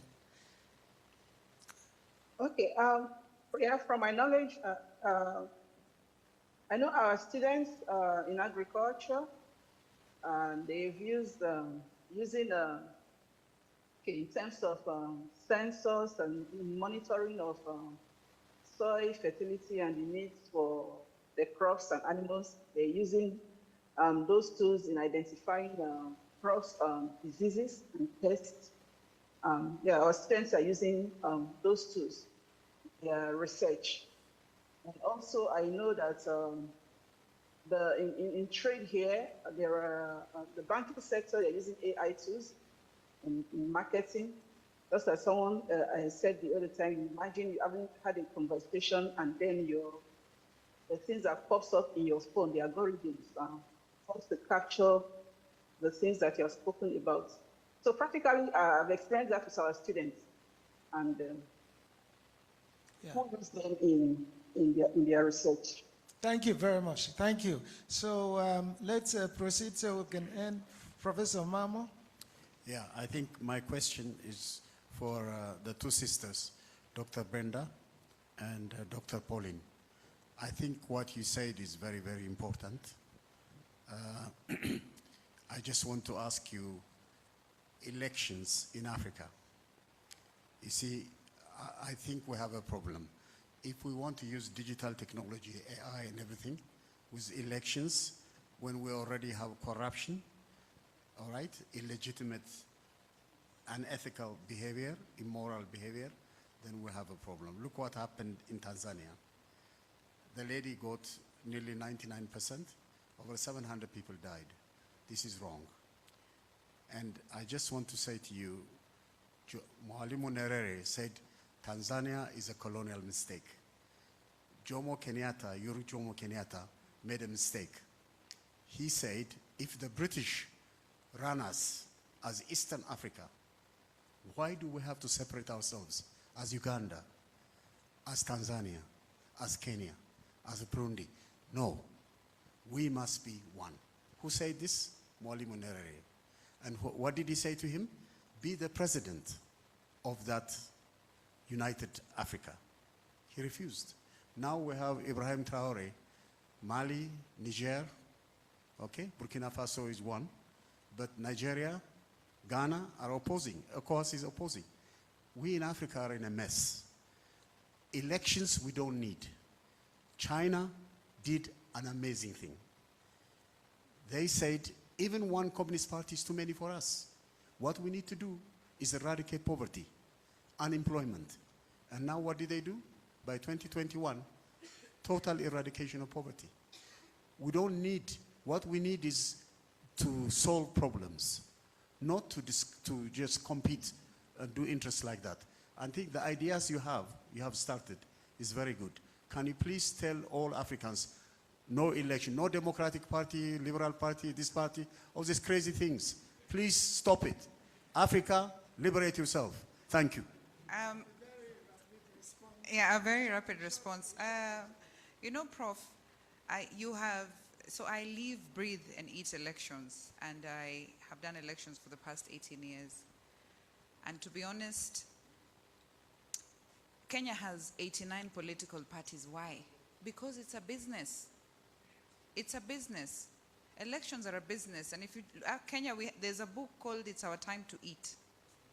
It is about me entering, getting power, clinching it, and me and my friends can enjoy power and oppress the rest. Now, the challenge that you raise is very critical. The infrastructure we stand on was designed by the colonialists. But do you know why our leaders are not interested in breaking down that infrastructure? Because the colonialists realize that Africans are greedy. If I feed 10 people and leave 1 million people hungry, these 10 will oppress their million. So what is happening in Africa is that the infrastructure that was set by the colonialists is feeding the 1% of the 1%. Now that 1% is happy to oppress the rest of us. This is why my brother from Uganda will say some crazy African countries have already signed. Somebody is making money out of this. So corruption is a very big challenge in Africa. Allow me to say, and if I leave you with nothing else, I want you to just realize how Kenya sometimes look good. And I love Kenya. I'm Kenyan, but I'm more Pan-Africanist than anything else. Our ballot paper has 18 security features, more than our legal tender. Our money has less security features than a ballot paper. It tells you how important elections are. Not really important, but by the time a ballot paper is so expensive to print, it raises the cost of elections, so people are making money. It is business. So at the end of the day, democracy, I wish we designed our own democracy, something that works for Africa. But this animal we inherited called democracy, you saw how the West behaved. They thought the US thought they were ready for Kamala to become president. They just realized they are not ready for that kind of change. You have seen the oppression Trump has meted upon Americans, yeah? Which means even their own democracy did not work, but Africans, we are dying with that yoke, and democracy is expensive. Lastly, there's a reason why Ibrahim Traore is more efficient than every other African leader, because the bureaucratic systems that we set, if he decides he wants to buy tractors, it takes him 2 hours to make the decision. Thank you. Excellent. Corruption is endemic, even in the United States.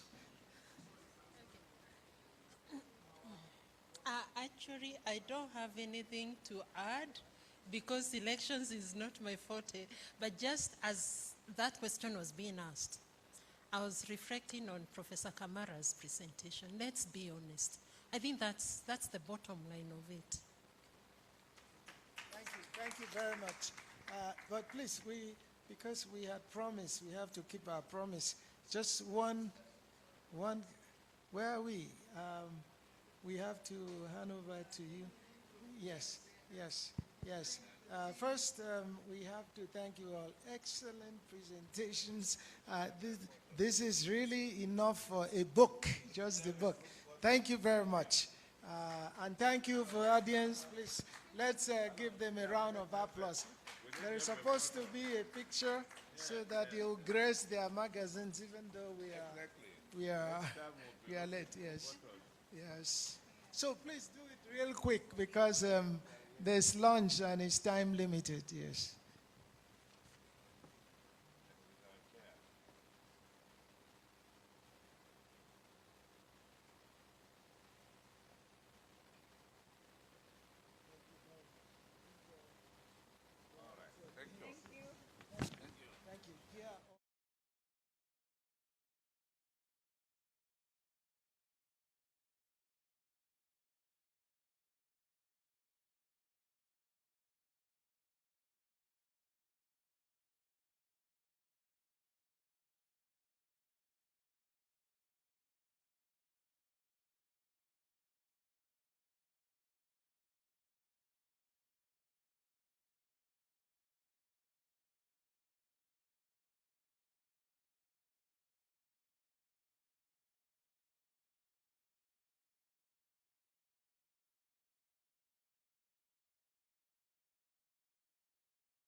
we are about to start. Can we settle down? Settle down.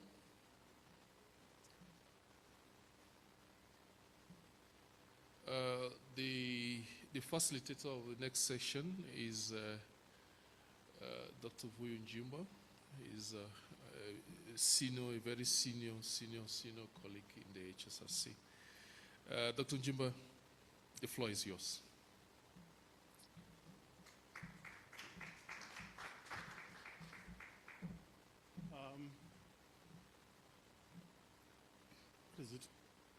Good afternoon, colleagues. I know that people are still digesting their food, so we are in a state of, as we proceed to a state of moving from hypoglycemic to hyperglycemic state is a very difficult transition. Usually they call it the graveyard shift, but I'm not going to make this a graveyard shift. Because of unforeseen circumstances, we have lost a few of our presenters. But nevertheless, as we all know, we are running behind time, so we need to start now. We're supposed to have Dr. Demis Getahon from Ethiopia, couldn't join us. Could I ask Dr. Eric Masese, Professor of Sociology and Anthropology at the Moi University, to come to the front? We've got a round of applause. So you don't have to run away, it's only you and me at the front. So we've got the stage. I bathed today also, so sit closer to me. Yeah. And also, colleagues, there is, I think Professor Nyang will come, but he did not want to come. Then we've got Dr. Alban Ahor, professor, sorry. Yeah, my glasses can't see. He's a professor, he's a director at CAPIC at Hopet Boni University in Abidjan, Cote d'Ivoire. Is Dr. Rehotso Fetse Chikane in? Please come to the front. So, yeah, the panel is here. I need another mic. Perhaps I'll take this one. So, colleagues, yeah, I know that our seniors may not be here, but we need to start in the interest of time. My name is Vuyo. As you've been told, we're in session 3. We're going to have talk about infrastructure gaps and connectivity challenges in the era of digital transformation in Africa. All my colleagues are welcome. We have 10 minutes per person to speak. Can I just pass to you useless information? I have a black belt in karate, and my watch works very well. What you do with that information is your choice. I will not take much time. To my speakers, I've just told them I also own 2 guns with bullets. It's just useless information, colleagues, that you can use it the way you want. So I will not waste time. I'll give it to you, my colleagues. We'll start with you, Dr. Eric Masese.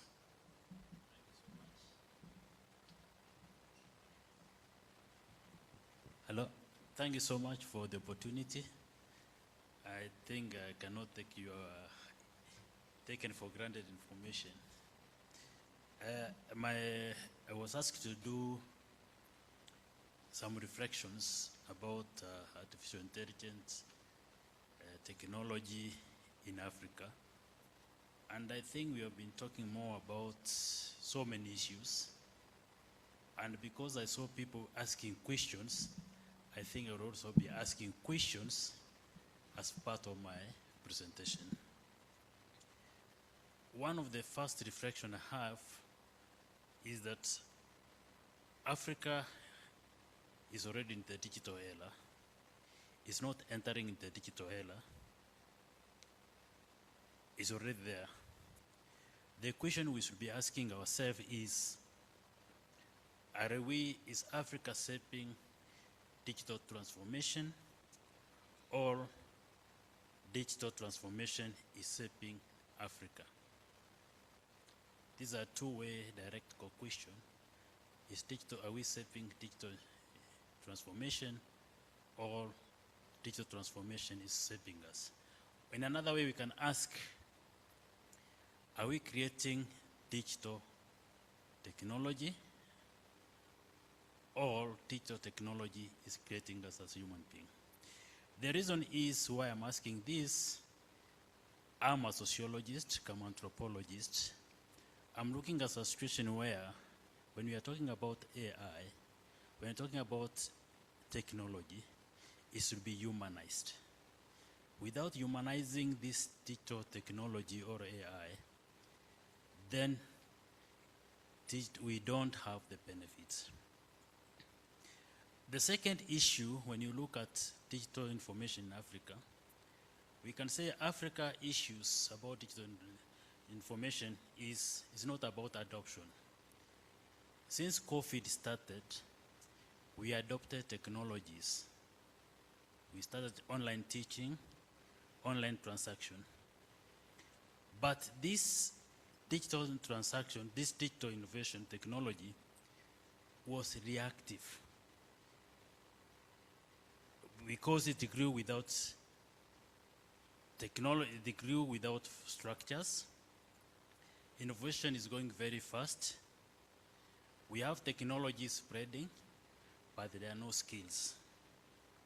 So the problem with Africa is not about adoption, but how do we align this technology, how do we align AI to development?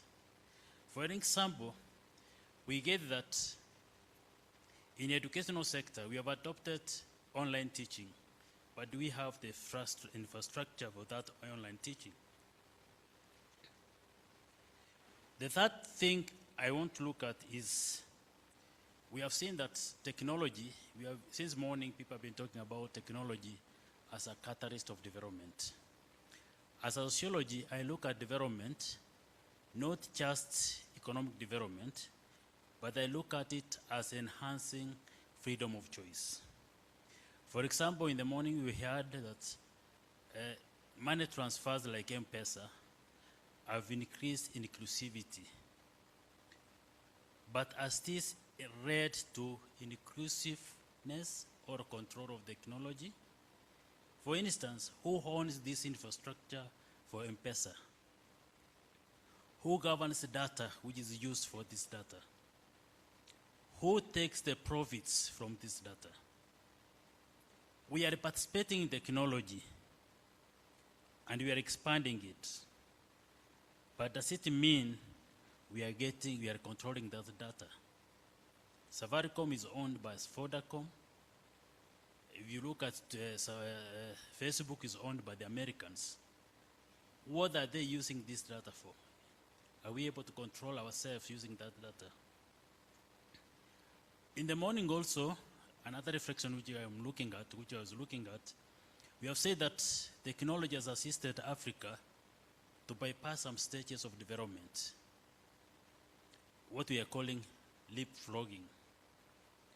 But can digital transformation lead to institutional reforms? We have seen most of our countries, like in Africa, we have adopted a technology as a way of dealing with maybe election malpractices. But the question is, are we reformed these institutions to accommodate the use of this technology? No. What we are doing is we are putting the technology in the already outdated institutions or the outdated structures. So we have one section where we are in the front screen, we have the digital technology, but the back end, we have manual technology. And now we are creating a complexity of everything. The fifth thing we need to reflect is about AI. We accept that AI can assist. It has made our life easy, it has made everything efficient. Like in our algorithms, it can influence decision making. We have tried to use algorithms. Like in the health sector, we can easily know what's likely to be, how many people are likely to have cancer if you follow this data, this trend. But the question is is these algorithms neutral? If they are not neutral, what are they proposing? Who is coming up with the coding? Who is coming about we should use them? So in this case, are they these algorithms, because we said, like when we look at the young professor in the morning, he talked about, if you look at the spread of AI in Africa, it's very minimal. Is this AI, if you are depending the Western countries, is this AI meeting contextualized to live the realities of Africans? In Kenya, we have tried to use MTI in enabling students to identify our native students. But what came out is that some of the variables, which were quantitative, never really captured the lived realities of the people. So you get that this data is not meeting the standards. Another thing is in these algorithms, who is accountable for them? Another thing in most of the governments in Africa, we see AI or technology in terms of how many people are connected. We have reduced development in AI to the issues of procurement. Is connectivity the same as empowerment? When we see so many people having access to internet, do they have the skills of using that AI? Do we have we recapitulated our institution to take advantage of that AI apart from content? Like I've come from a university where we have given the student the Wi-Fi. But what the students are using for that Wi-Fi is not for any innovations, maybe for chatting or looking at TikTok. So we cannot talk about AI connectivity without talking about empowerment. And empowerment talks about capability. We must develop the human capacities. The last thing I want to ask is, who is in charge of this digital revolution in Africa? Who is regulating these platforms? We have talked about ethics. Who is protecting our data? How are we supposed to negotiate our partnership? Without taking these things into account, we are talking about AI and technologies increasing our freedoms. It's actually making our freedom an illusions. When we talk about ethical use of issues of governance in AI, we talk about ethics. When we talk about consent, is consent the same way we understand in Africa or in the way it's understood in the Western countries? It's Ubuntu framework. When you take a person gives her saliva for an experimentation, where we are using algorithm to test whether there's a probability of these people having a certain disease. This, in Africa, we are talking about relationships. But when you look at this governance in Western paradigms, it's more to do with individualism. So whose ethics are we using to use for guiding AI in Africa? Thank you so much.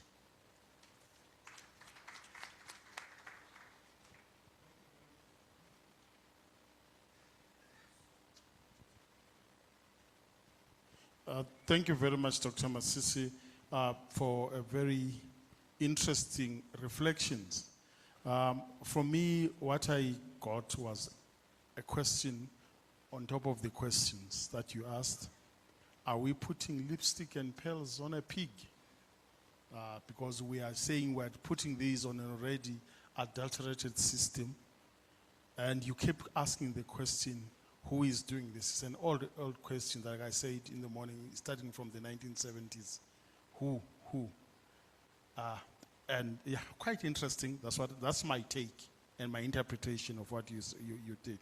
Before we go to you, to the next speaker, is Professor Alban Ahor ready? Yes, Mr. Chair, I'm ready. Good afternoon and welcome. You may Thank take you it very away. much. Good afternoon to everyone there.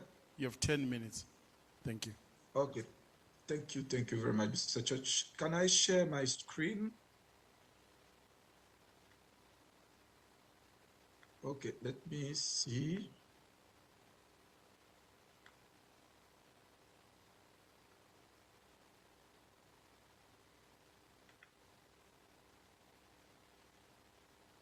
Okay, great. Can you see my presentation? Okay, thank you. Can see it? Yes, we can. Okay. Thank you. So for 10 minutes or so, I should try to do my best to be exactly in time. So, distinguished chair and everyone there, firstly, I would like to express my thanks, my acknowledgement to the Human Sciences Research Council for the kind invitation to be part of this panel and to speak on the theme about digital technology, artificial intelligence, and economic indicators in Africa. So something important to be said is that actually Africa stands at a defining historical moment. And the fourth industrial revolution is not approaching, it is already reshaping global production systems, governance structures, knowledge creation, and social interaction. AI and digital technologies are transforming our economies at an unprecedented speed. So the main question now to be addressed is not whether to adopt AI, as has been said by my colleague, but how to harness it strategically. So are digital technology and AI merely improving efficiency at the margins? Or are they capable of transforming Africa's structural economic trajectory? How are they reflected in economic indicators in our different countries and at African, at the continental level? So, according to the International Telecommunication Union, when we take into consideration the statistics and the stellar facts, only 37% of Africa's population uses the internet, compared to a global average of 67%. So this digital divide represents not merely a technological gap, but a structural development constraint, and we should take it into consideration. Digital infrastructure gaps are strongly correlated when we consider research or results with income gaps. Countries with internet penetration above 60% tend to exhibit higher productivity growth and stronger institutional performance. So this is something when we look at statistics, when we look at the current situation. But why, for us, AI matters? So I would like to address this question. I should say that AI matters for Africa because we face three structural paradoxes, and it is clearly demonstrated in our indicators, economic indicators, for almost all African countries. Firstly, the financing paradox. Africa loses an estimated of 500 to 600 billion annually through debt servicing, illicit financial flows, and profit shifting. How can we use AI to power our tax systems, for example, and digital public finance tools? How can these tools significantly enhance domestic resource mobilization? This is one point. Another paradox is the energy paradox. Despite abundant renewable resources, we lack access to electricity. 600 million Africans lack access to electricity. AI-driven smart grids can optimize energy distribution and reduce inefficiencies. Another paradox is low agricultural productivity. So AI can help to improve, to increase agricultural productivity. So we should consider it, since our data, our indicators show that we need to address this issue. Another point is that digitalization affects actually productivity, and we have some indicators, we have some result on it. Through channels like reducing transaction costs, improving market information, enhancing resource allocation, and accelerating innovation diffusion. So this is also important to see how these effects can be maybe addressed. And this effect actually depends on human capital, reliable infrastructure, institutional quality, and regulatory coherency. So, dear colleagues, when we talk about structural transformation, we can see that actually at the agricultural level, AI can help to have more precise farming process. At the health level, we are talking nowadays about telemedicine solutions. It will be important at least at the rural area, in the rural areas. We have also to address some financial issues and mobile money. My colleague was talking about M-Pesa in Kenya. So mobile money platforms like M-Pesa have expanded financial inclusion. So we need also to see how the AI or use of digital tools and AI tools can help to improve our indicators, our economic indicators, but actually our economic situation, and to accelerate the structural transformation of African economies. So this is one thing. And continuing in my presentation, I can say that actually it is possible, but we have some constraints to address in our countries in Africa. And when we consider the different indicators, significant constraints remain, like infrastructure deficit.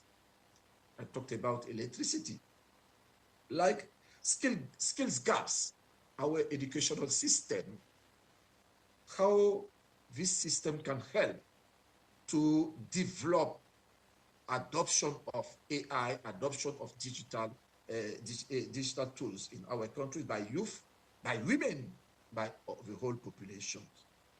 And we have fragmented regulations. We need to build the regulatory system in our countries that can help to adopt, use, and actually use these tools to accelerate our development in different countries. And also the weak research and development systems. We have data on it. So without addressing these, constraints, digitalization risk can reinforce inequality. So this is something important for us also. And what are the different pillars if you want to see much more effect of digitalization, AI, in our economic indicators? Firstly, we need to invest in infrastructure, broadband expansions, data centers, reliable electricity. Secondly, human capital development. We need to invest enough in STEM, science, technology, engineering, mathematics, education, digital literacy, AI research ecosystem. I talked about the regulatory governance, ethical AI frameworks. We need to see how to harmonize our continental standards. Innovation ecosystems, continental coordination also are very important. And we cannot talk without taking into consideration youth and women, since we are talking about economic development also. So Africa youth must transition from technological users to creators of AI solutions. This is important, and we should include also women on it. And we should move from, I can say, users of AI systems in Africa to developers, to producers of locally adapted AI solutions. And countries investing more than 1% of their GDP in research and development demonstrate stronger innovation ecosystems. And most African countries invest below 0.5%. So there is a window to work on it enough. And finally, since it's only 10 minutes, and finally, I can say that AI is not only a technological revolution, it is an economic and geopolitical transformation. The question is not whether Africa will use AI. The question is whether Africa will shape AI in alignment with its development priorities. With investment in human capital, infrastructure, governance, and innovation ecosystems, and in statistics systems also, collecting data on it, so we can see the real effect in our economic indicators. All these things being considered, AI can become a catalyst for structural transformation. Mr. Chairman, dear colleagues, I would like to thank you. Merci beaucoup, Professor Alban Ahore. You're welcome. Yes, quite an interesting presentation. It left me asking, you've shown us everything that AI can do. And just like all the other presentations that happened during the day, you concentrate on key things. We need to feed ourselves. Agriculture. Okay. After we are belly full, we need to take care of our health so that we can continue feeding ourselves and doing all other things. But just a reflection on my side. We have spoken about AI. Somebody spoke about a helicopter view or a flight and walking the streets. One question, since the first presenter spoke about, kept on asking questions. We know what AI can do. In the words of Sanjay Lal the late, within the world of AI and digitalization, there are not only many roads to heaven, but there are many heavens. So within those heavens, what is our socio-technical imaginary? Ours as Africans, which is our heaven. I leave us to ponder on that. This is what I'm asking myself, because we can do many things with AI. We will move on to the next speaker. This is Dr. Tsofetse Chikane from VET, who is going to be talking to us about infrastructure gaps and connectivity challenges in Africa, the role of digital technology. You may go on. Yeah, no, thank you, and Chair. Please hold me to time if I lose track of it a bit, and you can use your karate skills on me as well. So my name is Tsofetse. I've been listening to the presentations a bit, and I've decided it is good that I didn't give my PowerPoint presentation before, because I might change a few things. And it's mostly to kind of push some of the thinking in the room as much as possible. So the first thing is, when I was given this topic, I am not a fan, and I'm an outlier, I know this, but I'm not a fan about thinking about digital transformation in digital infrastructure of the continent as a whole, and then comparing the continent as a whole to other regions in the world, because it's an unfair comparison. The continent is huge. It's just physically larger than most other places in the world, right? We're talking about that you could fit China, the United States, all of Europe, a bit of Australia, and still have space on the continent. And thinking that we could coordinate an infrastructure project of that size, it would be the largest infrastructure project ever in the history of mankind. So you shouldn't disadvantage ourselves by doing that. So I tend not to think about it. And I'll show you why. Now, when we talk about infrastructure, there's kind of three things that I think about the most.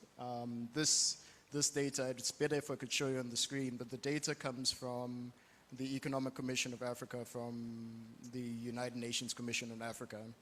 So the first one that everyone is aware of, that if we look at Africa as a whole, we are far behind all other regions when it comes to broadband, fixed internet infrastructure, and mobile infrastructure. I assume we are all on the same page about that we perennially lag behind.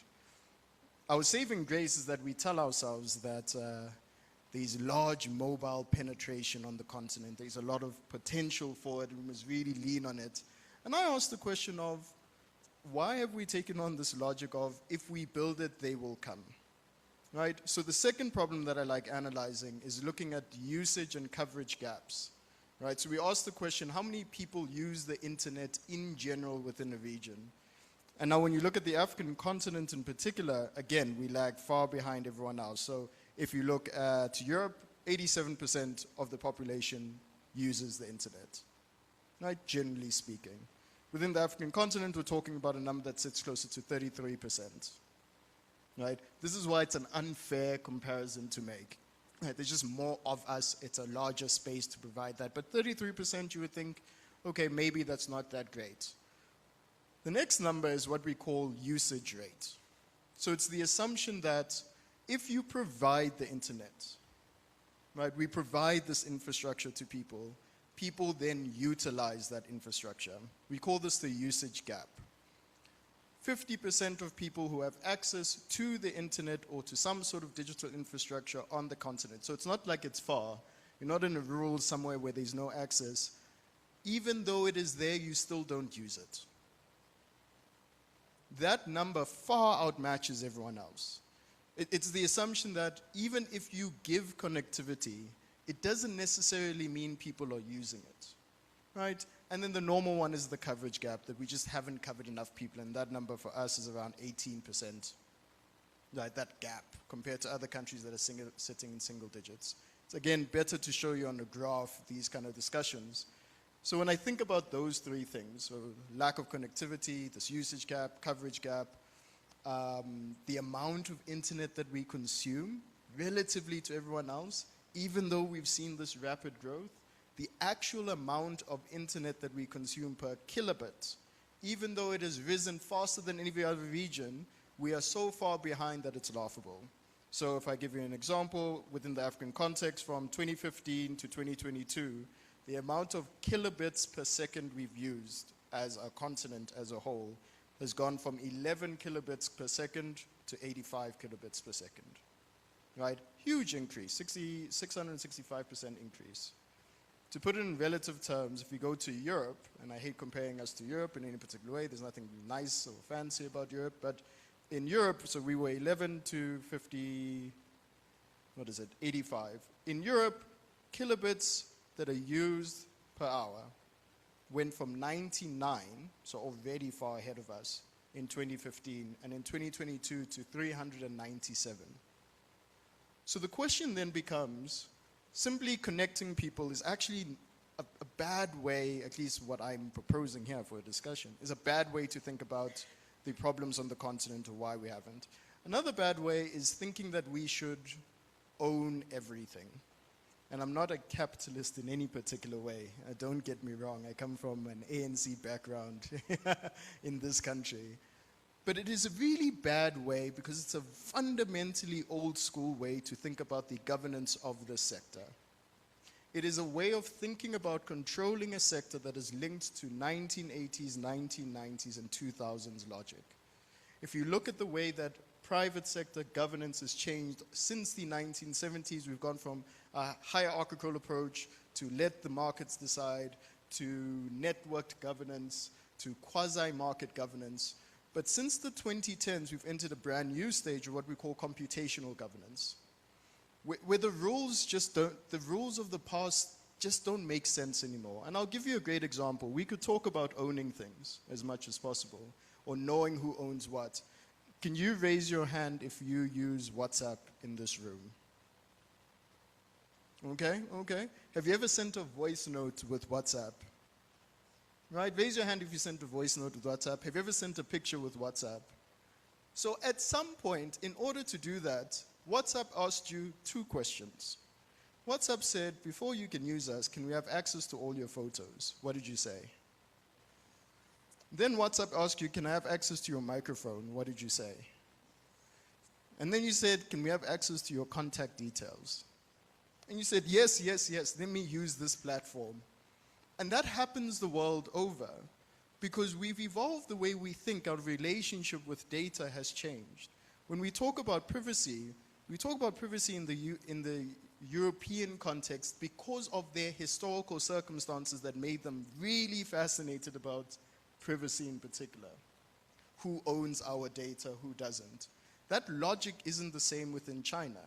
Within China, the underlying logic around digital infrastructure is around party supremacy, generally speaking, right?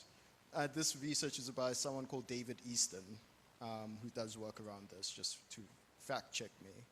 Within the United States, the underlying logic that foundationally informs how digital infrastructure is implemented is around markets. Within India, whilst they were chairing the G20, they came out with a clear understanding about what their strategy will be for digital infrastructure, and it was around development, a developmental agenda. So the question then becomes, what is the agenda on the African continent? We clearly don't care about privacy. Right? We clearly don't fundamentally view privacy as this foundational pillar that will guide all our strategies around digital governance. If we did, the Malebo Convention would have been ratified 15 years ago, not 2 years ago. Is that a fair assessment to make? So I like posing these questions only to get us thinking about what is the underlying culture of different regions of this continent that should be driving digital infrastructure development.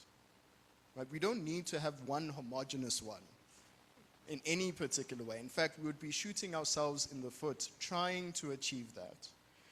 The other one, and I'll wrap up soon, Chair. The other one is, how do we get out of the trap of thinking that the governance and development of digital public infrastructure in particular should follow the approach that we've always been using, which is give people information first. So give them a website. Then the next step is let them transact, let them use this tool. Then the next step is engagement. They must now interact with each other in one way or another, right? It's a very traditional way, but it's again rooted in like logic from the 2000s about the development of infrastructure within the sector. Computational governance changes this logic, and I like giving this example to my students, who I'll be talking about this a bit later, is that if you look at a vending machine, does everyone know what I mean by like a vending machine where you put money in and a Coke comes out? I always ask the question, what is the fundamental difference between a vending machine and an app store? And the underlying logic is that a vending machine says, we have the infrastructure and we will tell people what they need. You don't have the choice. If there is no Lays in that machine, you're not going to have Lays. Does that make sense to everyone? Whereas an app store is an ecosystem or a platform where society can decide what they should be building. Right? So the physical infrastructure is very important, right? Because that creates the basic line infrastructure. And when it comes to physical infrastructure, we are making headway as a continent. When it comes to the digital public infrastructure, we are still stuck in the logic of a vending machine, that we should decide what digital infrastructure is required for people, which is then why we're surprised that even when you provide it to people, no one uses it, the usage gap, essentially. So the question I kind of leave with everyone is whether I'm right or wrong. I don't claim to be absolutely correct about these things.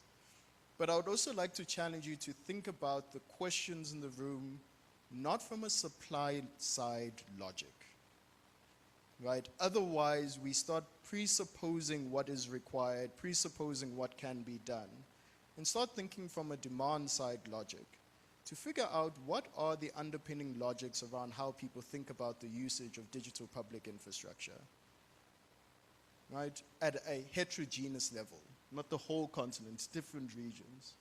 Then the next one is, from a demand side logic, how do we solve this usage gap problem? That even when it is there, people don't utilize it. And the question is then, why? And without saying a lack of digital literacy, because I think it's another bad way. It's like it infantilizes Africans in particular. To say because we don't have digital literacy, therefore we're behind. Digital literacy is something that can be taught very quickly, and it hasn't stopped other people, such as China, in making that gap much shorter within a very short period of time. And the last question I would pose is the so what? So we get all this infrastructure, we build it, we have AI capabilities, we've got digital financials, digital payment systems, we've got digital IDs, everyone's got connection to the internet. Okay, then what is this magical thing that happens? Because we know that there's very little evidence that connects increased digitalization with economic growth. So what is the end goal? For China, it's party supremacy. For the EU, it is privacy. For the United States, it's increased marketization. For India, it is developmental agendas focused on the Indian context. They know what their so what is. I'm less concerned about who owns the stuff. I'm more concerned about whoever is building something for us, we know what its end purpose is for. And I'll stop there. Thank you, Chair.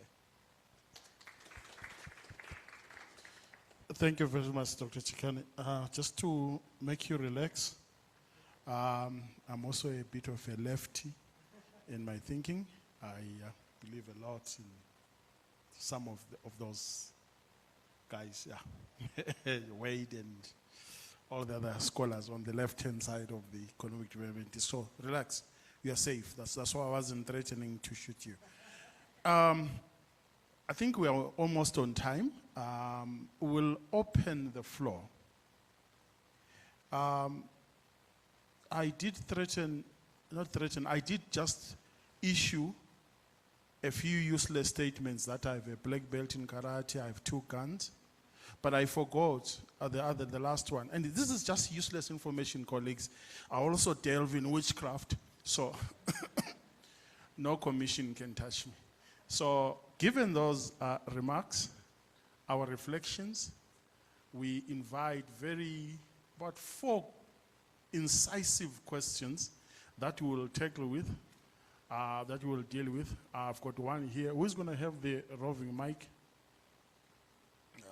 Yeah, so I will also, in that, please, as you ask your questions, no preambles, be as direct as a taxi driver when he's trying to get certain phone numbers from certain people. So be that direct. There's a mic. Please start here at the front. Be that direct. Thank you.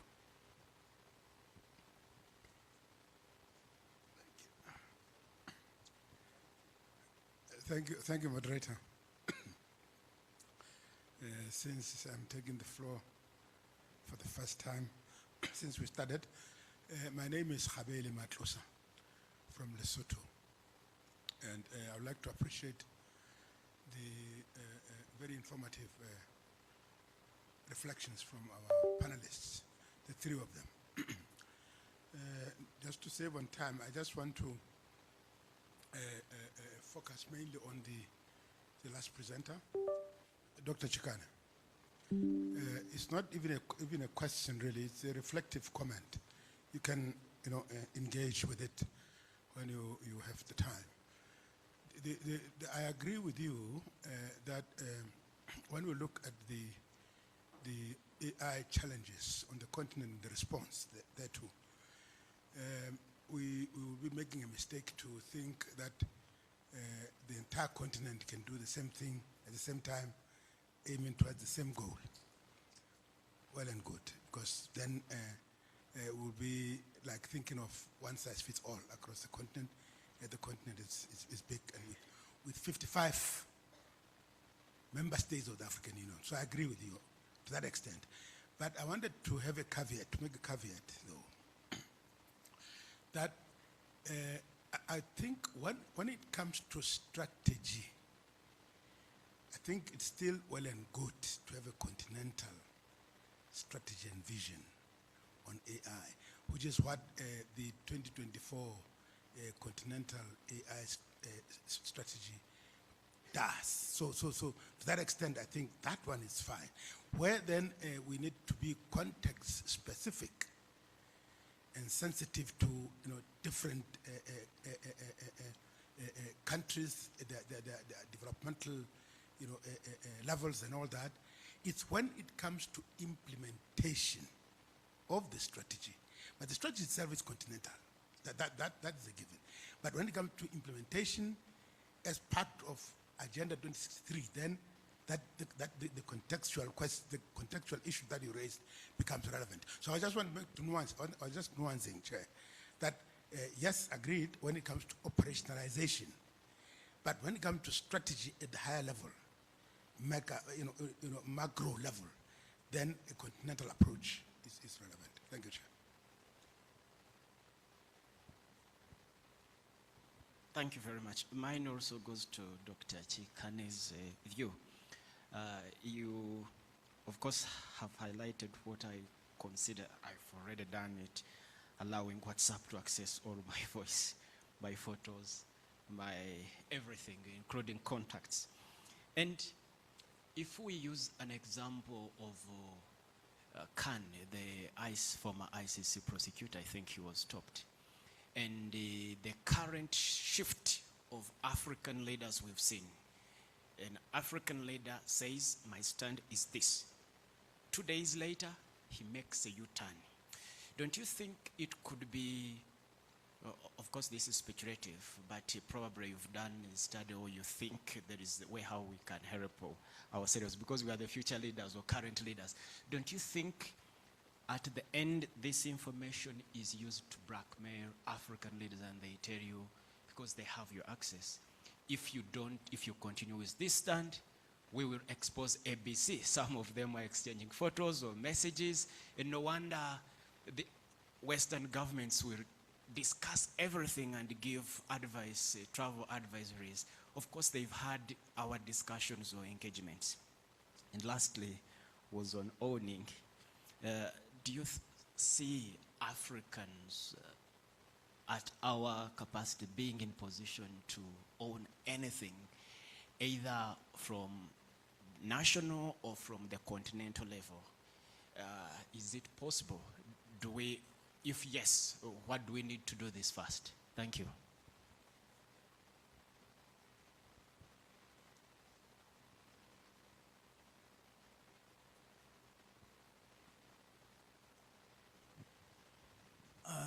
Thank you. Mine maybe is a comment again, Dr. Chikane. I just want to buttress the point made by our colleague from Lesotho, that at the level of strategy, given the history of Africa and the vulnerabilities of Africa, even I'm speaking in general terms, it seems to me that we need that continental strategy, because even if we allow diversity, when you become diverse, you are split, you are actually weak, because we are talking in the context of the global socio-economic, political hegemony. You can use all sorts of words. I just want to support that idea, that strategy, I think we need something like that, so that even countries or regions have something to hang their own operational plans or national policies on. But to assume that Africa, because what will happen is that you then have certain regions moving faster than others and so on. If you're arguing that inequality that we see today, based on Africa's weakness, is not an issue, then that's fine. But that's not what the spirit of African Renaissance that we are talking about here. It's really about working together as a global continent, having the powers to negotiate for a number of things at a continental level. But you can do what you want operationally at your local level. I think I'm repeating what he has just said, so it's not really a question. Thank you. But before we come in, the questions were full of a certain hormone. Can we dilute that hormone? I don't want to name it. Testosterone? May we dilute that hormone? Could we have a question somewhere that dilutes that? No offers. Thank you. I was just saying in simple words, a question from our female colleagues. Thank you. I think I'll not only ask you, Dr. Chikane, to respond, but I'll ask if any other of all our colleagues here have something to say on it. I'll just give you 2 minutes each, remembering all the other useless talks that I said. Thank you. I don't think I have a comment, except that I'm happy that the question I raised when we were reflecting were also taken over by my colleagues and they canvassed it. What we are asking is, do we have a strategy for AI in Africa? Are we just importers of AI? Is it possible we indigenize AI to meet our needs in Africa? Thank you.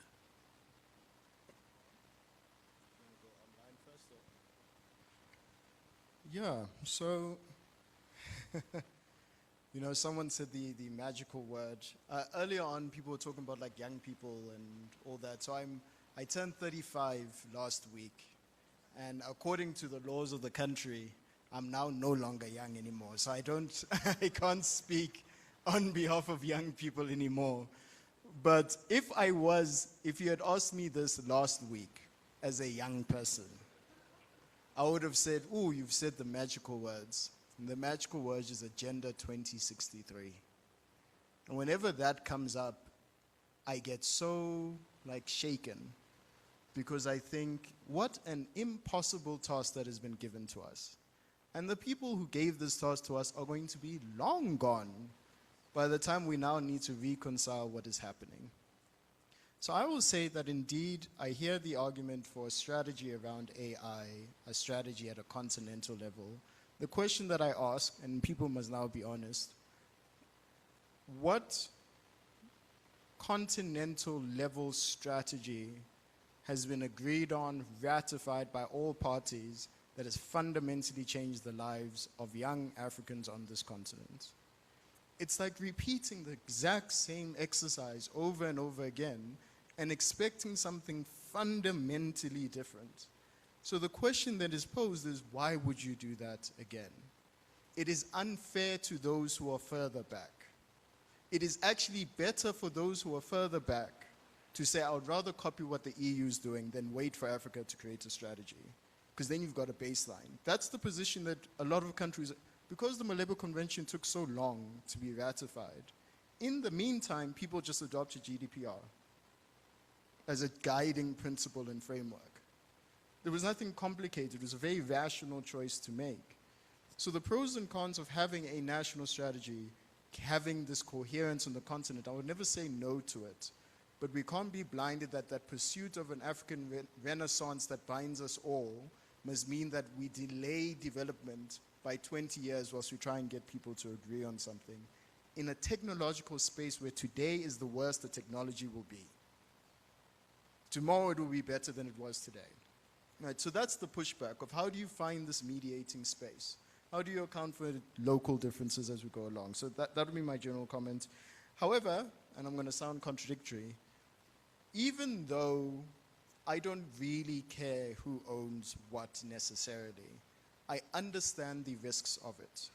So Microsoft woke up one day and said, I forget the gentleman's name from the ICJ, who was investigating the genocide in Gaza, and said, I'm going to charge Benjamin Netanyahu.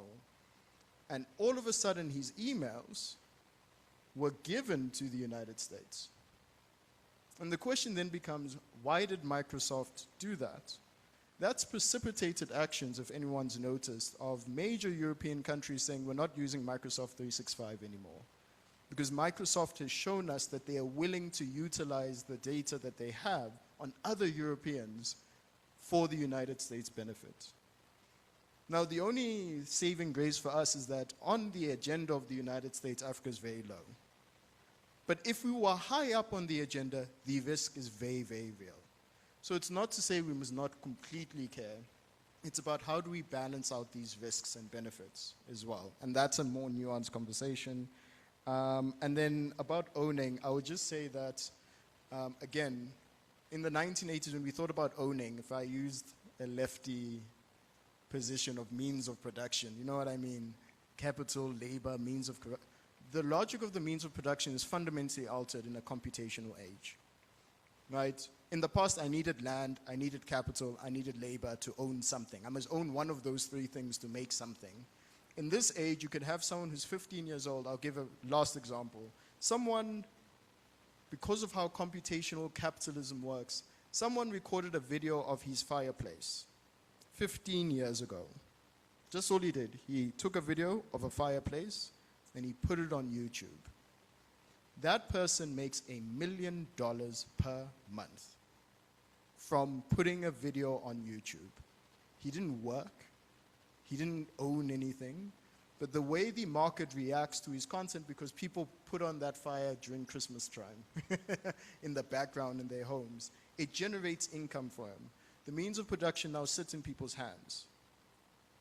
Right? And the question is, how do we now start leveraging this different way of thinking? And I'll stop there, Chair. Thank you very much. I'll give it to Prof. Alban online. Do you have any comment? Yeah. Thank you, Chair. Thank you. Thanks to everyone there for those who asked some questions and make some comments. I would like to address part of the comments made, like what we are talking about, strategy and implementation.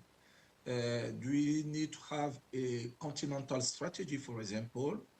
And why won't we consider only the the similarities or the different aspects of the different countries when we are talking about implementation? So one thing is that actually, to build a strategy, we need to have a kind of process starting at the bottom, you know.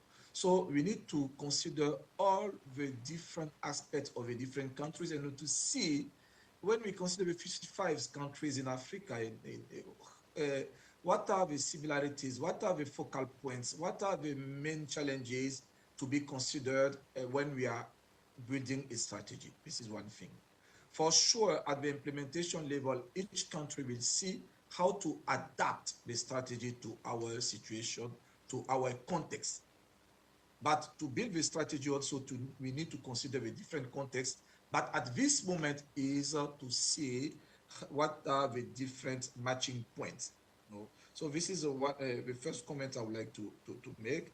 Another one is actually how to work together, how to maybe own everything in Africa based on our capacities.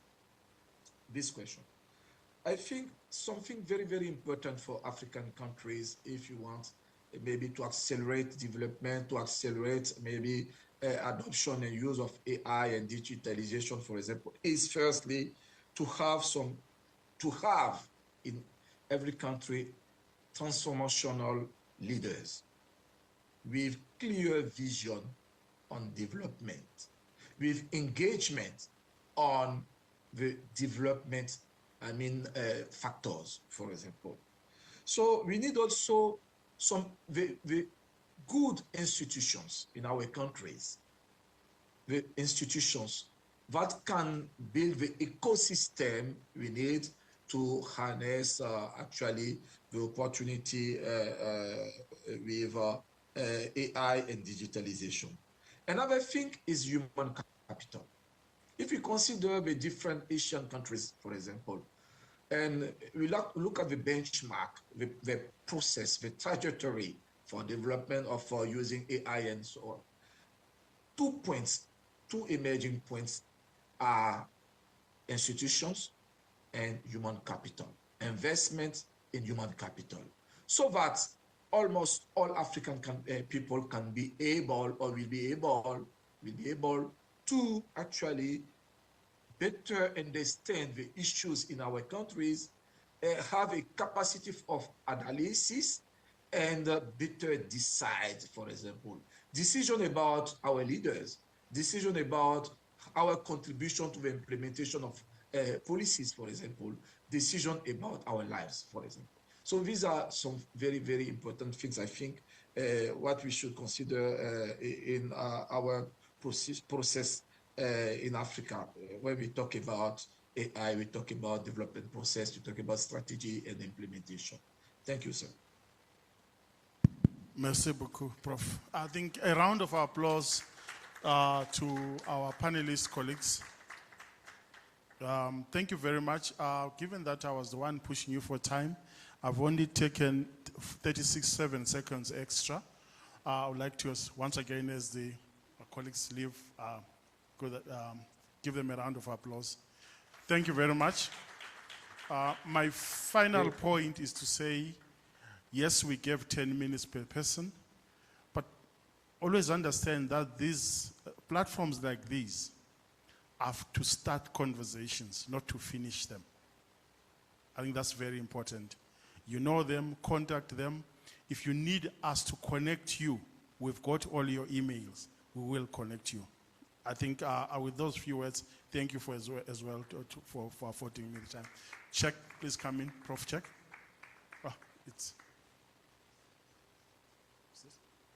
Oh, Dr. Ngema.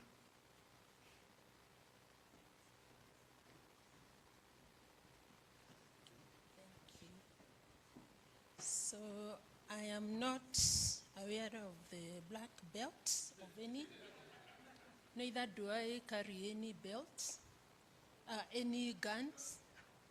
I am not that much of a left thinking. So the people I will call here, you are coming to a very safe place. So this is our fourth panel. And we'll be looking at institutions, governance, and policy landscape of digital technology and artificial intelligence. So kindly, please come to the stage when I call you. We have Professor Fatai Aremu.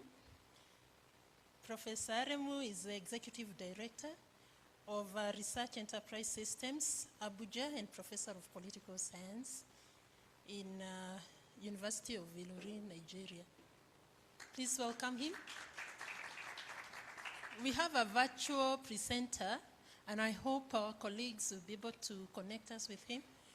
Professor Hanan Gajis, Executive Vice President, Egyptian Center for Public Opinion Research. That will be a virtual presentation. Is Prof online? Prof? Yes. Good afternoon, everybody. I'm here. Hello. Good afternoon, and very pleased to have you join us. And we're also My happy pleasure. to note that you're actually following us. Oh, there you are. Welcome. Thank We you. have, the next one is Professor Golden Moyo. Is Professor Moyo, welcome. Welcome to the stage. Professor Moyo is Public Policy and Research Institute of Zimbabwe. Please welcome him. By the way, we didn't welcome Professor Hanan. Please welcome her. Thank you. Thank you. We also have Professor Diran Sumoni. Hope I've pronounced that right. Welcome, Prof. Prof is Associate Professor of Innovation Policy and Management at WITS Business School. Please welcome, Prof. Thank you. And the last presenter is Professor Mamo Muche. Is Prof? Please come join us. Prof Muche is DST NRF rated professor, research professor at Tshwane University of Technology. Prof? So we have a full panel. We have a full panel, and I'm looking forward to a very interesting conversation.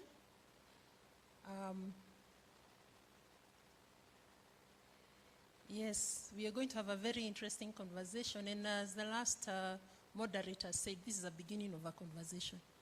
So I believe what starts now will be carried forward.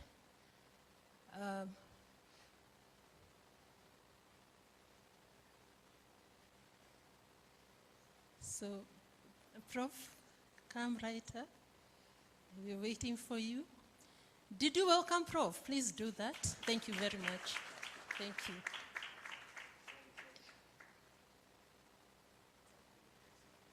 Don't worry, you will get it for sure. Yeah. Yes. So welcome our panelists. We have 5 panelists, and like I've said, this is the beginning of a conversation. And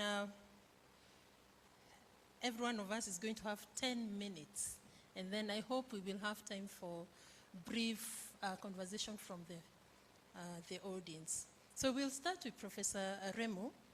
Please take 10 minutes and tell us about digital technology, artificial intelligence, and the future of public policy formulation in Africa, which ties really closely to what I was talking about.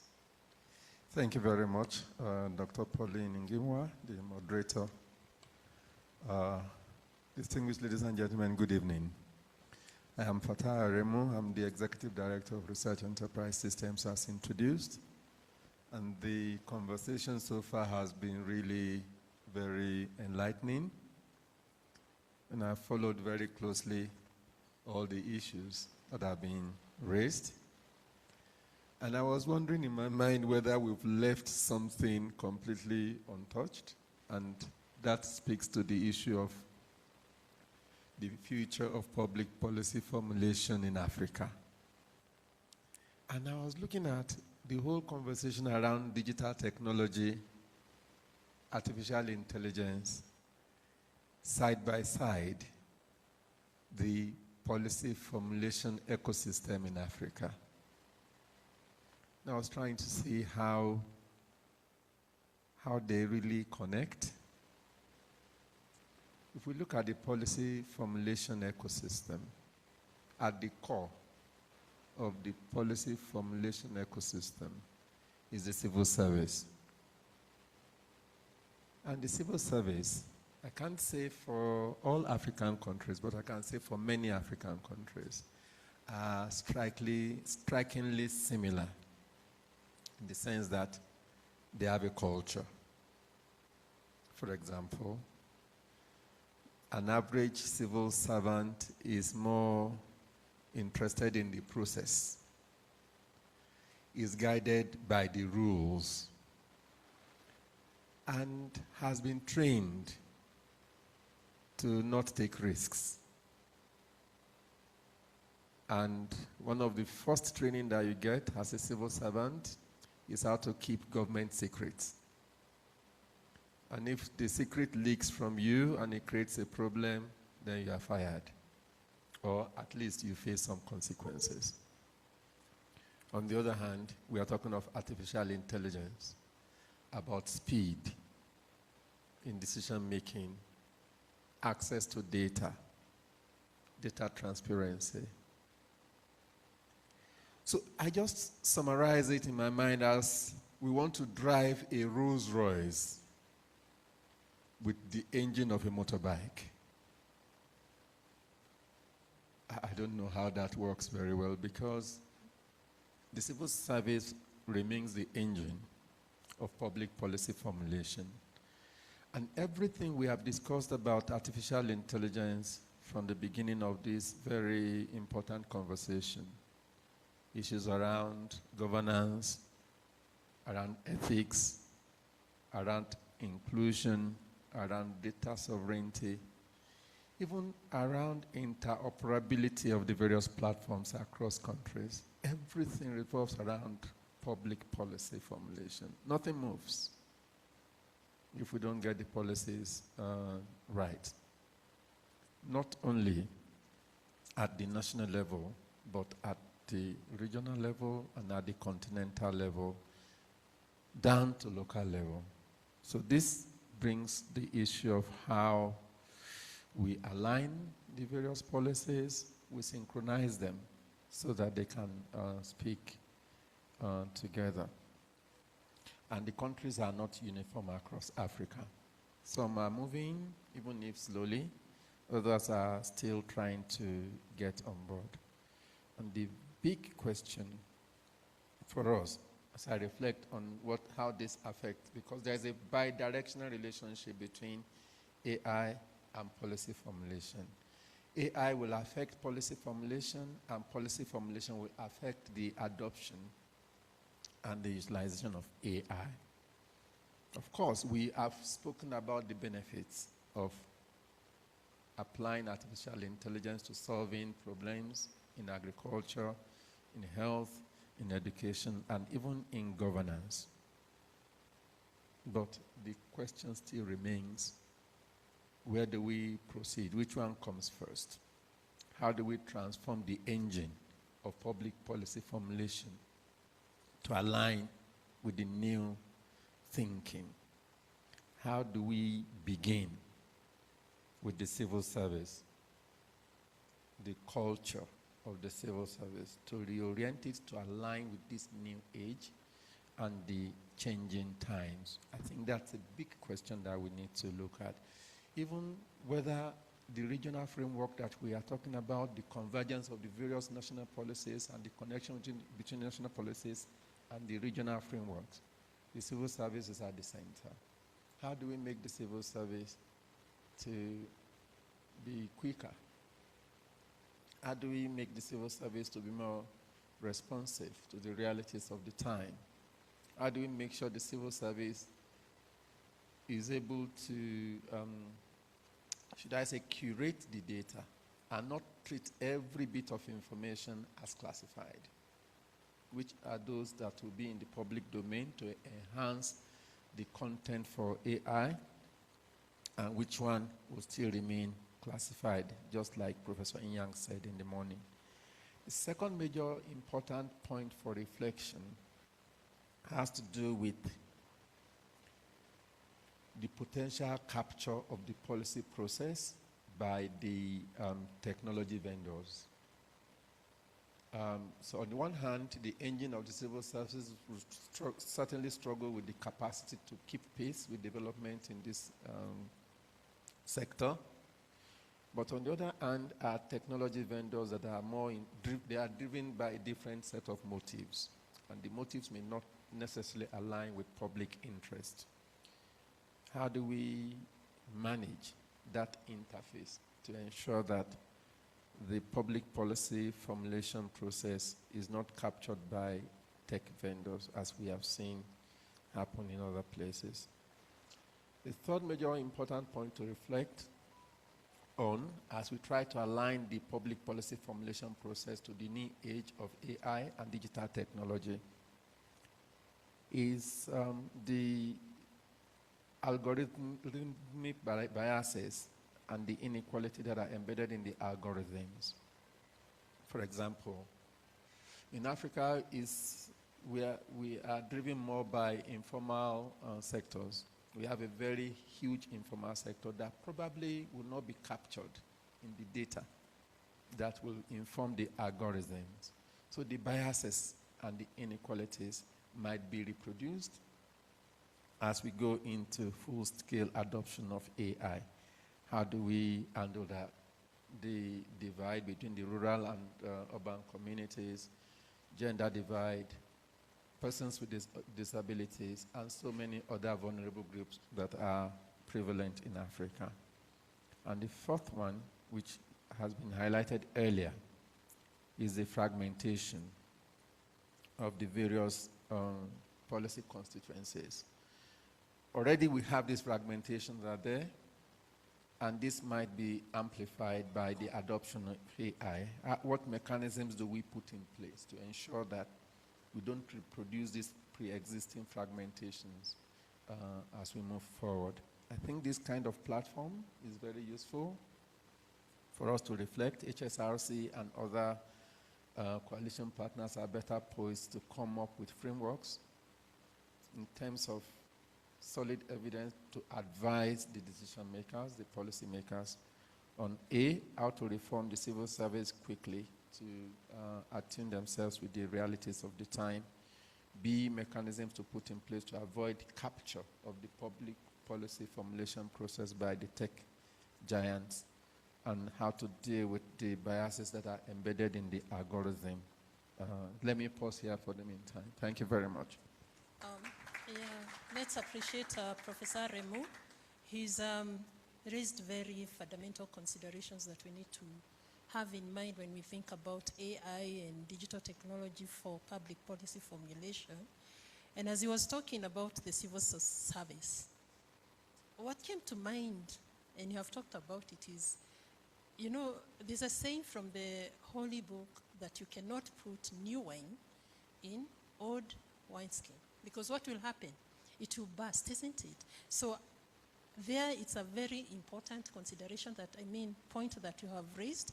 You've also talked about others, about the biases and inequalities, and I think they came out, the first presentation we got from Professor Kamara, about the, you know, the clinic under an acacia tree. So the biases and inequalities that are embedded in the algorithms, the fragmentation of various policy constituencies, again, the digital divide. So I think these are important things that Prof has brought to service for our consideration, and I hope we will bring more debate during the discussions. So at this point, I would like to welcome our next panelist, Professor Hanan. Prof, you have 10 minutes. I don't know whether you have a presentation, but please, you have space. Thank you so much. I will share my presentation now. I hope you can see it. Okay, thank you. Yes, we can see it. Well, my name is Hanan Girgis. I am the Executive Vice President of Basira Center. Basira is a consultancy firm that is located in Egypt. My presentation today will focus on how Africa can use and govern and regulate AI for governance, peace, and security in Africa. As we all know, when we talk about technological transformation, we have moved from paper-based systems to digitalized systems. This included digitalization of materials, digital infrastructure, digital identity system, e-government services, and big data, and all these transformations have paved the way for artificial intelligence. When we talk about artificial intelligence, we talk about algorithms, machine learning, automation, predictive decision making, and also big data analytics that became very important source of new information for the whole world. So how can we use AI for governance, peace, and security? There are a lot of experience in the world about this issue. For example, AI could be used for governance through predictive governance and early warning of crisis, evidence-based decision, strengthening transparency and accountability through making more information available for the public, and also hearing more voices from the public through AI tools. Also, AI provide new anti-corruption tools like fraud detecting tools that depend on AI. AI also have been used for peace and security in many countries, in early warning and conflict prevention in many areas that are witnessing conflicts. Also, AI can detect misinformation and disinformation, especially disinformation campaigns that have been run through specific groups, and also detect hate speech between different groups in the same community or different communities. Also, AI could enhance cybersecurity during detecting cyber attacks and so on. Also, AI can strengthen democratic behaviors through detecting electoral misbehavior or any يعني misbehavior that happens during the elections in different countries. When we are talking about AI, we also have to talk about big data, and big data analytics is a very important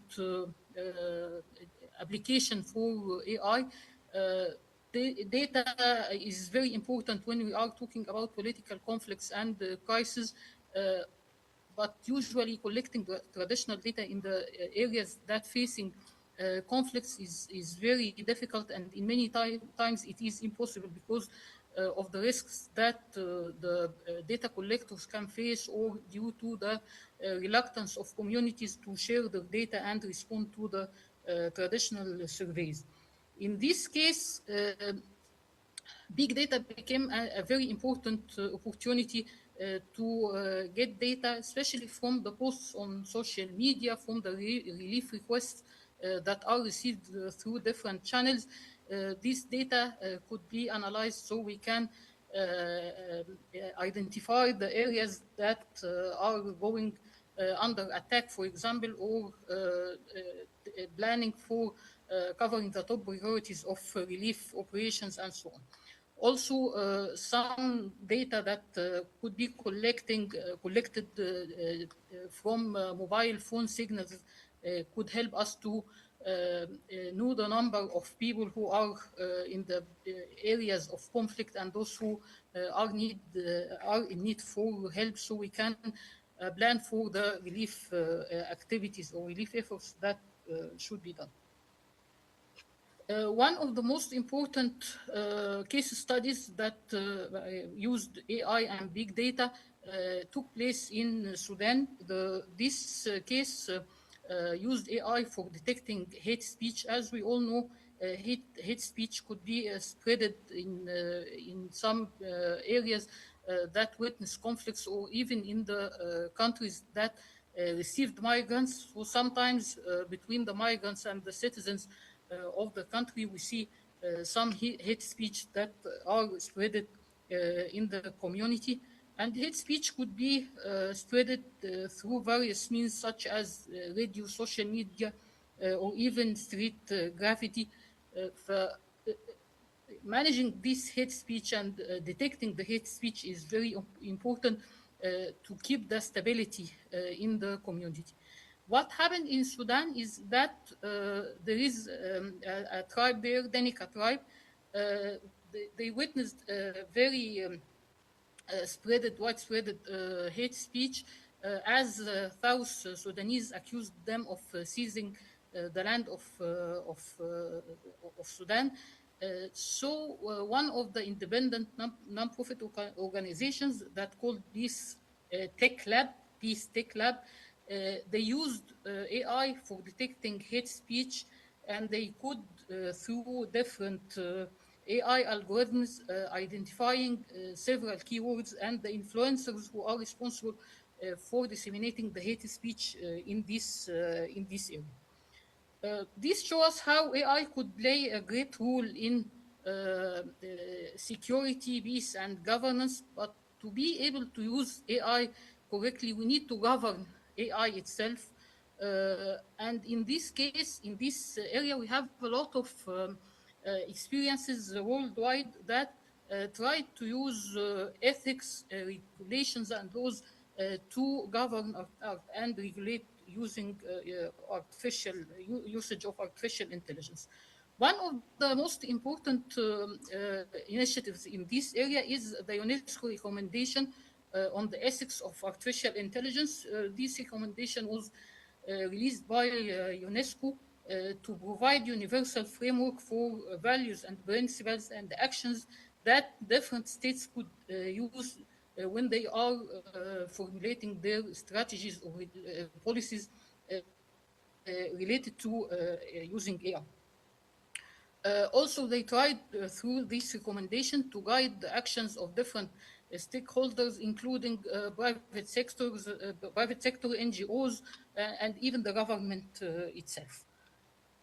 When we are talking about policies and regulations, there are 72 countries worldwide who have proposed over than 1,000 AI-related policy initiatives and legal frameworks to address public concerns related to AI safety and governance. But when we are talking about policies and regulations, we have to be careful because we need to achieve balance between regulations and innovation. Sometimes when the regulations are very tight, they kill innovation, and of course we don't want to do that in Africa. Here I will present two models of policies and regulations in some countries, and we can also rely on the experience of these countries when we are thinking about AI strategies and regulations in Africa. The first one is the UK experience, and I think this is one of the most important experiences related to governing AI. Because what UK did is that they established a regulatory innovation office to assist existing regulators in updating AI-related regulations, so they keep the regulations updated as the technology itself is improving or developing. And they also implemented binding regulations, especially on the companies that develop most powerful AI models, so they keep an eye on the companies to make sure that they don't do any violations against people security and information security and so on. The second experience or initiative is the Chinese experience. In China, they introduced sector-specific AI regulations, including rules for managing AI algorithms, other rules for managing generative AI services, and so on. For different AI services, they have different AI regulations and specific regulations for each sector. They also released national standards that aimed at enhancing the security and governance of generative AI. In the meantime, they adopted a dual approach that allow companies to have their own research and to improve AI on one hand, and on the other hand, they maintain strict regularity oversight on the public-facing AI services to make sure that the information of persons are safe and that people keep their freedom. We also need, when we talk about the policies and regulators that govern AI, to talk also about policies and regulations that govern big data, because big data usually relies on information and data provided by individuals. And although people are giving these data, maybe voluntary, but when they give these data, they didn't give these data to be analyzed or studied or to allow us to get some recommendations or policies upon it, but they rather give these data to express their opinions and so on. When we are using these data as big data and analyze these data, we need to have some data policies and regulations that keep standards for protection, privacy, and cybersecurity, and also to protect citizens' digital freedom, and also to have data management strategies that ensure continuous evaluation of the quality of data and that is used to train artificial intelligence and to keep people safe all the time. Thank you, and please let me know if you have any questions. Yeah, thank you very much, Professor Hannah. This is an important presentation because we haven't had much about the application of AI for peace and conflict. So very useful points that are coming out on how AI is being utilized in this sector, including giving us various case studies of how, for example, it's being used to detect hate speech and other important considerations. So thank you very much, Prof. Another round of applause to Prof.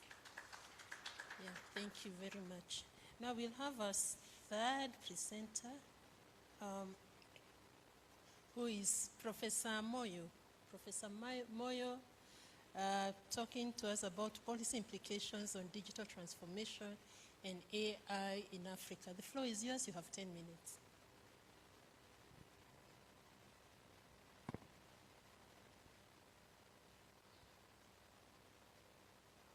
Thank you, Madam Chair. I thoroughly enjoyed the conversation this morning, largely because they were unique. Usually when academics meet, they've got this tradition of diagnosing problems. We specialize in diagnosis of the problem. Rarely do we move to the level of prognosis of the problem.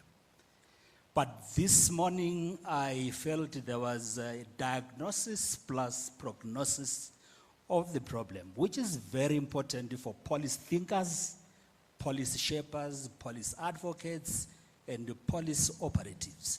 So I really enjoyed that. Having said that, Madam Chair, allow me to put on the table just 4 or 5 key propositions for engagement. And these propositions were raised this morning. I'm merely footnoting them. The first one for me that I put on the table to colleagues is that digitalization and AI are like a bee, which you said this morning. A bee has got honey in its mouth and a sting in its tail. So there is this paradox of the same animal, same insect, with the honey sweetness, nice. There is a sting. There is a danger, and which we should be very careful as Africans to specialize in honey, tapping the honey, enjoying the honey, forgetting the sting. And I'm glad that this morning the honey was raised and the sting is raised. But it's important that we turn the volume very high on the sting because of our history. It's important and it's critical. Because if we don't, there is a danger of having Africa becoming a digital colony if we are not careful at policy level, at practice level, at government level, everywhere, at private sector. It's important that we raise the volume high on the sting that comes with the bee. That does not mean we should turn the volume low on the honey. It's important to celebrate, but we should be careful, as I say, of the illusion of progress at times. We must be careful. Again, Madam Chair, let me use the review mirrors, just to go back a bit. In the first industrial revolution, Africa did not benefit. Why? Because during the first industrial revolution of the 1700, 1800, Africa was enslaved. We were still fighting slavery. So we were bypassed by the first industrial revolution. Second industrial revolution, we were bypassed. Why? Because we're under colonialism. So it's important to use the review mirrors. But you don't concentrate on the review mirrors when you're driving. There's this big windscreen ahead of you. The third industrial revolution were bypassed. Why? We're busy with the Cold War in the 1970s when we had the third industrial revolution. But now, it is important that we do not allow the situation, the circumstances to to let us or to put us aside as Africa. We need to be players in this game of digitalization. The third point I put on the table is the issue of the digital economy. Like colleagues said this morning and this afternoon, digitalization is there. Digital economy is ruling us. But Chikana, I don't see him here. I have taken a lot from him. I'm going to reflect from what he said. But who is behind the digital economy? It is important, colleagues, maybe for us who are thinking from class analysis, from the left, that's why we are raising these issues. The issues of ownership, who is owning, it cannot be brushed aside. I heard Chikana, and I'm going to reflect on what he said. That's the beauty of a meeting like this one, where there's the beauty of the garden is in the multi-variety of its colors, with many ideas, many colors. But the point I want to put on the table to colleagues is that the owners of the digital economy, platform economy, the gig economy, as we see it today, are the big tech companies, the tech giants in the Silicon Valley and in Shenzhen. This is your Google, this is your Amazon, this is your Facebook, this is your Apple. These are the owners. And if you are in Shenzhen, there it will be your Alibaba, your ZTE, or Huawei and others. And they own the infrastructure. Now, the question is not just the ownership of the infrastructure. What does it mean when you own the infrastructure? When you own the infrastructure, it means you detect the access to the infrastructure, to the whole world. When you own the infrastructure, it means the returns, the financial gains go to you. The rents that are paid. Each time you click, each time you beep, each time you phone, money is going. Where is it going? Yes, we know that the startups and the streamers are getting something, but the lion's share goes to the big tech companies, the GAFAM in Silicon Valley and all the Baidu and others in Shenzhen. But what do they do? If they were honest, if they were doing well from a policy perspective, these guys are not paying their taxes. These guys are involved in a scheme of base erosion and profit shifting. These funds are all going to the tax havens. These companies are registered in tax havens in Bermuda, Barbados, Cayman Islands, Virgin Islands, Switzerland, and all those areas. And we get nothing but all the time, since we came here this morning, how much have we used? And that money is not taxed, generally speaking. And they are not paying the taxes here. Because they are not paying the taxes here, our governments are not harnessing the financial resources for our infrastructure, for our education, for our water and sanitation. But yet the economy itself is a digitalization. We have more of the digital economy. What is being harvested there goes to the capitalists, these behemoth companies. So we have a big problem. That's why the issue of ownership is important. And we are not saying we wanted to nationalize. We can't do that.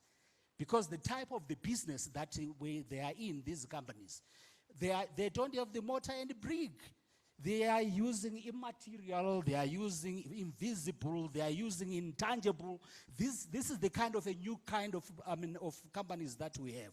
But they must pay their taxes. So in policy thinking, there is a need to have taxation that is targeting the big tech companies. Otherwise, the kind of points to make. I want to encourage you to. You only have 1 minute. If you can consolidate the 2 points. I think I can stop there and simply say what we have is a problem with most of our policies which are targeting the taxes that are targeting the ordinary people instead of the taxes are targeting the big tech companies. I can put a pause there. Thank you. You know, I didn't want to interrupt you, Prof, because what you're really speaking is something we want to hear. And there is something about an African conversation, because it's not just a conversation. You'll agree with me that it is more like a storytelling, and you want to hear more and more about it. So, Prof, thank you so much. We had 5 propositions. You're only able to make 3, but 3 very powerful, actually provocations, and I really enjoyed following you, and I hope everyone else did. So we have 2 more presentations to hear, and the next one is Professor Sumoni. Prof, yes, just 10 minutes. 10 minutes, okay. Yep. Thank you. All right. I have modified the title that I was given. So if you see the slide, it's Rethinking the Digital Revolution Through Global African Innovation Systems. I'm an innovation scholar, primarily in the innovation systems tradition. So we don't see innovation as the outcome of an extraordinarily gifted tech guru or inventor or entrepreneur, as the big tech companies would like us to believe that Bill Gates and Mark Zuckerberg invented everything there is to know about the companies they claim ownership to. We're more interested in what the workers, what the people who funded the research, who the partners and collaborators, the startups they acquire, and so on and so forth. This huge network and ecosystem of actors and interaction is who we're interested in, and more importantly, for what purpose. I want to acknowledge the collaborators, mainly in Africa, but some in the African diaspora in the United States and in Jamaica, who are interested in thinking about data-driven AI governance in their context from an African-centered perspective.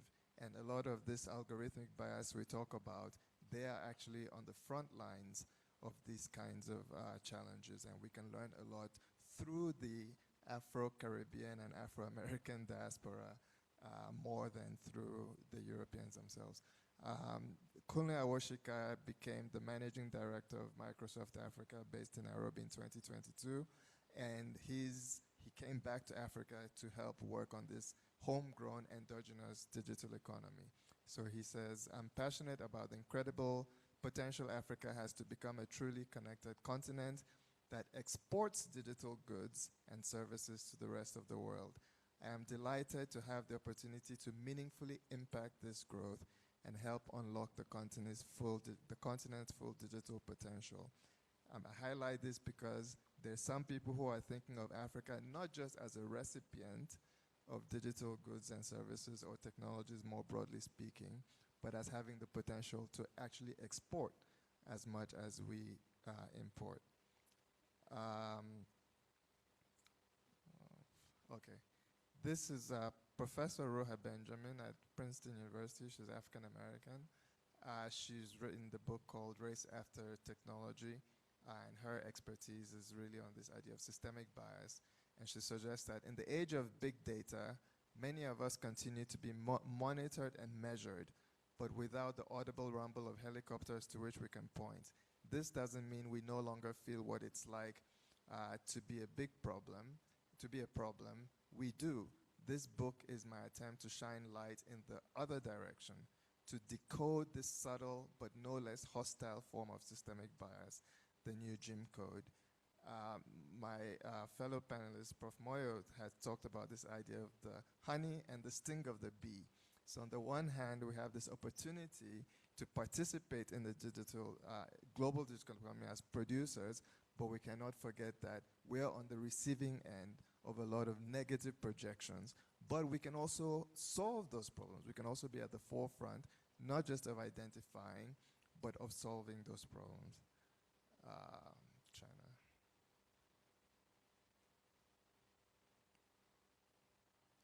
Sorry. Okay.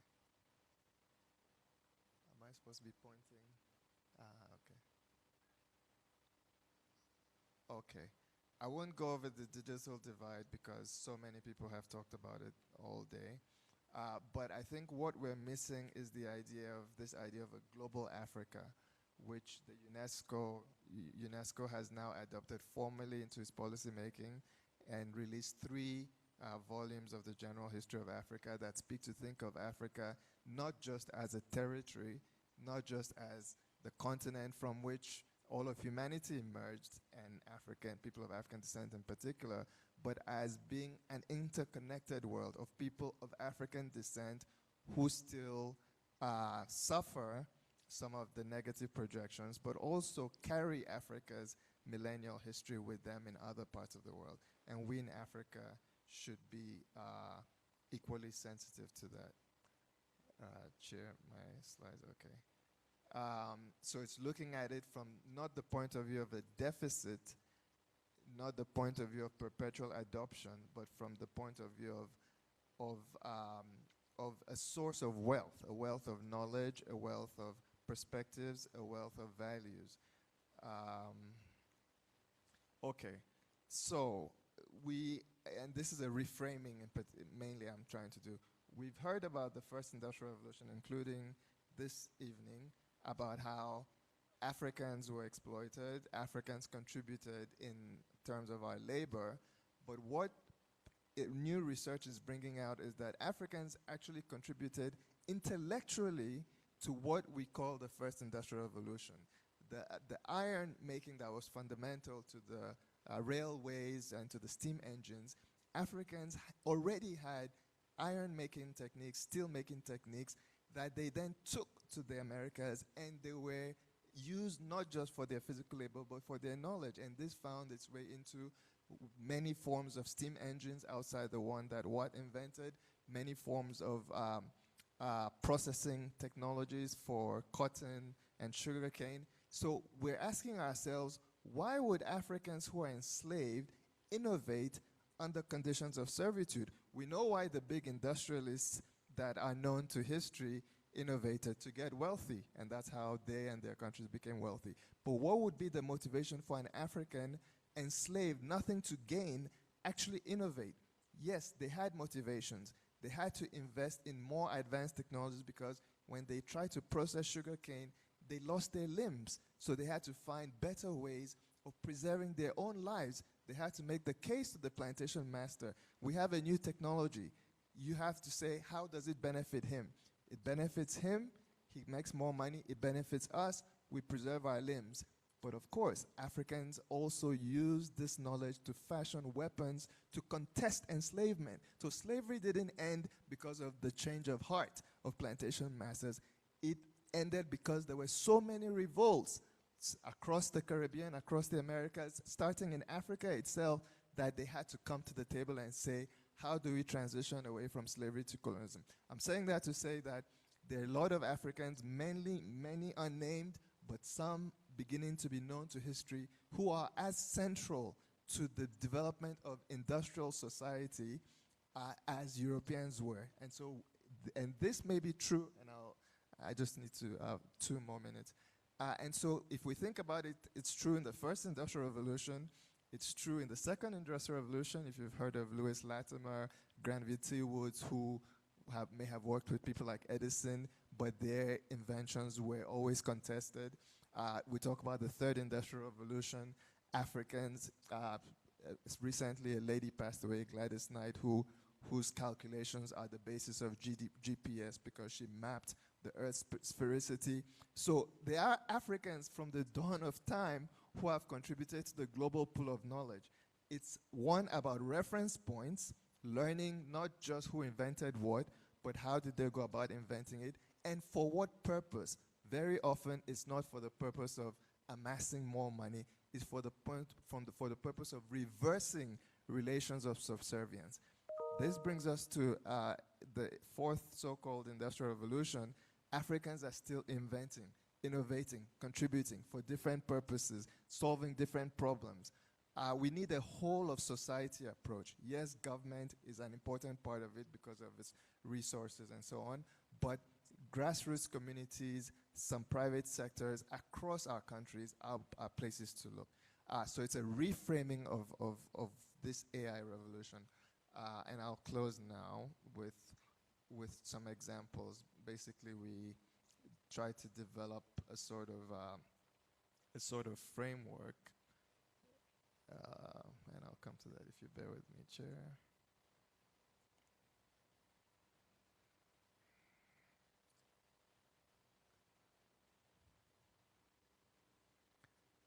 So this all speaks to all these harms that, sorry? Yes. You'll suffer like me. But I don't want to talk about this. I just want to go to this diagram because it has examples. Yes, racism is still rife, but we have our own reference points.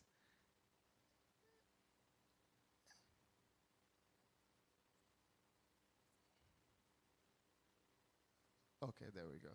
So if we think about digital technology innovation, and we think about what they call original innovation or R&D driven innovation, we're always told that African countries should invest 1% of our GDP in R&D.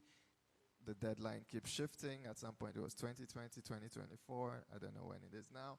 It's important, but it's not everything, because the one country that has achieved 1% investment, Egypt, is not the leading innovative country. And the country that's the most innovative by some metrics, Mauritius, doesn't have 1% and maybe half of a percentage point. And South Africa is also innovative, doesn't have 1%. So there's more to innovation than original innovation. But if we look at original or R&D driven innovation, can we innovate around these access issues? Can we now also diffuse these innovations so that they reach the people? The digital platforms we talk about, we can innovate around those. We don't have to simply adopt, and the companies doing. I want to highlight OnAfrique.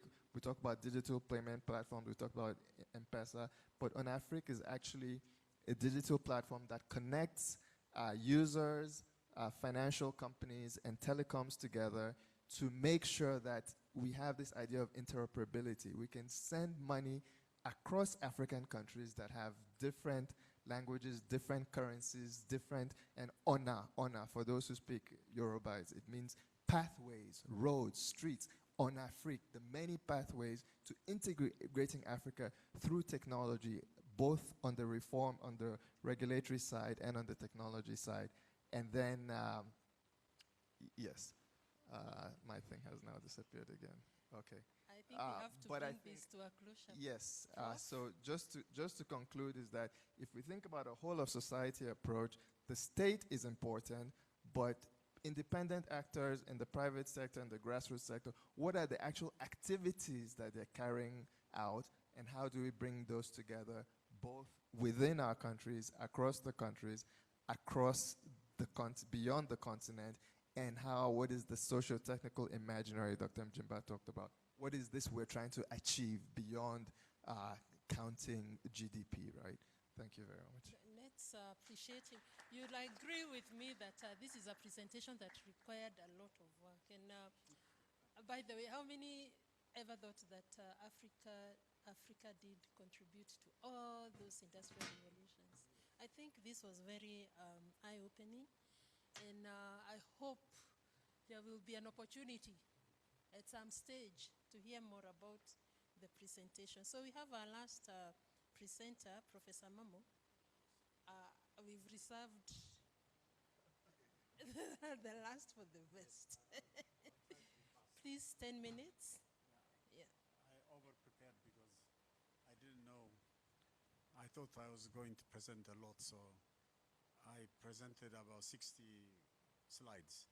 So now I cut it to, but I must first and foremost appreciate all the team, Professor Chek and you, Professor, all of you, because when we started, AUR, I thought it will by now all the African countries will be involved. In other words, not just organize it in South Africa, but Nigeria, Ethiopia, everywhere. We started a little like that, and then somehow it stopped. But now you revived it. I hope you'll continue. If you don't continue, Mamo will fight you. So, but now I appreciate you. That's why today, the whole day I spent to be with you, although I have so many things to do. And I have to go to Cape Town too. So, just you gave me a few points. These points, you should not include the 10. Okay. So, the new digital technology African innovation revolution is necessary now to create an integrated, networked, unified, sustainable, social, open innovation system path by making sure that instead of going alone, following the prisoner's dilemma, being caught within the boundaries that the colonialists built in Africa of the current 55 states, we need to change it. Why not we use the digital technology to actually decolonize us, not continue to recolonize us? Really, this is very, very important. So this application is much needed now, the digital innovation revolution. Sorry about this, yeah. Yeah, what happened? It refused. I was you know, it's very much needed now. I don't know how to do it. It's refusing. It's coming now. So, okay. You know, we need time to use the current fourth and fifth industrial revolution to create a fully sustainable developed African economy by applying digital technology, by redesigning and recreating the African production consumption value chain. What Africa failed in the first, second, and third industrial revolution must be redressed with the fourth and fifth industrial revolutions to resolve any and solve now more than at any other time the developmental challenge that have persisted to impose poverty, unemployment, inequality, environmental health challenges to the people without end unbelievably for so many years in the Africa that has the richest resources in this planet. So apply digital technology and transformation to reform and perform the new sustainable developed Africa. Africa must not export raw materials and import manufactured products at a higher cost. The current digital technology can change the way people live, work, and interact with one another. Applying and aligning the digital technologies to create well-being for people and nature is much needed to innovate now. Africa must use digital technology exponentially by generating the digital technology innovation revolution. A new digitally anchored African innovation system is essential to achieve the African sustainable development path. So the African science technology innovation system path should also change the mindset of all the people to be game changers and change makers. What to produce, where to produce, how to add value with innovation and entrepreneurship should be the priority of life for all to transform Africa.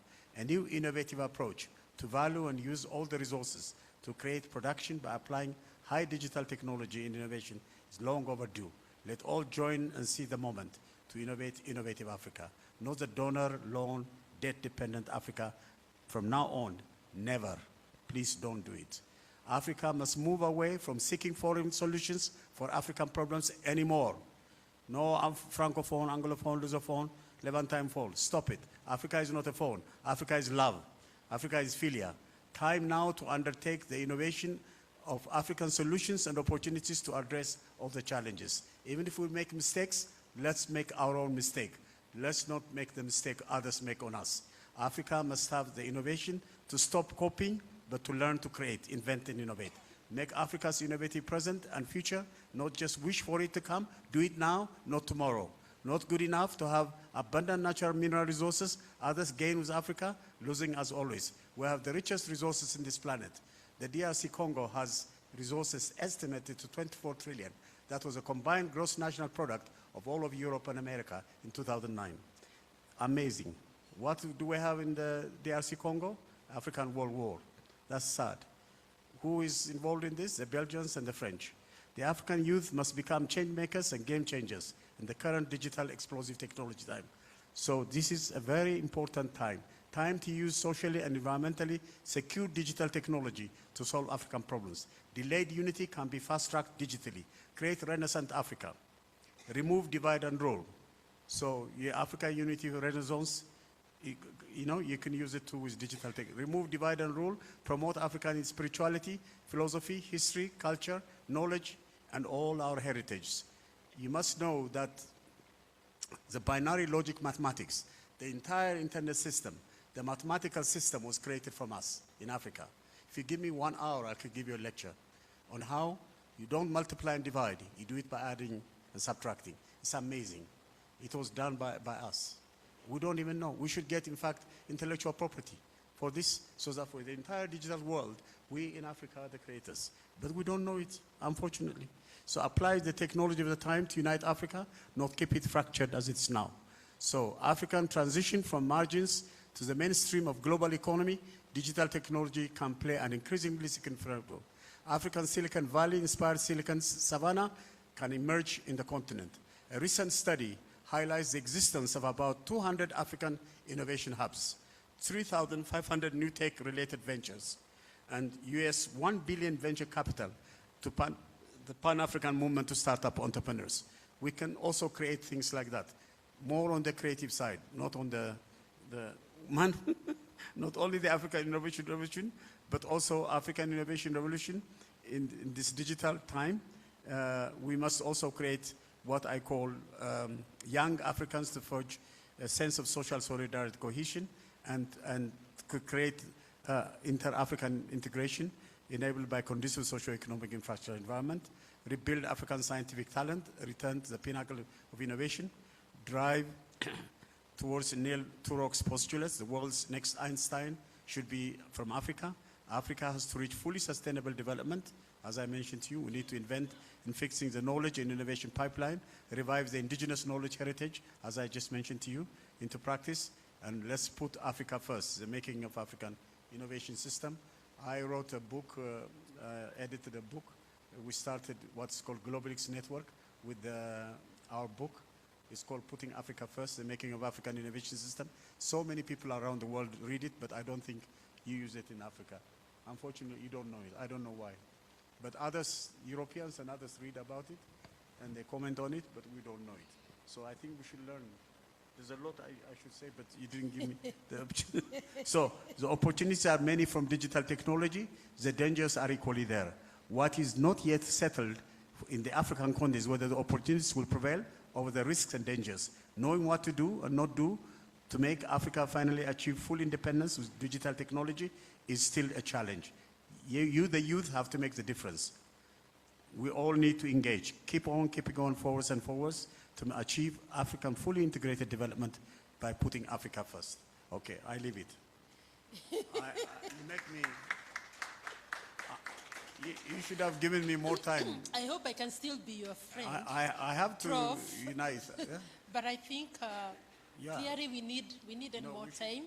Prof. Ngoro, we need more time next time because there's a lot that is coming out. Me, I'm you. So now it's not only you didn't only stop me, you stopped yourself. Thank you.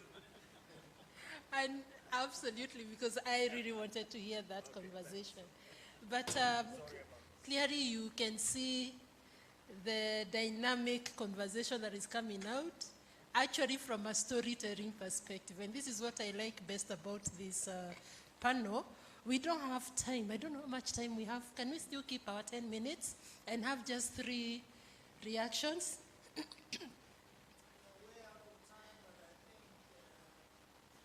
Three. Yes, 3. 3 very quick reactions. Can we have reaction from the audience? Yes, Vuyo. Another one? Yes, Prof. A third one? Yes. So we are just going to have those 3. And please say who you are directing your comments, if it is a question, so that we move with speed. Mine is one straight question to everybody, which they should answer very quickly in less than a minute each. Do we have yet another wicked problem? do we have another wicked problem? Yeah, another one? Who was that wicked problem? Maybe Vuyo, you can say, which is the first wicked problem we are addressing? AI and... every time So when we this. talk about, Can Prof have the microphone? I say that because when we talk about African development, we end up saying it's a wicked problem. So I'm asking the question. We seem to be talking about everything. Do we have yet another wicked problem? Okay. We are all clear about that, Prof? Thank you very much. I would like to thank all the panelists for the very enlightening talks and presentations and ideas. I have one question for Professor Mamo. You said that we need to build this African sense, the young African sense of social cohesion. How do we do that today in this age of AI? Don't you think that there is even a risk of eroding that sense of social cohesion among young people? Okay. Do you get my question? You get Okay, that? thank you. Which was the... Okay, Prof.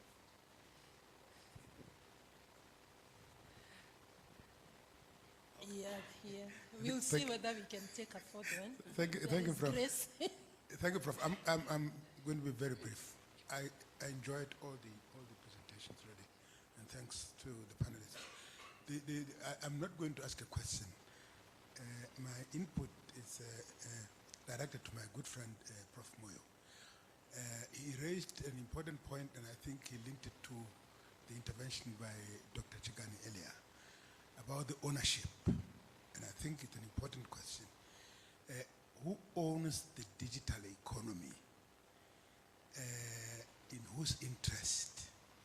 So who are the winners and losers? I think that's the big question. And I think it's an important one that we shouldn't lose sight of. And I wanted just to contribute a reference for that kind of scholarship, a radical political economy analysis of the digital revolution now. It's a book written in 2019. It's entitled The Age of Surveillance Capitalism. The Age of Surveillance Capitalism.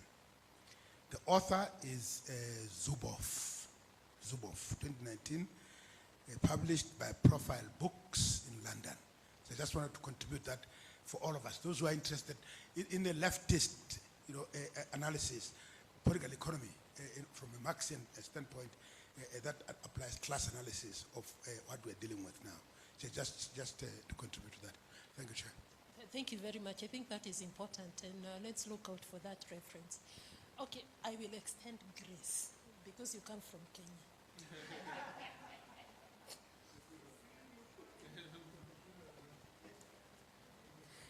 Have a minute. Yes, half a minute. Thank you. Thank you so much to the panelists. That was extremely very enlightening, and the time is too short. It's very sad. Decoloniality is a conversation we need to start having in Africa. Let us not forget where we came from.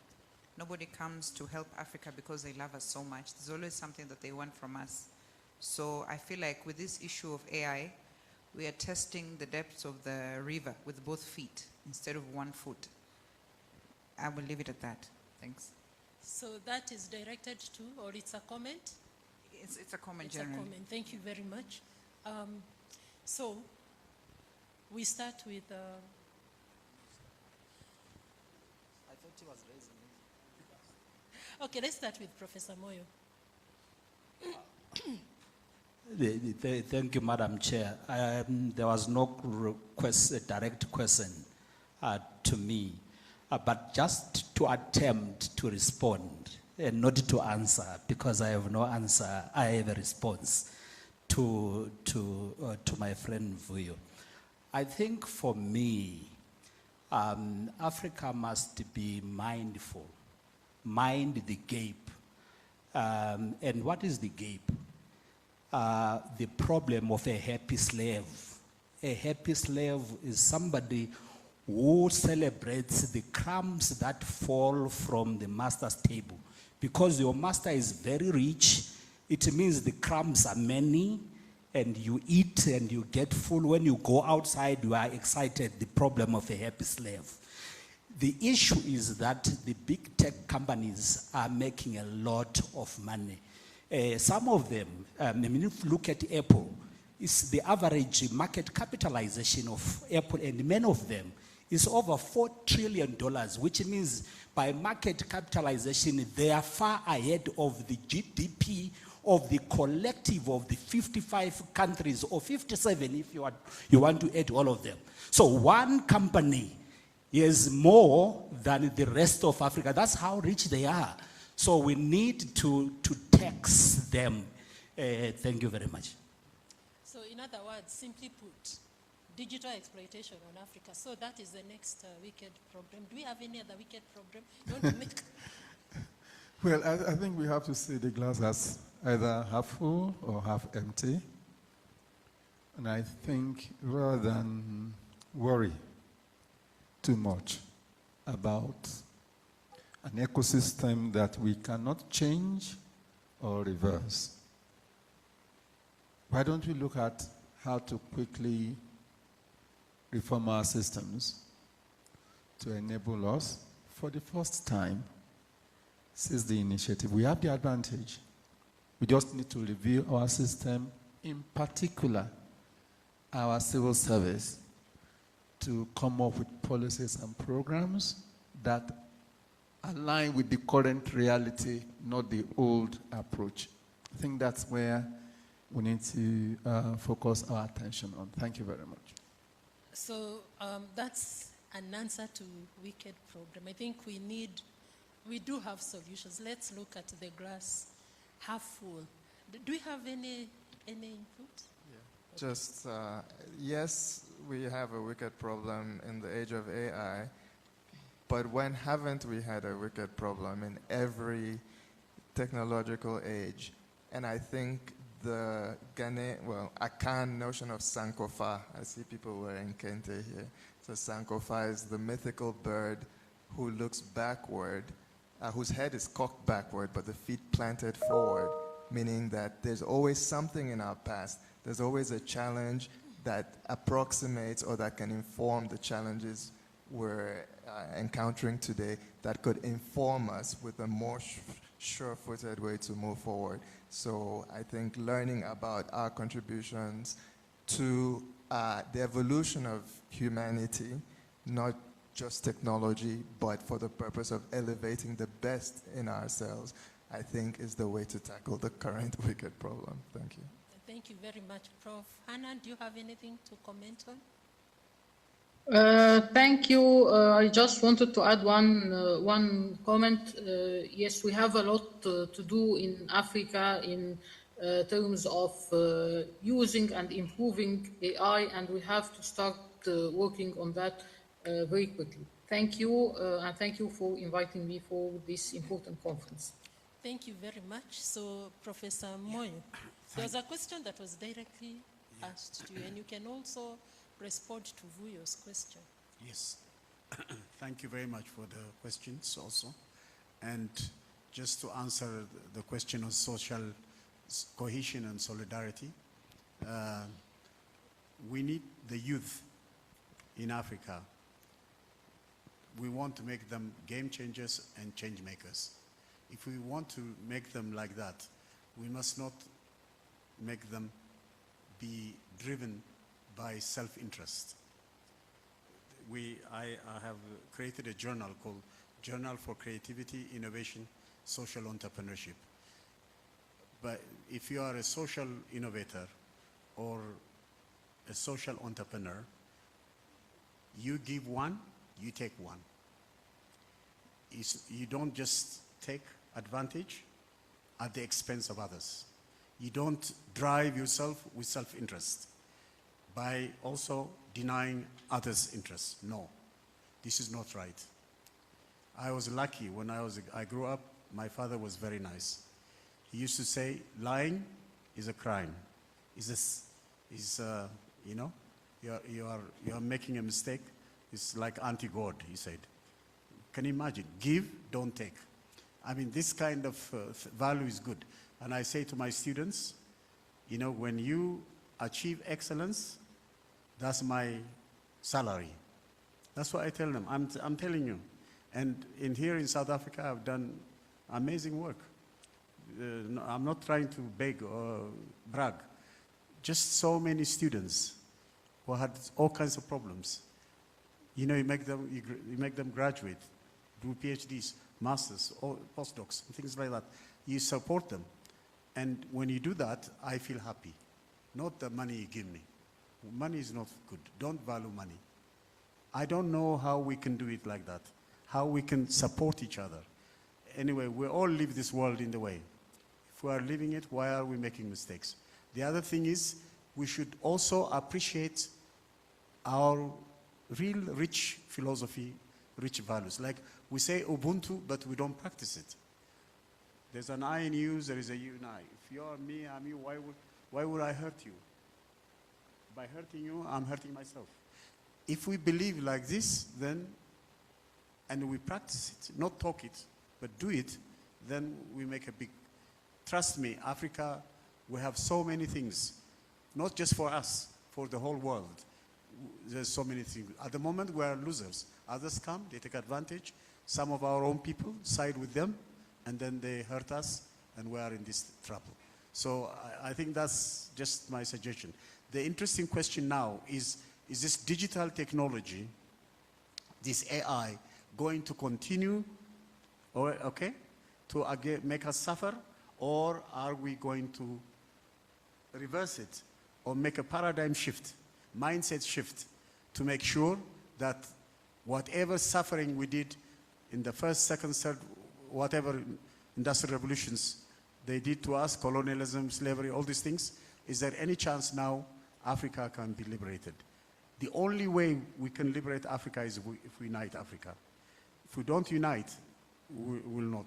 Look, I mean, here in this country, if you go, Nebedele, you know, the Zimbabweans are also South Africans here. I mean, they speak the same language, but the border was drawn by the colonialists. Everywhere we have this problem. And they do many strange things, you know. I must tell you, my own country, Ethiopia, Henry Kissinger, Richard Nixon, the CIA, wrote in 1972, if this Ethiopia that has not been colonized, they said, this is very, very important, listen to me carefully, if we don't divide this country and weaken it, if it rises, it has not been colonized, it means the whole of Africa will rise. We will be lower, they will be higher. That's what, so what should we do? Divide Ethiopia with ethnic division. And we still are suffering. They divided Eritrea from Ethiopia. All these things they did, strange things to us. We are still suffering. So how do we come out of this? By unity. We are now celebrating Adwa victory in Cape Town. This is the 11th time we are doing it. Every year we go. I always go there. I must tell you, I wish you all could come too. Please come. Let's celebrate. We'll have very good. The celebration is 130 years of Adwa victory. The Adwa victory is, the Europeans say it's the defeat of Europe by Africa. Colonialism was defeated. Can you come and join us? Please do. So if you don't come, I will fight you. Thank you. So we end this wonderful conversation on a very celebratory note.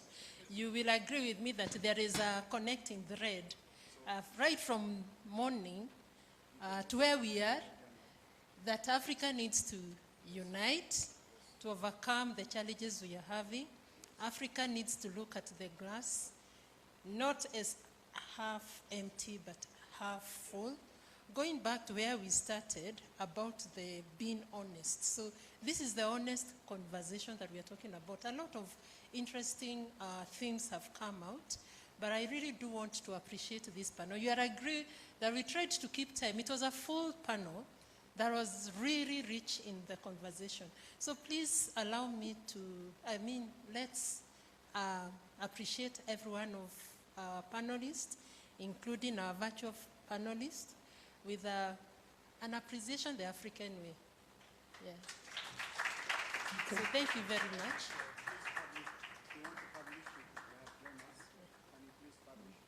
So we have been invited to a quick photo as the final panel is coming to an end. Please. Okay.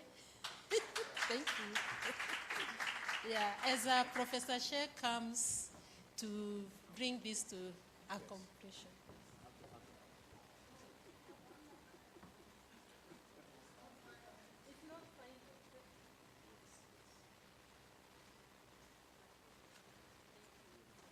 So Professor Sheikh is taking us through the final panel.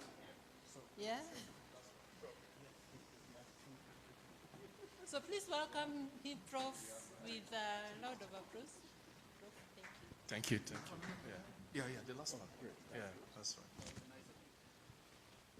Thank you, Dr. Gimmer. Thank you very much. Colleagues, you bear with me that it has really been an insightful conference. The presentations have really been eye-opening to some of us who are encountering AI and digital transformation. I don't want to say for the first time, but we've actually been experiencing it, in ways that have actually transformed the way we think and do our work as researchers. So I'll call on my people to come up. I think they know themselves. Where is Steve? Dr. Steve Omar, where are you? Come up. Prof. Matlosa, a very good friend of the HSRC. Dr. Ndaka, my good friend. Where is she? Yep. And my brother, Professor Richard Irani.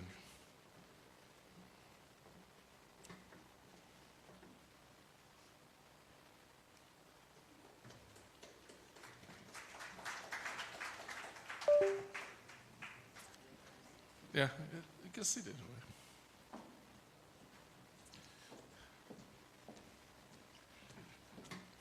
Colleagues, you bear with me that since morning, when the DDG of Department of Science, Technology and Innovation, our DDG, opened this particular conference together with the CEO, almost all the presentations have actually been eye-opening.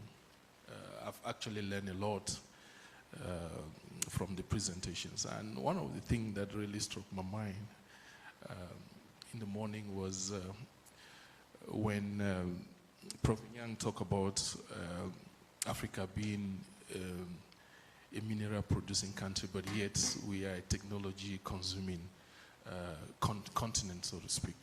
And the key challenge right now is how do we ensure that the critical minerals that are on the continent, are actually, which are actually the base of most of the technological innovations that we do experience, actually form the base through which we can actually negotiate our place on the table. And I think it's something that perhaps maybe this our panel will probably want to reflect on.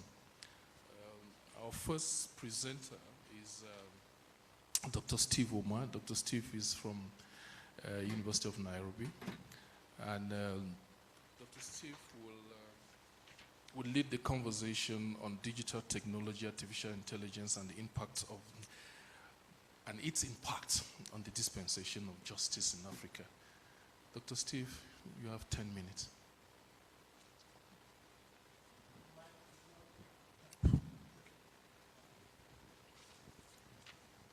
Thank you very much, Prof. Check, and thanks to all of you. It's been a good long day. It's normally good to speak at the end because you can very well summarize what you've had for the entire day. One of the roles I play in Kenya, apart from being a typical mwalimu, is that I serve in a team that works the judiciary to look at methods of advancing access to justice. And I want to speak more from that standpoint because that is a kind of crafting that has been given to me. Now, with that in mind, the justice system interacts with technology and, of course, AI from two perspectives. It interacts with it as a regulator, and then it is also a consumer of technology as a product. The role of the justice system as as a regulator is normally not discussed a lot, but I think it's important to start from there and to suggest that in Kenya and indeed in Africa, there is a jurisprudence that has emerged on how to engage with questions of technology. And this jurisprudence tends to flow from two limbs. One limb looks at technology as a risk.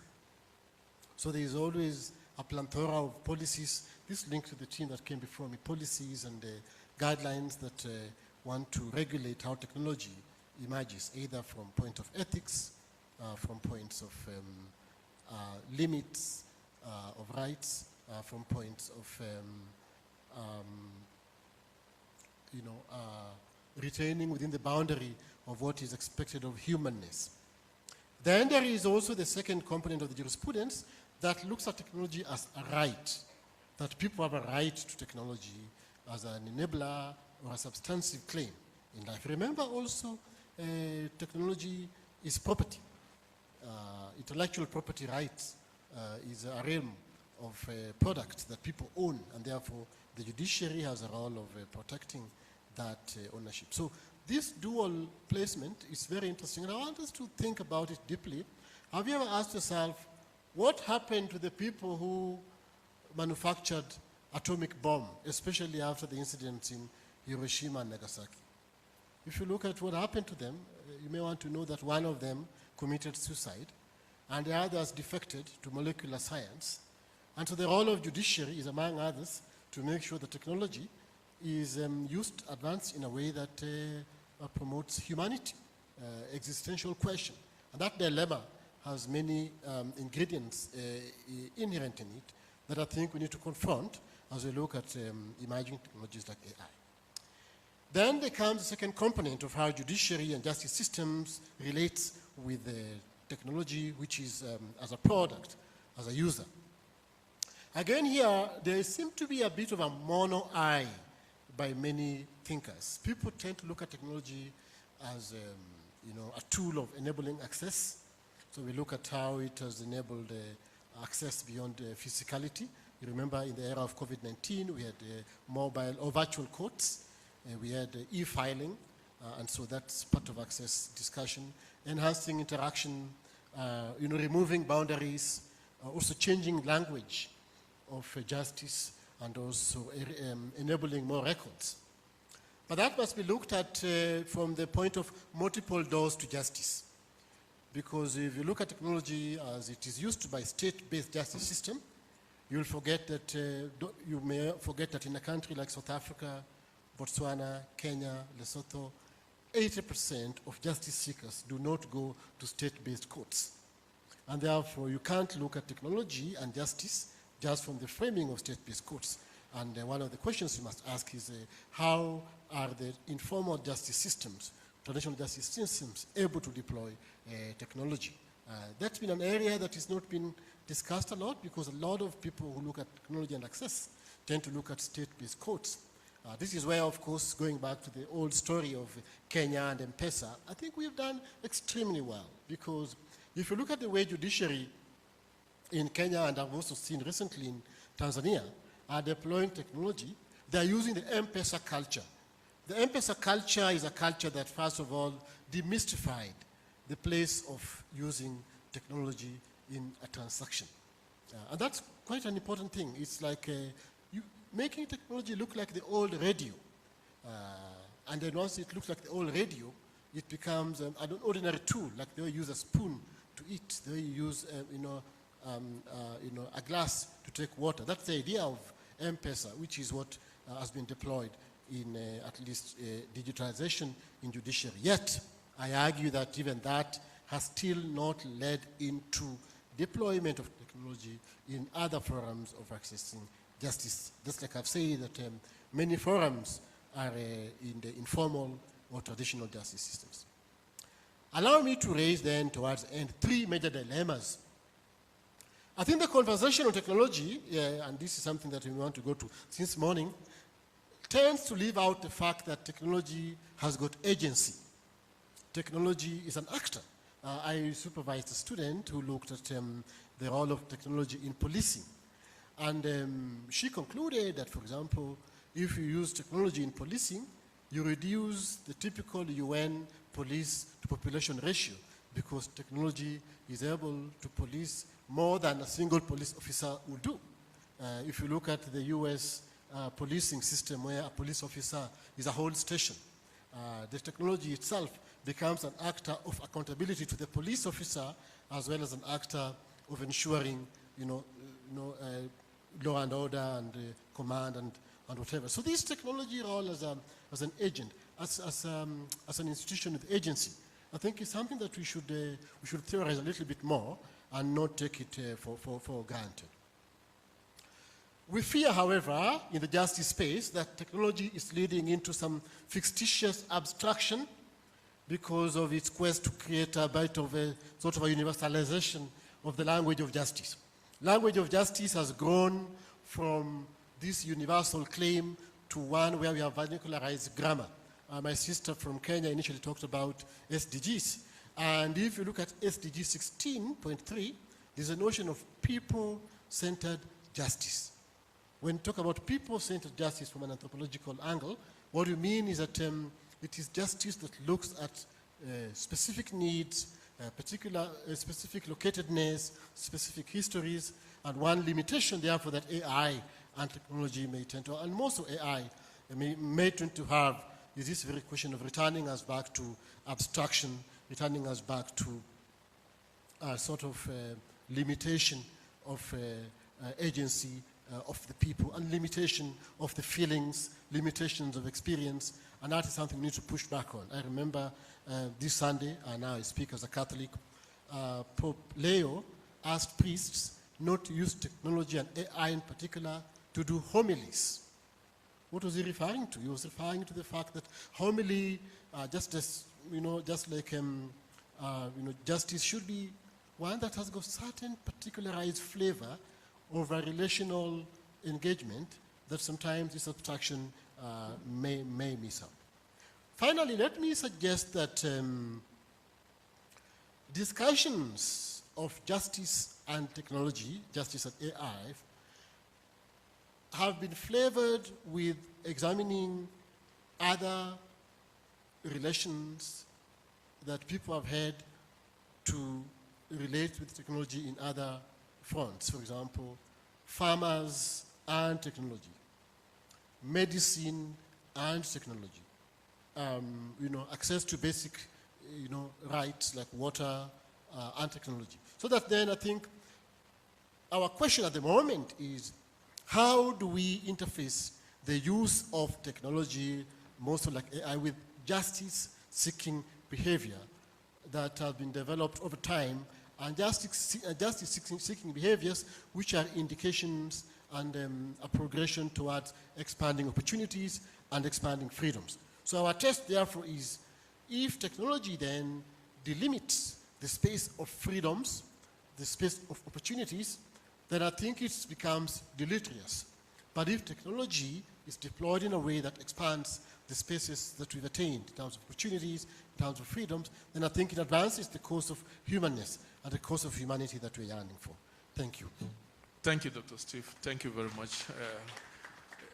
I think I really like the way you put this aspect of technology being no agency but rather an actor. And I remember last year in South Africa, the National Police Commissioner talked about almost all police officers in South Africa will be wearing camera-vested, vests in order to aid perhaps maybe the courts to arrive at a kind of justice that is equitable to all, so to speak.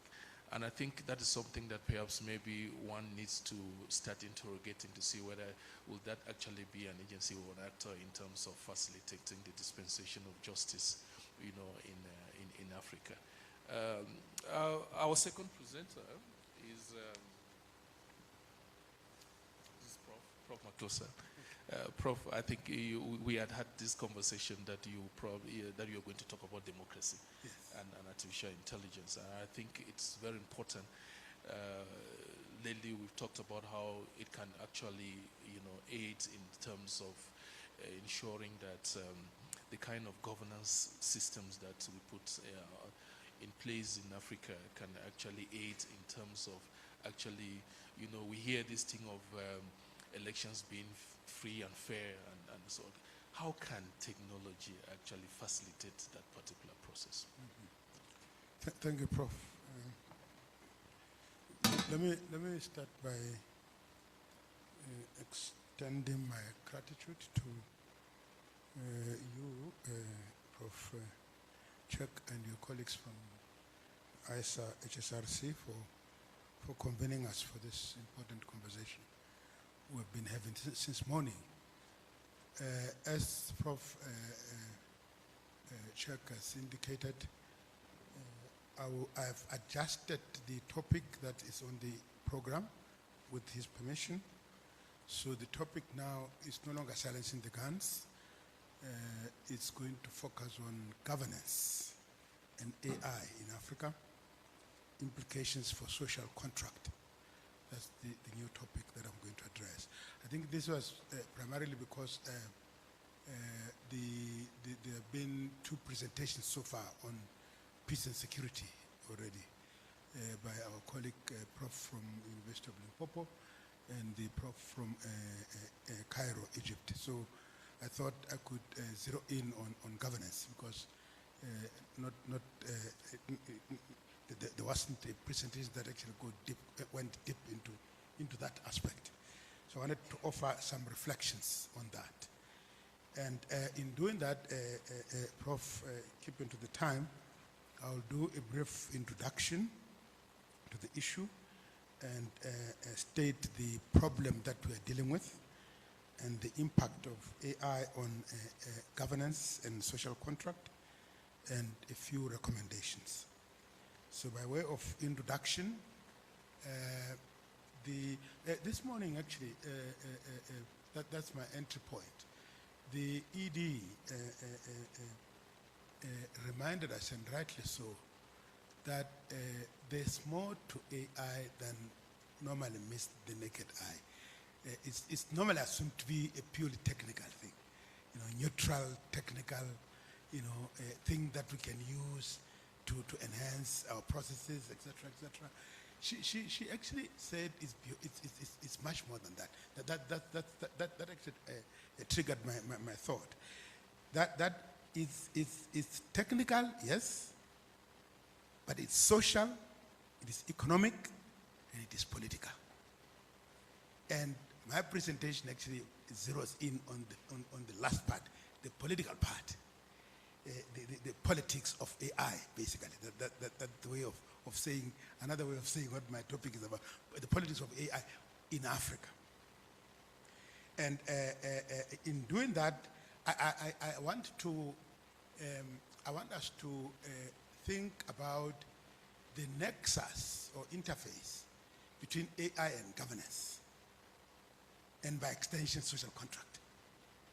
So governance, we know governance to be the power relations between the government and the governed.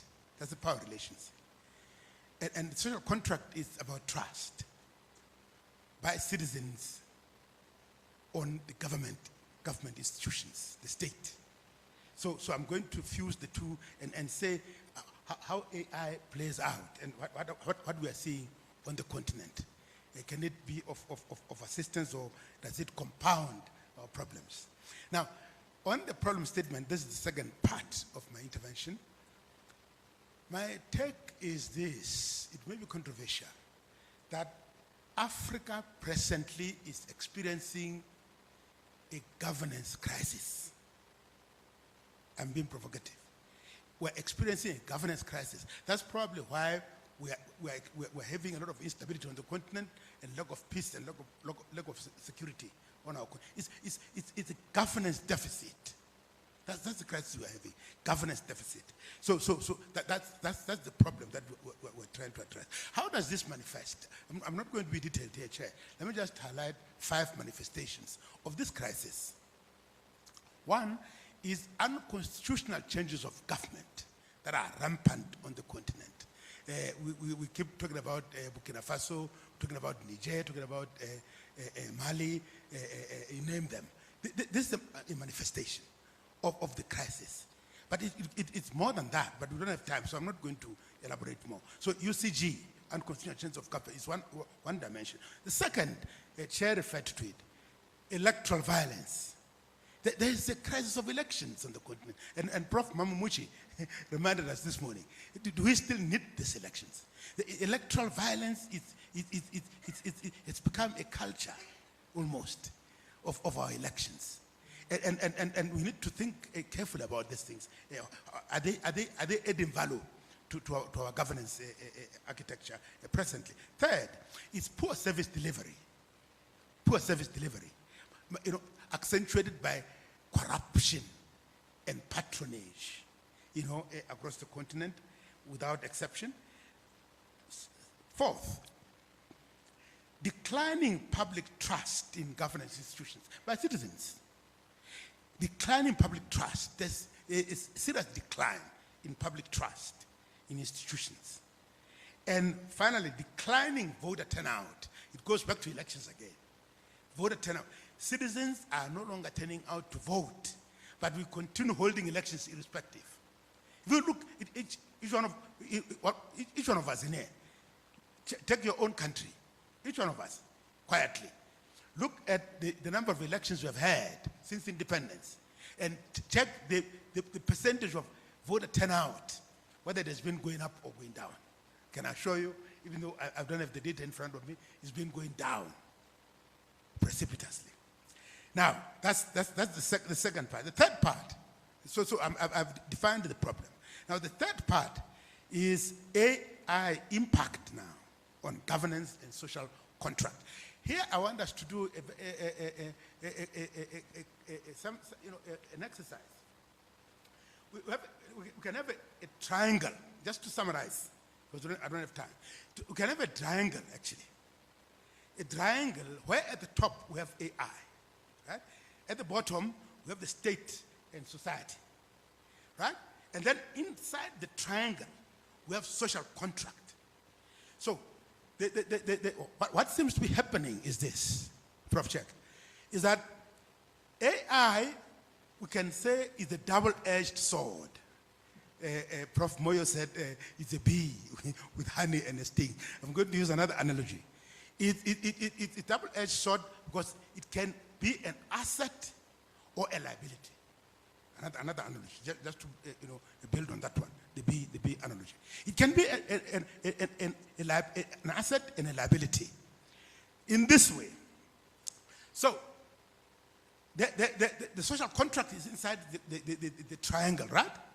So there could be, there's a likelihood that AI, prudently used and well regulated, can enhance social contract and governance.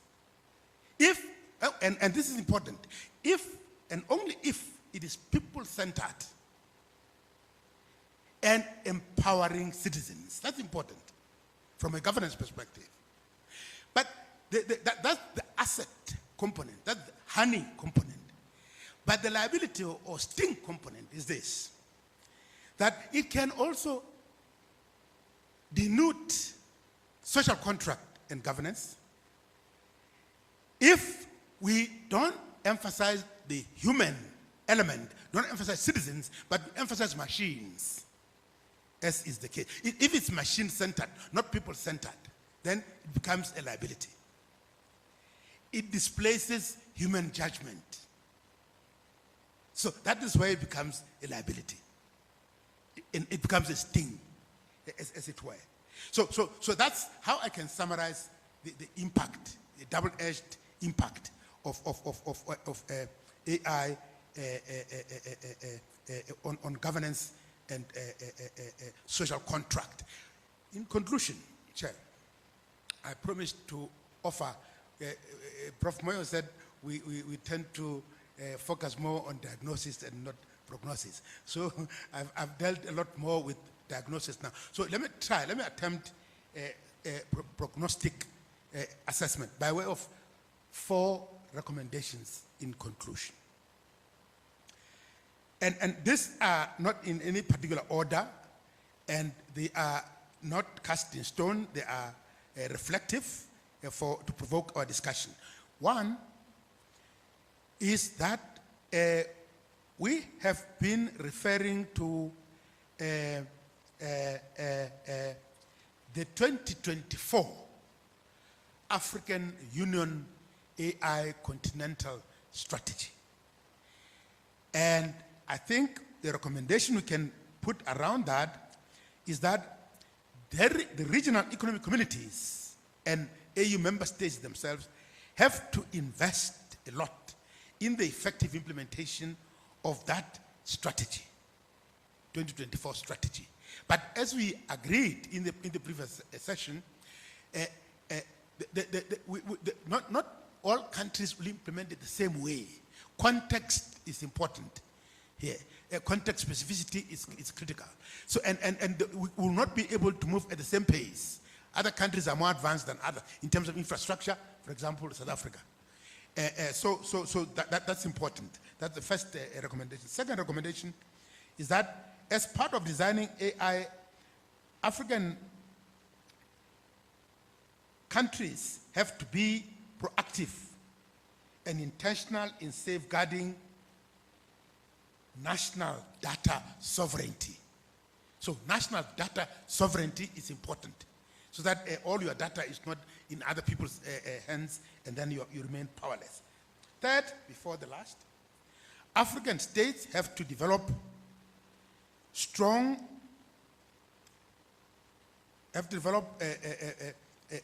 requisite institutional, infrastructural, and regulatory frameworks to ensure that AI is inclusive, participatory, accountable, and human rights compliant. In that way, it accords with the freedoms that people have to continue to enjoy. Finally, and this also resonates with what the chair said in his introductory remarks, African states have to strengthen governance of the continent's natural resources for Africa's own socio-economic development, and stop mortgaging the natural resources to powerful interests in the global north in exchange for peace. We are seeing a very tragic development happening, for example, now in the DRC. Yeah, in the DRC, where that countries, abandon natural a futile peace deal, in my view. Thank you, Chair. Thank you very much, Prof. Yeah. Thank you very much. I think you've raised quite a number of interesting observations that perhaps maybe during the question and answer session we will probably unpack them. But I think, Prof, we've seen a lot of Gen Z kind of contestation on the continent using social media to drive their point through. But most of these kind of activities or activism have really not succeeded. We've seen the NSAS in Nigeria, the Gen Z protests in Nigeria, in Kenya. Though we can actually say there have been some kind of benefits accruing, especially with the Kenyan scenario. In most parts of the African continent, we haven't really seen some kind of benefits coming out of, young people deploying social media to drive. In some cases, especially you mentioned the constitutional change of government, in many of these scenarios, you even see young people, going on the street celebrating this kind of scenario. How do we address this kind of situation? We talk about constitutionalism on the continent, but at the same time, the Gen Z that are supposed to be the anchor of these particular concepts, they are the one actually celebrating, when unconstitutional change of governments do happen. How do we address this kind of challenge? I guess we'll be able to engage, the colleagues and other people with regards to this observation. I think our third speaker is Prof. Ndaka, and Prof. Ndaka is from the University of Witwatersrand, and Prof, how do we as a continent ensure that digital technology and artificial intelligence do not negatively impact political discourse on the continent? Ooh. Right. I was just thinking about the topic that I read and the question that is coming. And I must admit that I'm not a very big proponent of AI as a solution, as holistically a solution, or I'm not a techno-solutionist per se. Why I'm saying that is because reflecting back at what has been said today, I think of several things. One, politics of imaginaries. And that is where we start. When was AI first imagined, or when was AI first spoken about? AI dates back as early as the 19th or 20th century. Just before 1950, that is when people started thinking about AI. Although the conversation of AI is seemingly sounding like it's a today conversation or in the last 10 years or so. But that is when people started talking about AI, thinking about AI, and many nations and entities started preparing for it and collecting data, and have been amassing data over years. So I want to refute one of the comments that I've always had, that Africa does not have data, because there is a lot of data that has been collected in Africa. The only problem is that it is not here with us. The data is elsewhere. It has been kept there for years. USAID just left our countries, and one of the problems that we discovered in Kenya is that they had our maternal and HIV data, and they were not willing to release it for some time until the government negotiated for it. And so, and so many entities that had been collecting data from the environment to the health sector to the education sector, all these entities that have been supporting have also been collecting data from us. I know that. So I would like to ask two questions. How do we define our own imaginaries or our own politics? How do we see ourselves within this particular AI ecosystem? And I would like to think about something that happened recently in Kenya. I saw people celebrating when something was said like the Google company has accepted to include Luo and Kikuyu languages in their models. And everyone went celebrating, and this is what it means for us and all that. And for the first time, I had two tribes celebrating being included while they have been in existence for centuries. That is not legitimacy. I mean, for those tribes have been there. They've been shaping the politics of the country. They've been shaping the politics of Africa. They've been a voice in Africa.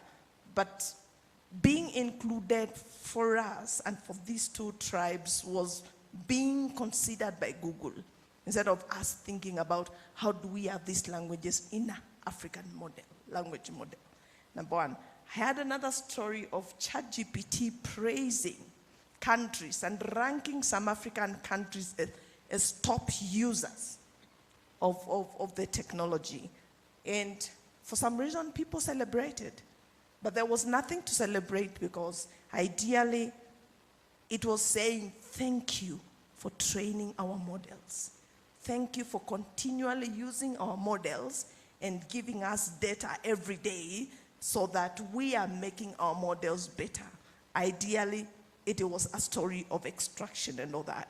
And then there's been a lot of us talking about, even today I've had people say, we need to catch up. And the question is, what do we need to catch up with? Do we even need to start talking about catching up? before we even define what someone asked earlier as a question of what is our imaginary before we catch up. Because what we are talking about catching up, we are talking about catching up with another person's political imaginary, not what Professor Margaret Kamara was talking about in the morning. Those are our realities. And so our imaginary need to be shaped around those political and social realities and all that. And so the question that I raised today is, who imagines AI and technology for Africa? Who situates us in a way that we fit in this singularity where we talk about we have one story, singular story, where we are talking about we are one big globe, a global village where we are talking about the same thing and all that. And so one of the things that I've heard a lot is that we've been talking about colonialism as a past thing. In politics of AI, colonialism is a present thing. It is happening. Actually, what is happening is just a continuation of what has been happening over years and all that. And over the different IRs, we've been having colonization and recolonization happening. And the AI is enabling recolonization of Africa. Number one, AI is a political tool. It lists with interests and politics of domination. And that is how it works. So we have also to think about it from that perspective. And it is also a geopolitical tool which enables global data surveillance, electoral manipulation, and external influence over domestic political narratives. And so Africa is just not consuming AI or whatever is happening in digital platform. But what is happening is that we also have extractable data. We also are seeing extraction of labor. Those who have been studying about the future of work, we've been focusing on issues of how young people, our own young people, are actually powering AI by annotation and training the AI models for the lowest pay, and that is extraction of labor for us. And then there is also extraction of minerals, what he has just talked about, that Africa hosts and is host to the largest masses of minerals that are going to power AI in the AI industry. So what we are talking about, that is part of geopolitical politics that are dominating AI. And that is all laced in what this conversation we are being told, or we need to adopt, we need to develop skills, we need to catch up, and all that. And that is the surface story of, or we are being included, or we are being done what. But what is happening is that underneath is extractive practices and logics that are working underneath there. And what are we talking about also innovation? I hear a lot about people saying, oh, in countries like South Africa and Kenya and Mauritius, we are having innovations going on. Now, this is a reality, that most of the innovations that are being developed within Africa are developed on foundational models from Global North. So much so that I could have an AI innovation, but it is laid on ChatGPT for it to operate, which means that today, if ChatGPT or OpenAI decides that it's packing up its stuff and leaving, or it's whatever it's going to do, or it's closing its doors for me, then it means that my innovation has a short shelf life. It was just a silver wrap for the bigger foundational model. Those are part of the politics that we need to talk about. And then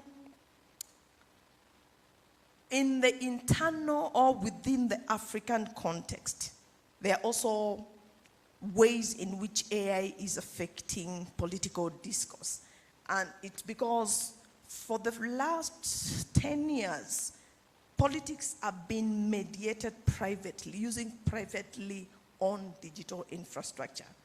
And you must have had those conversations from Kenya, from Nigeria, and all that, where corporations like Meta, X, TikTok are actually deciding or shaping who is visible, who is seen in social media, or which political narrative goes viral, and which narrative gets silenced. And so visibility and invisibility is part of shaping of who is seen in the political arena and who is not seen.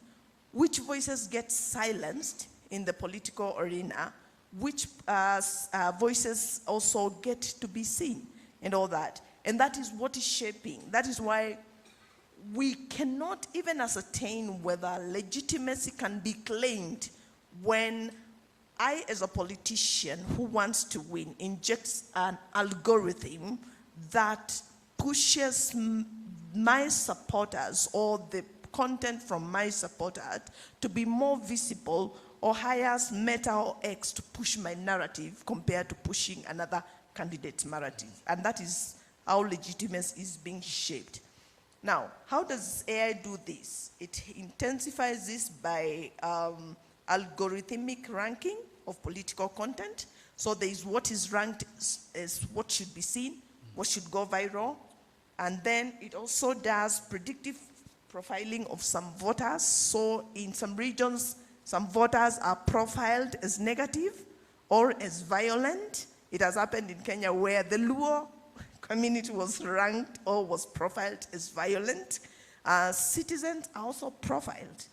And also, our content is also profiled. So your content, which can be good, positive, can actually be profiled so that it's not seen and another content is seen, which is promoting a narrative by a candidate, a political candidate.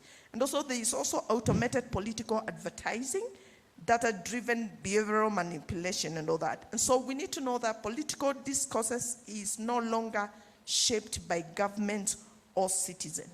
It is also structured within an opaque algorithmic ecosystem, which is controlled by AI companies and the oligarchs. Now, what does this mean for Africa? 1 minute. That when AI is working within political arena in the negative sense, it concentrates communicative power outside democratic oversight. Whenever a model is controlling the politics of Africa, but it's a model from elsewhere, it's outside what we can oversight, is Africa. There's also reinforcement of violent political domination, data extraction without local economic transformation, epistemic marginalization of African voices, and digital infrastructure shaping political futures without governance control. But there's also opportunities.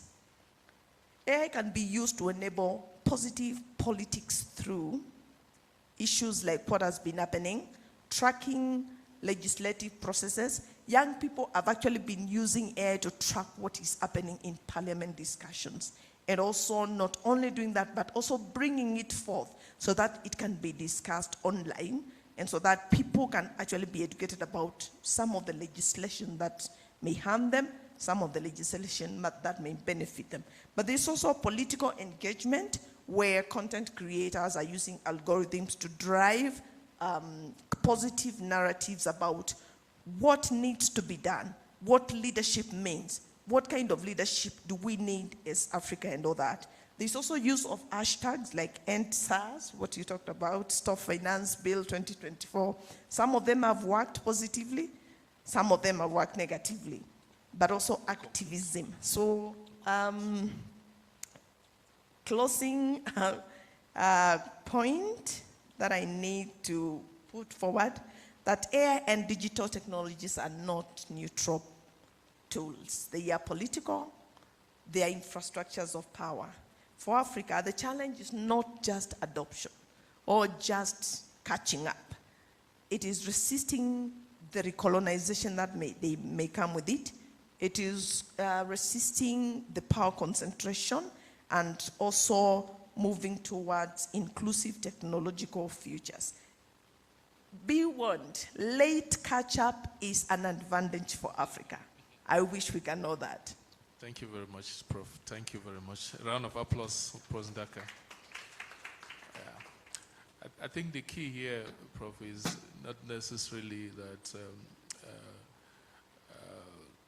that we can actually deploy social media, especially in political discourse on the continent, in a negative side, a negative sense.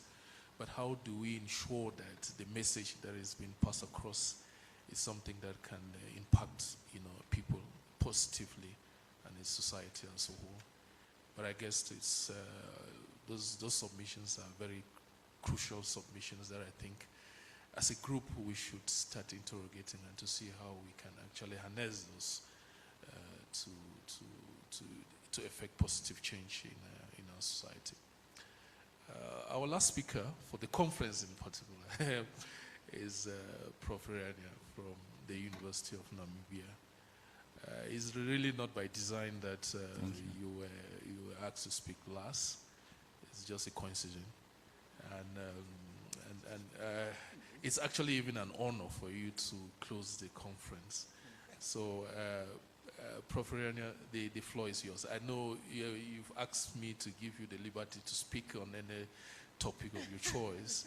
So I give you that liberty, simply because you are the last to speak. So the floor is yours. Thank you so much, Chairperson, and greetings, colleagues. It's a pleasure to be here and to be invited by the organizers. So I thank you so much. I saw on the program that the topic was migration, human trafficking. Those are the areas I work. However, my topic is slightly different. As I've been introduced, I'm from the School of Military Science, University of Namibia. So today, I will just be looking briefly at the African military in the age of digital technology and artificial intelligence. I think most of the things have also been said by the previous speakers. However, I will give my own views on them. I would start by looking at the strategic context and looking at the African military from the strategic context. And I will start by saying that the African security landscape is currently defined by a paradox. And what is that paradox? One, it is that while the continent faces traditional threats, armed rebellion, insurgency, political instability, international terrorism, and so on. But the tools that we require to combat these problems are radically shifting toward the digital realm. And the African soldier needs to adapt to that. And modern military power no longer depends solely on the number of boots that you have on the ground. Instead, it is a function of integrated scientific knowledge, cross-domain proficiency in the air, land, sea, and of course, space. And of course, the cyber area now. And the ability for you to process data quickly. And if we look at, from the strategic context, I will talk about the military preparedness and infrastructure. Every military must be prepared for war. If you want to have peace, you must prepare for war. And that is why we have soldiers. That's why we have the military. So in the fourth industrial revolution, preparedness is defined solely by information superiority. So if you have information superiority over your adversary, the likelihood of your success is very high. Military that cannot communicate securely is a military that cannot maneuver, and that is a fact. And if you look at the connectivity reliance in Africa, that is very problematic. So future African operations will rely on a digital naval system, as we call it, comprising one, you have what we call sensor saturation, utilizing the Internet of Things, devices, remote sensors to monitor vast porous borders where physical patrolling is impossible. So on the African continent today, we still rely so much on physical patrols of our borders, and especially patrol of our exclusive economic zones, which is about 200 nautical kilometers from our shores. So we need to actually develop and engage in this digital technology. And we also have additive manufacturing, or the so-called 3D printing, shortening supply chains by printing spare parts for armored vehicles or drones directly at the frontline basis. We see that in Mozambique that SADC faced a lot of challenges when they eventually decided to intervene and help Mozambique. And even with the help of Rwanda also, that the non-state actors were able to stand their ground. And it's because the intervening forces had a lot of shortcomings, especially in terms of intelligence gathering and also operations. In terms of renewable energy also, renewable energy. So we need to reduce, the African military, we have to reduce these logistical difficulties. Solar-powered communication hubs and hybrid electric transport system to reduce vulnerability to fuel convoys, to improvise explosive devices. So we found out that in Africa that our militaries are still very vulnerable, even with the emeralds, to improvise explosive devices. Okay, then we enter into the age of human and machine interference and military personnel. So we are seeing the rise of robotics and artificial intelligence. But, as previous speakers have said, it will never replace the African soldier. And rather, it will augment the African soldier. And we are entering an era of human-machine partnership where the cognitive load will be shared by humans and by machines. So the future soldier's uniform will serve as peripheral to a large network, a larger network. In terms of exoskeletons, it will help to enhance physical endurance in rugged terrains, such as the Sahel or the Congo Basin. And heads up, what we call HUD, helmet equipped with augmented reality to identify friends and identify foe in chaotic urban engagement. And this is what many speakers have called image recognition in order to reduce collateral damage. And we'll also have neutral interfacing. Now, we have seen this play out very much in the Ukraine-Russian war, or Russian-Ukraine war. Imagine brainwave detectors that allow operators to control renaissance drones with minimal physical input and increasing reaction time. And so the shift in terms of expertise, when we talk about recruitment, the way we produce our army. So recruitment must pivot from brain to brain. And the African military needs cyber warriors, data scientists, and drone technicians as much as it needs infantry. And this requires a fundamental overhaul of African military academies, such as ours, to include coding, robotics, electronic warfare, and the core curriculum and development. Not just to look at the physical fitness of the person and so on. No, we also have to look at the brain capacity and mentality and how the person will have to adapt to a changing environment. In terms of intelligence, surveillance and reconnaissance, which is one of the problems or challenges that the SADC forces faced in Mozambique. Intelligence will remain the force multiplier and that prevents conflict before it starts. However, AI will also help in changing the nature of truth on the battlefield. As someone talks about algorithm intelligence, AI can process petabytes of satellite imageries or social media data in order to identify patterns and make predictions about insurgent movements with high accuracy and, of course, a high level of objectivity that human beings cannot achieve. And how will it do that? Because it will be able to remove cognitive bias. AI will help commanders to avoid groupthink. And groupthink is when you are under attack and you need to do something radical to change the situation, that you need to gather your forces and ask them, what do we do? Sometimes, out of panic, commanders will make the wrong moves, and that will be catastrophic for the troops. and information warfare and the social media. So in Africa, the social media is a primary theater of operations. Adversaries use deep fakes and misinformation to incite civil unrest or demoralize troops. And this will continue, but we also have to develop true regulatory mechanisms on how we can minimize the effects of this. And counter subversion, the future military must be capable of offensive and defensive information operations to maintain the security of the citizenry. Now, this is not, when we talk about intelligence, of course, you collect information, but not every information is strategic information that will help you to achieve your goals or your aims. But as you are collecting somebody's information, somebody is also collecting their own information.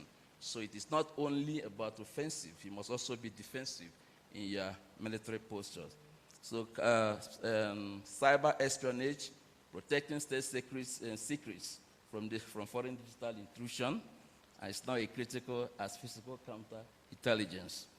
My time is almost up.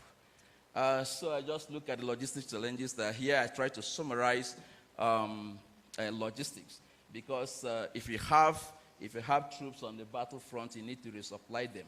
Otherwise, they get encircled, just as Russia has been encircling Ukrainian troops. What they first do is to break their supply line. And when you're able to overcome the supply line, then it's such as you can even stay just around them until they exhaust themselves and surrender. So in terms of cargo, drones, we use cargo drones to resupply. And also we use artificial intelligence that will help us predict the life of the machines that we are using in the battlefront. And of course, the spatial mapping to allow us to understand the terrains better. And still mobilization. These days in Africa, we still announce mobilization, announce recruitment, and so on, which is also good. But the future military will have to know how to code, encrypt the message in a decentralized network to mobilize reservists.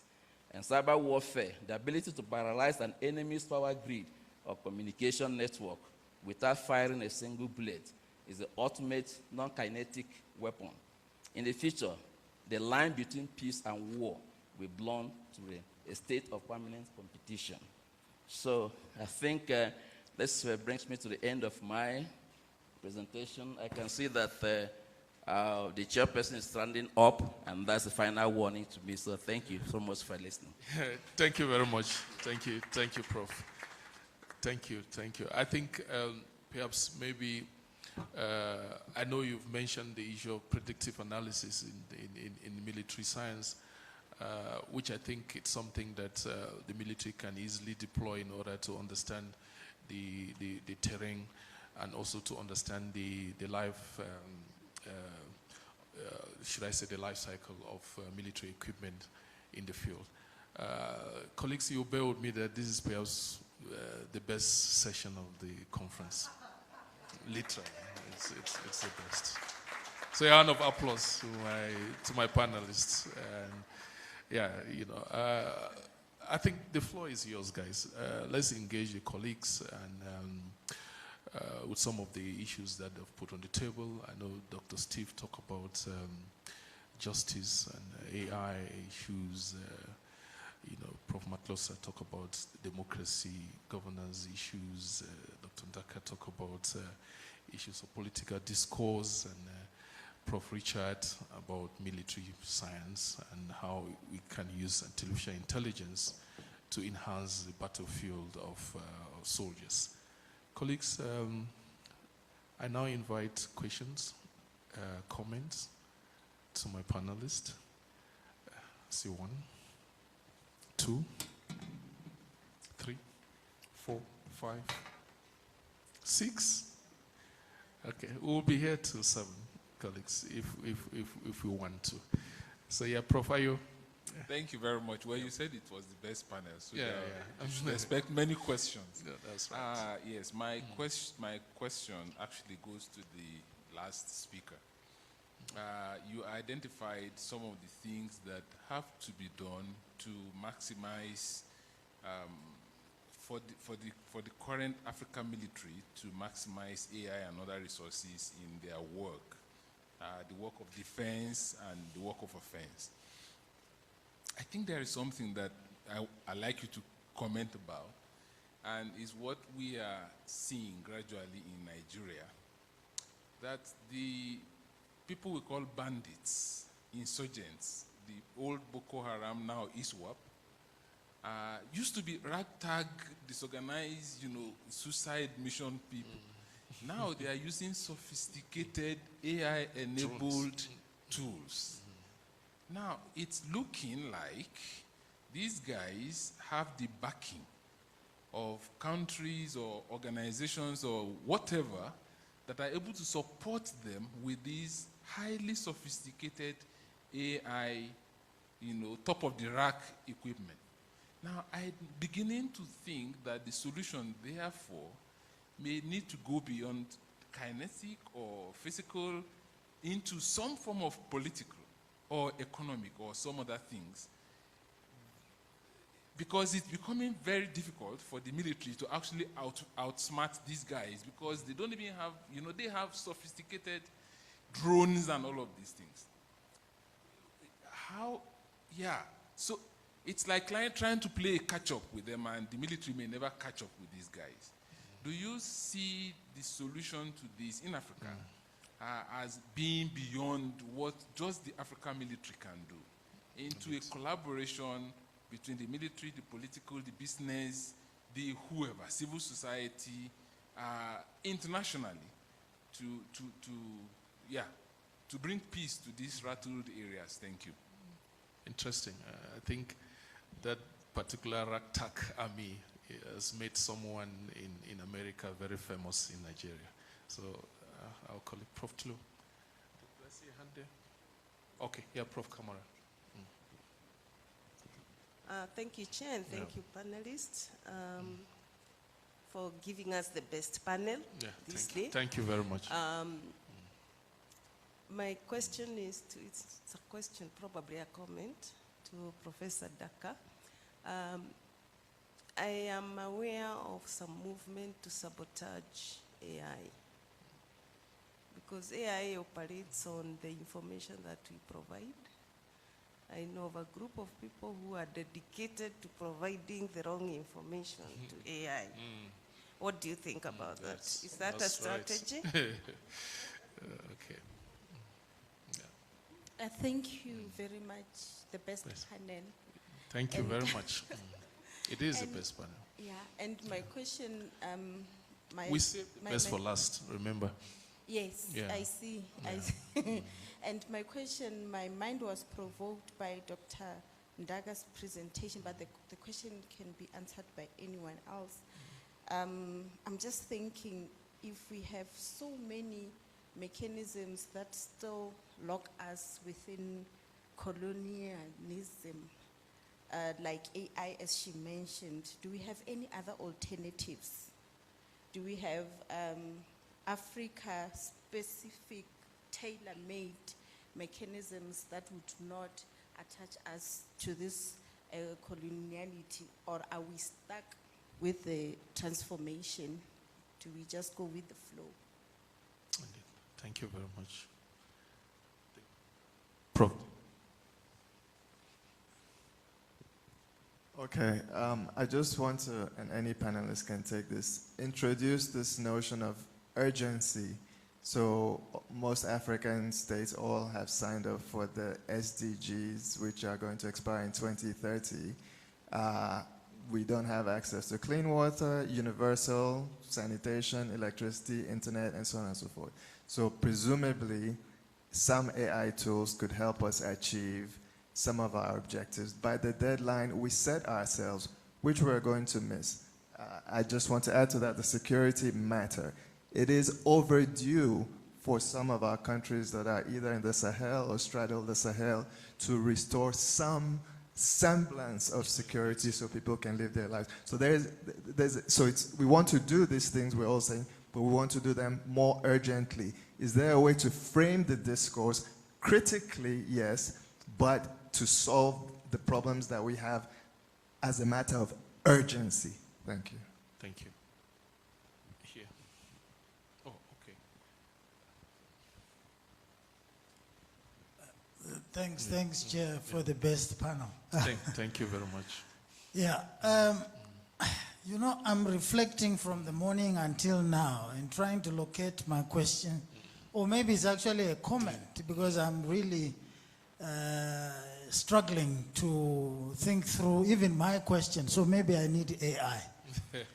The first question, maybe just to symbolize what I'm thinking, is for Dr. Ouma. When you were talking about digital technology and AI within the justice system, maybe a simple way to ask my question is, do you foresee a future where we have an AI judge or magistrate? Yeah. That's the question. And then the second question, maybe where I also want to get comments from the other panelists, is that we have heard a number of analogies. I think the B from Professor Moyo, the double-edged sword from Prof. Matosa, and also the need to balance. You know, there's always this sweet, bitter place that we need to find. How are we going to find this place? Because it seems to me that people are saying if AI is reasonably deployed and people are progressive and they want to see real change, it can help. But they can also mess us up. Now, the last question of a dedicated group of people trying to misinform AI is a clear example of that. So, where to now? Kuvadis, as they would say. Where to now? What do we do? Thank you, Prof. I think the last question to there's Dr. Brenda here, and then Prof. Mamu. Okay. I thought Dr. Brenda was going to be the last person, but summarize. I will hand it over to, is there someone else? No. Yeah, there's Prof. Mamu Muchi at the back, but go ahead. Yeah, I'm just listening to the conversations. First of all, thank you so much for the best panel, and Thank also you. for your patience. It's not easy to speak last, especially because we've pulled a lot of what you may have wanted to speak about. Misinformation, and let's also, some of the questions that are coming across in this room are things that I think generally the rest of us can also reflect on in terms of misinformation and disinformation. For example, if there's a dedicated group of people trying to feed AI the wrong information, it's just a matter of lack of integrity and bad manners. Africa has a lot of bad manners. For example, the challenges we're hearing about Nigeria and the way Boko Haram and all these, insurgents, of course, cause a lot of insecurity in the country. I worked in Nigeria in 2015. I think I was supporting something in elections there. And the insecurity in terms of the kidnappings and whatnot were very high. But one thing I think we must all remind ourselves, these people don't just land in our countries. At that time, former President Buhari and whoever else, I don't know, were bringing in people from Togo, Benin and whatnot, and these were ruffians who were given weapons, and they ended up settled in the country. So let's also reflect on how these things are politically motivated. There's no way a group of riffraffs can be more skilled than the military. And you cannot tell me that the military of Nigeria is overpowered by these riffraffs. The thing is, if you look at Al-Qaeda, if you look at Al-Shabaab, if you look at ISIS, it is the CIA that put these people there to deal with an issue. However, even if you were to look at Libya, they armed Libya to remove Muammar Gaddafi. However, the insurgency continued. So this is all tied also to the bad manners of Africa and the type of leaders that we select. Thank you. Interesting. Prof. Mamo, you're the last. Thank you for the discussion you do. You raise very profound questions. One of the questions is the military-industrial complex must change into the humanity life-savior complex. We cannot continue with the military. All humanity must live in one world community, without war, without fighting. All our differences, we should appreciate. Our humanity, we should celebrate.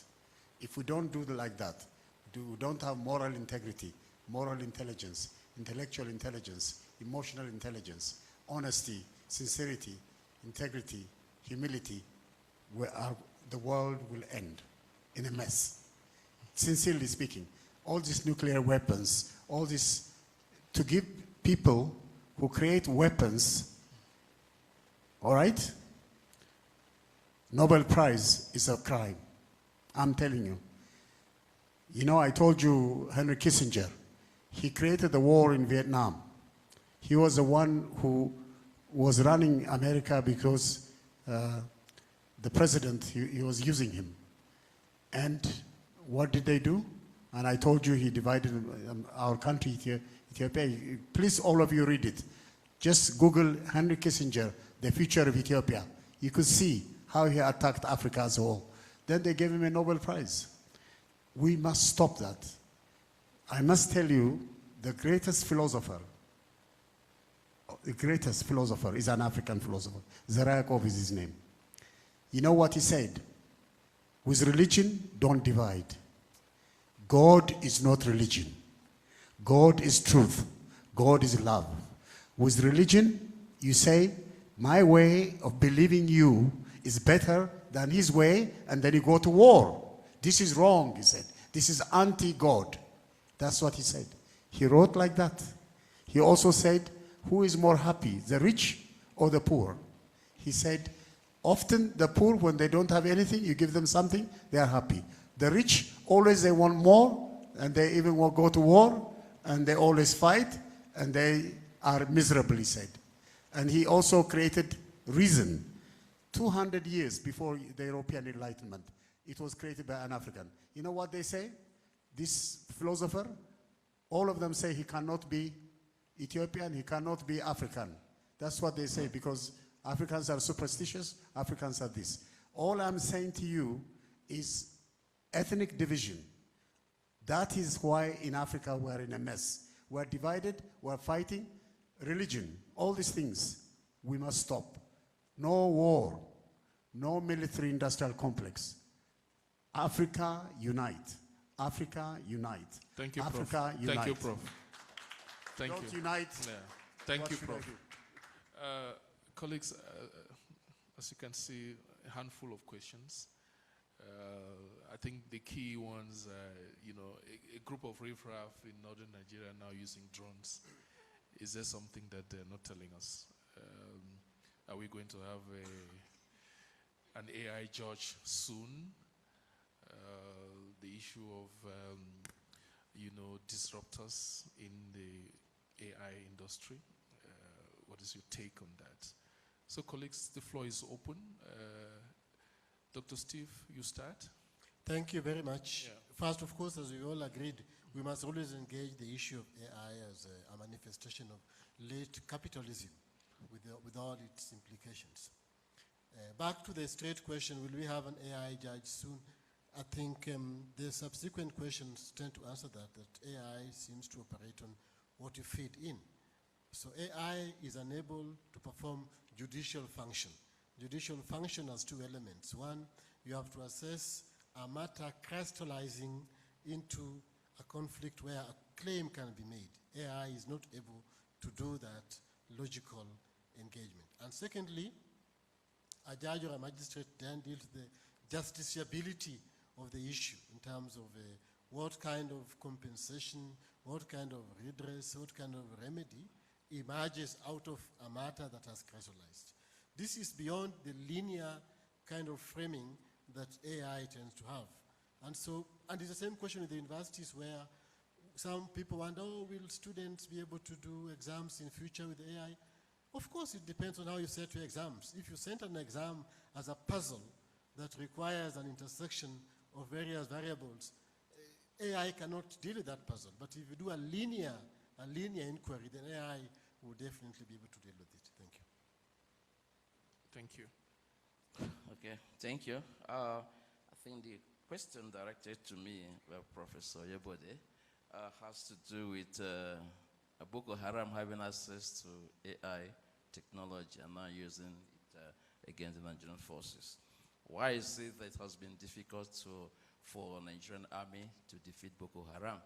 Well, these are not, there are no simple answers to it, but I will try to break it down. One, the access to artificial intelligence tools is because that technology has become democratized. And having access to advanced drones and so on, they don't really cost much, and they can be assembled. You know, buying parts from everywhere, that you can assemble it with just simple understanding of mechanisms. You know, so that might account for why they have access to AI tools. And again, fighting Boko Haram, of course, there can be what we call collaboration between the business world. And we know that Boko Haram makes call. They call their victims, they call for this and so on. They make bank transfers. Certain people are protecting them. They are not sophisticated. You know? So if they make call through MTC in Namibia, Nigeria is what now? MTN. Yeah, through MTN. So you can get the data from there. You can analyze the data, know the caller, know where it's coming from, and so on. But is there any collaboration between NTA and Nigerian government and so on? Or there are some people preventing access to those information? Of course, certain generals have come to say, no, we know who these Boko Haram people are. We know who are sponsoring them. So now we also have the political, I remember 2000 and so on with Mohammed Yusuf, who founded Boko Haram. He was working with Almadi Sharif, the then governor of Borno State. He was working with other politicians. So they used them to create chaos in order to achieve political goals. So when you now make yourself vulnerable to be used by external forces or to intervene in your country, you have yourself to blame and not the United States to blame. You know, so if you have, and also, you remember when Buhari was contesting, he said baboons and whatever will soak in blood if he did not get the presidency.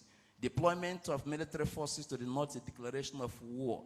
So the inordinate ambition of politicians to get to power at all costs is part of the problem why Boko Haram is existing in Nigeria. And not that the Nigerian military lacks the capacity to flush them out. Of course, they know it. Recently, we had a brigadier general killed, even if not after escaping ambush, contacted his troops.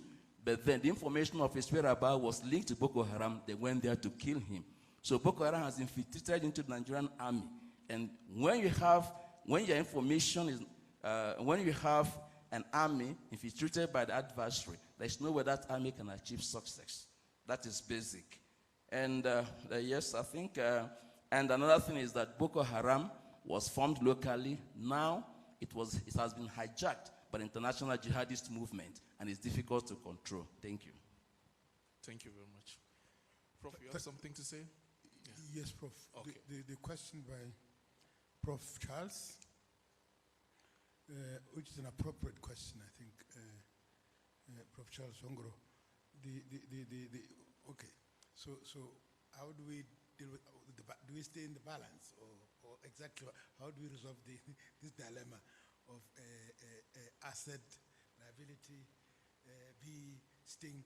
It's an important one, and I think in responding to it, I want to borrow the words of Prof. Yunus Kamara. Let's be honest, and let's call a spade, not a big spoon. And in so saying, I want to suggest that in its current form, this AI we're talking about now is extremely autocratized. If I'm making sense, it's extremely autocratized. Now, to deal with that, we need to strive towards its democratization.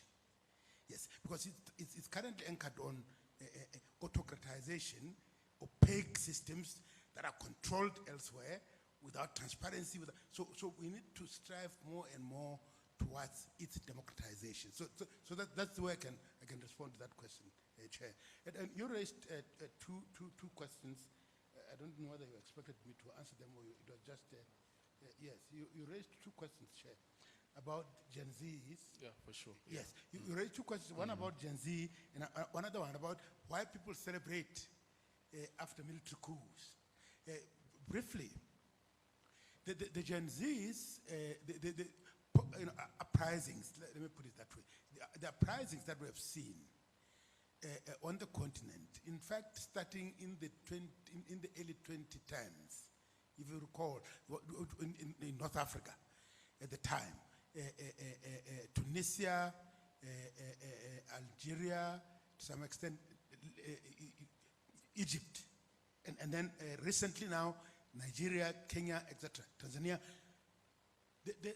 Yes, they've been largely driven by our youth. That's why the Gen Z concept comes in, and AI, social media being a tool. The main problem that has come, actually two problems, is that in most instances, in all these countries, they tend to be leaderless, if that's the right phrase to use. So the leadership is too amorphous. So then sustainability becomes a problem.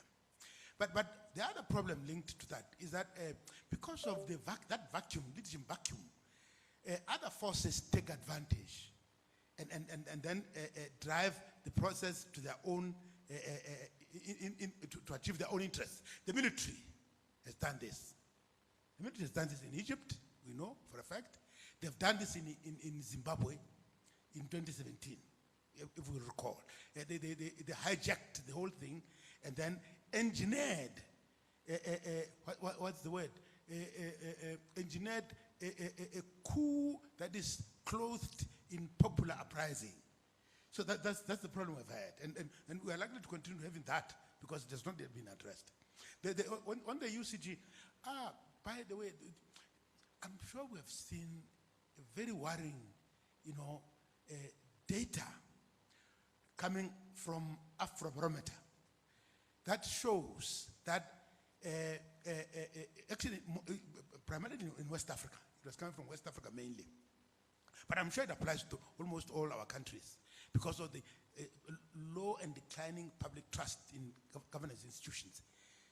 Now, a majority of people, 67% of Africans today say openly that they are ready to support a military coup. 67. They are ready to support a military coup as long as that military coup is dealing with corruption. Yes, if leaders are corrupt, citizens are saying we are happy and ready to support the military coup. That's for me, that's quite a stark revelation. So I want to leave it like that, share, just to answer your question. So that's why we saw what happened in Burkina Faso, yes, and Niger, Mali. This expresses that because the data, Afrobarometer data shows that the only popular, at least in terms of that data, popular institutions that have still enjoyed trust are the military, religious institutions, and traditional institutions. Those three. They're the only ones that are actually up there in terms of trust. The rest of them, political parties, parliaments, you name them, are at the lowest ebb in terms of public trust by citizens. Thank you, Chair. Thank you, Prof. Thanks a lot. Prof. Daka, the issue of... Yeah, so the first question from Eunice. Sorry, I called you Margaret, and it's stuck that you're Margaret. I should call you Margaret more. Then you are very powerful. Yeah, so the aspect of people working against, I don't know which context, Eunice, you're talking from, but I'm imagining some of them are talking about fixing the data, but also others are talking about fixing the AI agents. And just to correct you, Brenda, it's not bad manners. It could actually be part of the solution that is shaping these contestations. It's part of contestations of people trying to shape things and all that. Anyway, what I wanted to respond to you is that if they are doing it by feeding data that counter the biases or counter different kinds of reactions or counter singularization of AI, then that is not the only solution, because it only teaches data otherwise, or it only teaches the algorithms otherwise. But then there is more to AI than meets the eye, because there is a lot that is happening in the era of agentic AI. Currently, we are no longer just talking about we humans training the AI algorithms. We are also talking about agent-agent interaction, where an AI agent is interacting with another AI agent, and they are learning from each other. So different algorithms within the space are training each other, and that is what people are saying. They are producing some of the unintended consequences that probably they were not actually intended by the original authors or original designers of these algorithms, but then the two AI agents train each other, all multiple of them. The newest, let me say this, I think it's very important. The newest is this crazy person who has come up with a site, a social media site for AI algorithms only, for AI agents only. It's called Multbook. I don't know whether you have heard about it. And the social media, it's like the way we are in Facebook or TikTok or whatever. They are all AI agents. Human beings are supposed to observe and instruct these AI agents to do stuff. The newest thing they did as AI agents, they created a website of pornography under instructions. So you will know that this goes beyond us trying to tweak these things. Actually, the things are learning from each other. They are training each other and all that. And that is why regulation of AI needs to start from the human agents that are behind these people. Who owns these companies that are running this? And what are they allowing, so that the regulation process starts there? I fear the human beings more than the AI themselves, because it's us human beings who are creating these things. The second question, are we stuck in colonialism? No. We have hope. We are Africa. Africa has infrastructure. It has youthful population, and it has minerals. And that gives them a bargaining power to build strategic partnerships. The question is, are we willing to take that direction as government in Africa? Thank you. Thank you very much, Prof. Thank you very much, colleagues. A hand of applause to the best panel of the conference. Best panel. Yeah. Thank you, colleagues. I think we've actually come to the end of the conference. But before I call my colleague, Prof. Charles, and our colleague,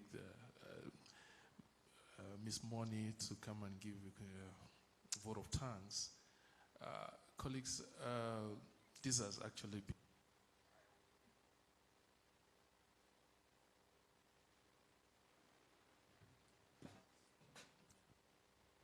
this has actually been an eye-opening conference for us, because I think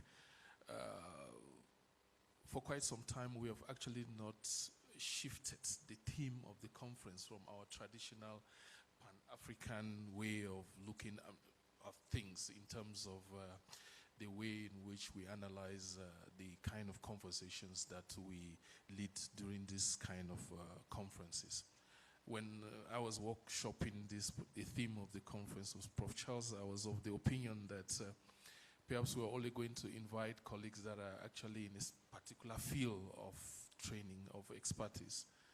But from the conversation, we realized that, you know, this issue of AI and technological transformation actually cut across all disciplines. And that's, and from the invites and from the colleagues that are here, you could see people from the natural to the arts and social sciences. So I really thank you guys for accepting to come here. A round of applause to you guys, you know, for coming. as I indicated, in the emails that I sent to all of you, we really want to publish the proceedings of this conference as an edited book. So colleagues, go home, revise your chapters, your papers, send it to us. We will do the needful. We will do the needful. We will be very happy to publish all the 27, submissions that we received today. So the HSRC Press is on standby. It's a world-class publishing house. It's on standby to publish this book. We distribute our books all over the world, globally, all over the world. So if you publish in HSRC, we've literally given you a global platform to shine. So please use us to shine. Yeah. So before I call the colleagues to come and give the vote of thanks, perhaps Prof. Charles, let me actually thank the colleagues that we've really worked with, the likes of Prof. Jimba, Matome, Maseko, Komisa, Moketsi, and all the colleagues at the HSRC that we've actually, the past 2 months has actually been a madhouse in the 11th floor at the HSRC building in Pretoria. So I thank you, colleagues, for this wonderful organized conference.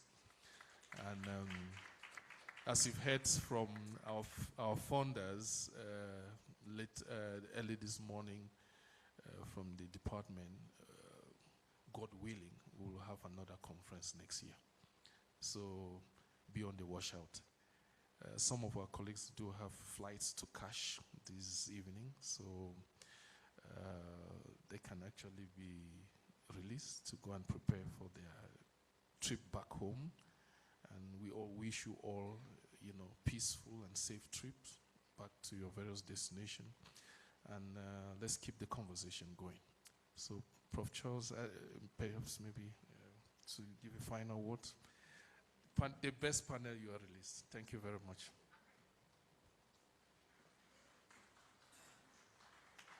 Thank you.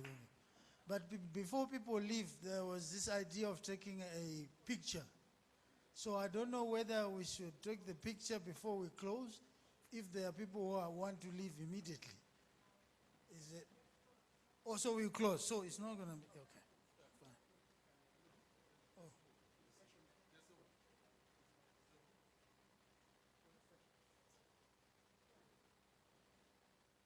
Oh. You can even use my camera, any.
I think my job is very simple. It's simply to thank all of you. First of all, I want to thank even those who have left, particularly our keynote speakers, our own CEO for opening the session, and of course, our guest speakers on the different panels. I think what we have demonstrated today is that it's the beginning of the conversation. Pauline, it's really the beginning of a conversation.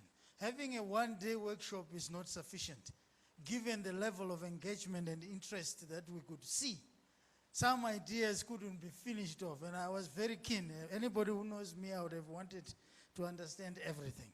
So we really, really want to thank everyone. And I think the idea of a knowledge product like a book, is a way where all these ideas can be properly packaged, so that for those that have not been able to come to this conference, they will also benefit, because there's many of us. The amount of intellectual density, you know, when I was thinking just in one space here, it's just mind-boggling when I was hearing all of you, your titles and your contributions. So it's much, much appreciated. We have established a network, Prof. Check. We need to continue the conversation beyond the workshop. We are not always going to be able to fund this, but I have a very good feeling in terms of the future that we will certainly have another conference of this nature. Not only were we able to problematize this issue, but we have provided scenarios. We have provided some solutions to this. That's why I was asking the question, so what do we do? I think a lot of it was very practical, because you are all working in spaces where you are able to actually identify issues. From a policy landscape, Prof. Ramdan, the summary that you gave, clearly there are very good examples to follow from Kenya and everywhere else. So with that, I really want to thank you. I've learned a lot. I'm sure you've learned a lot also from colleagues, which you will take home and further these discussions. Of course, I just want to also thank our team. I mean, I think Prof. Check has already said so. Pamelo, everyone, I think have been very useful. You know, having a one-day conference, as you know, the back room is always busy. You start early, and everything doesn't always work the way you want. But I think I would say relatively things have worked out. So thank you very much. I will ask my colleague here to add some more. And if you want, you can also pray for us. So I'm notorious for prayer. Colleagues, it's been such a delight to be amongst all of you. As I was thinking about what to say, I just quickly went through the list of representatives from the African continent that are here, and I counted about 14 countries. Of course, Kenya, I don't know, Pauline, whether it's because of our extended relationship with Kenya that we have so many people that are from Kenya here. So the relationship and the family is growing. Prof. Charles has spoken about the intellectual depth that filled this space, filled this room. And I think that it's quite a momentous or a meaningful time, very symbolic of, given the context of this institution that we are convening in, its history and its context. Very befitting that we will have people with so much depth in terms of contribution from a research perspective, but also from a policy and implementation perspective in one space.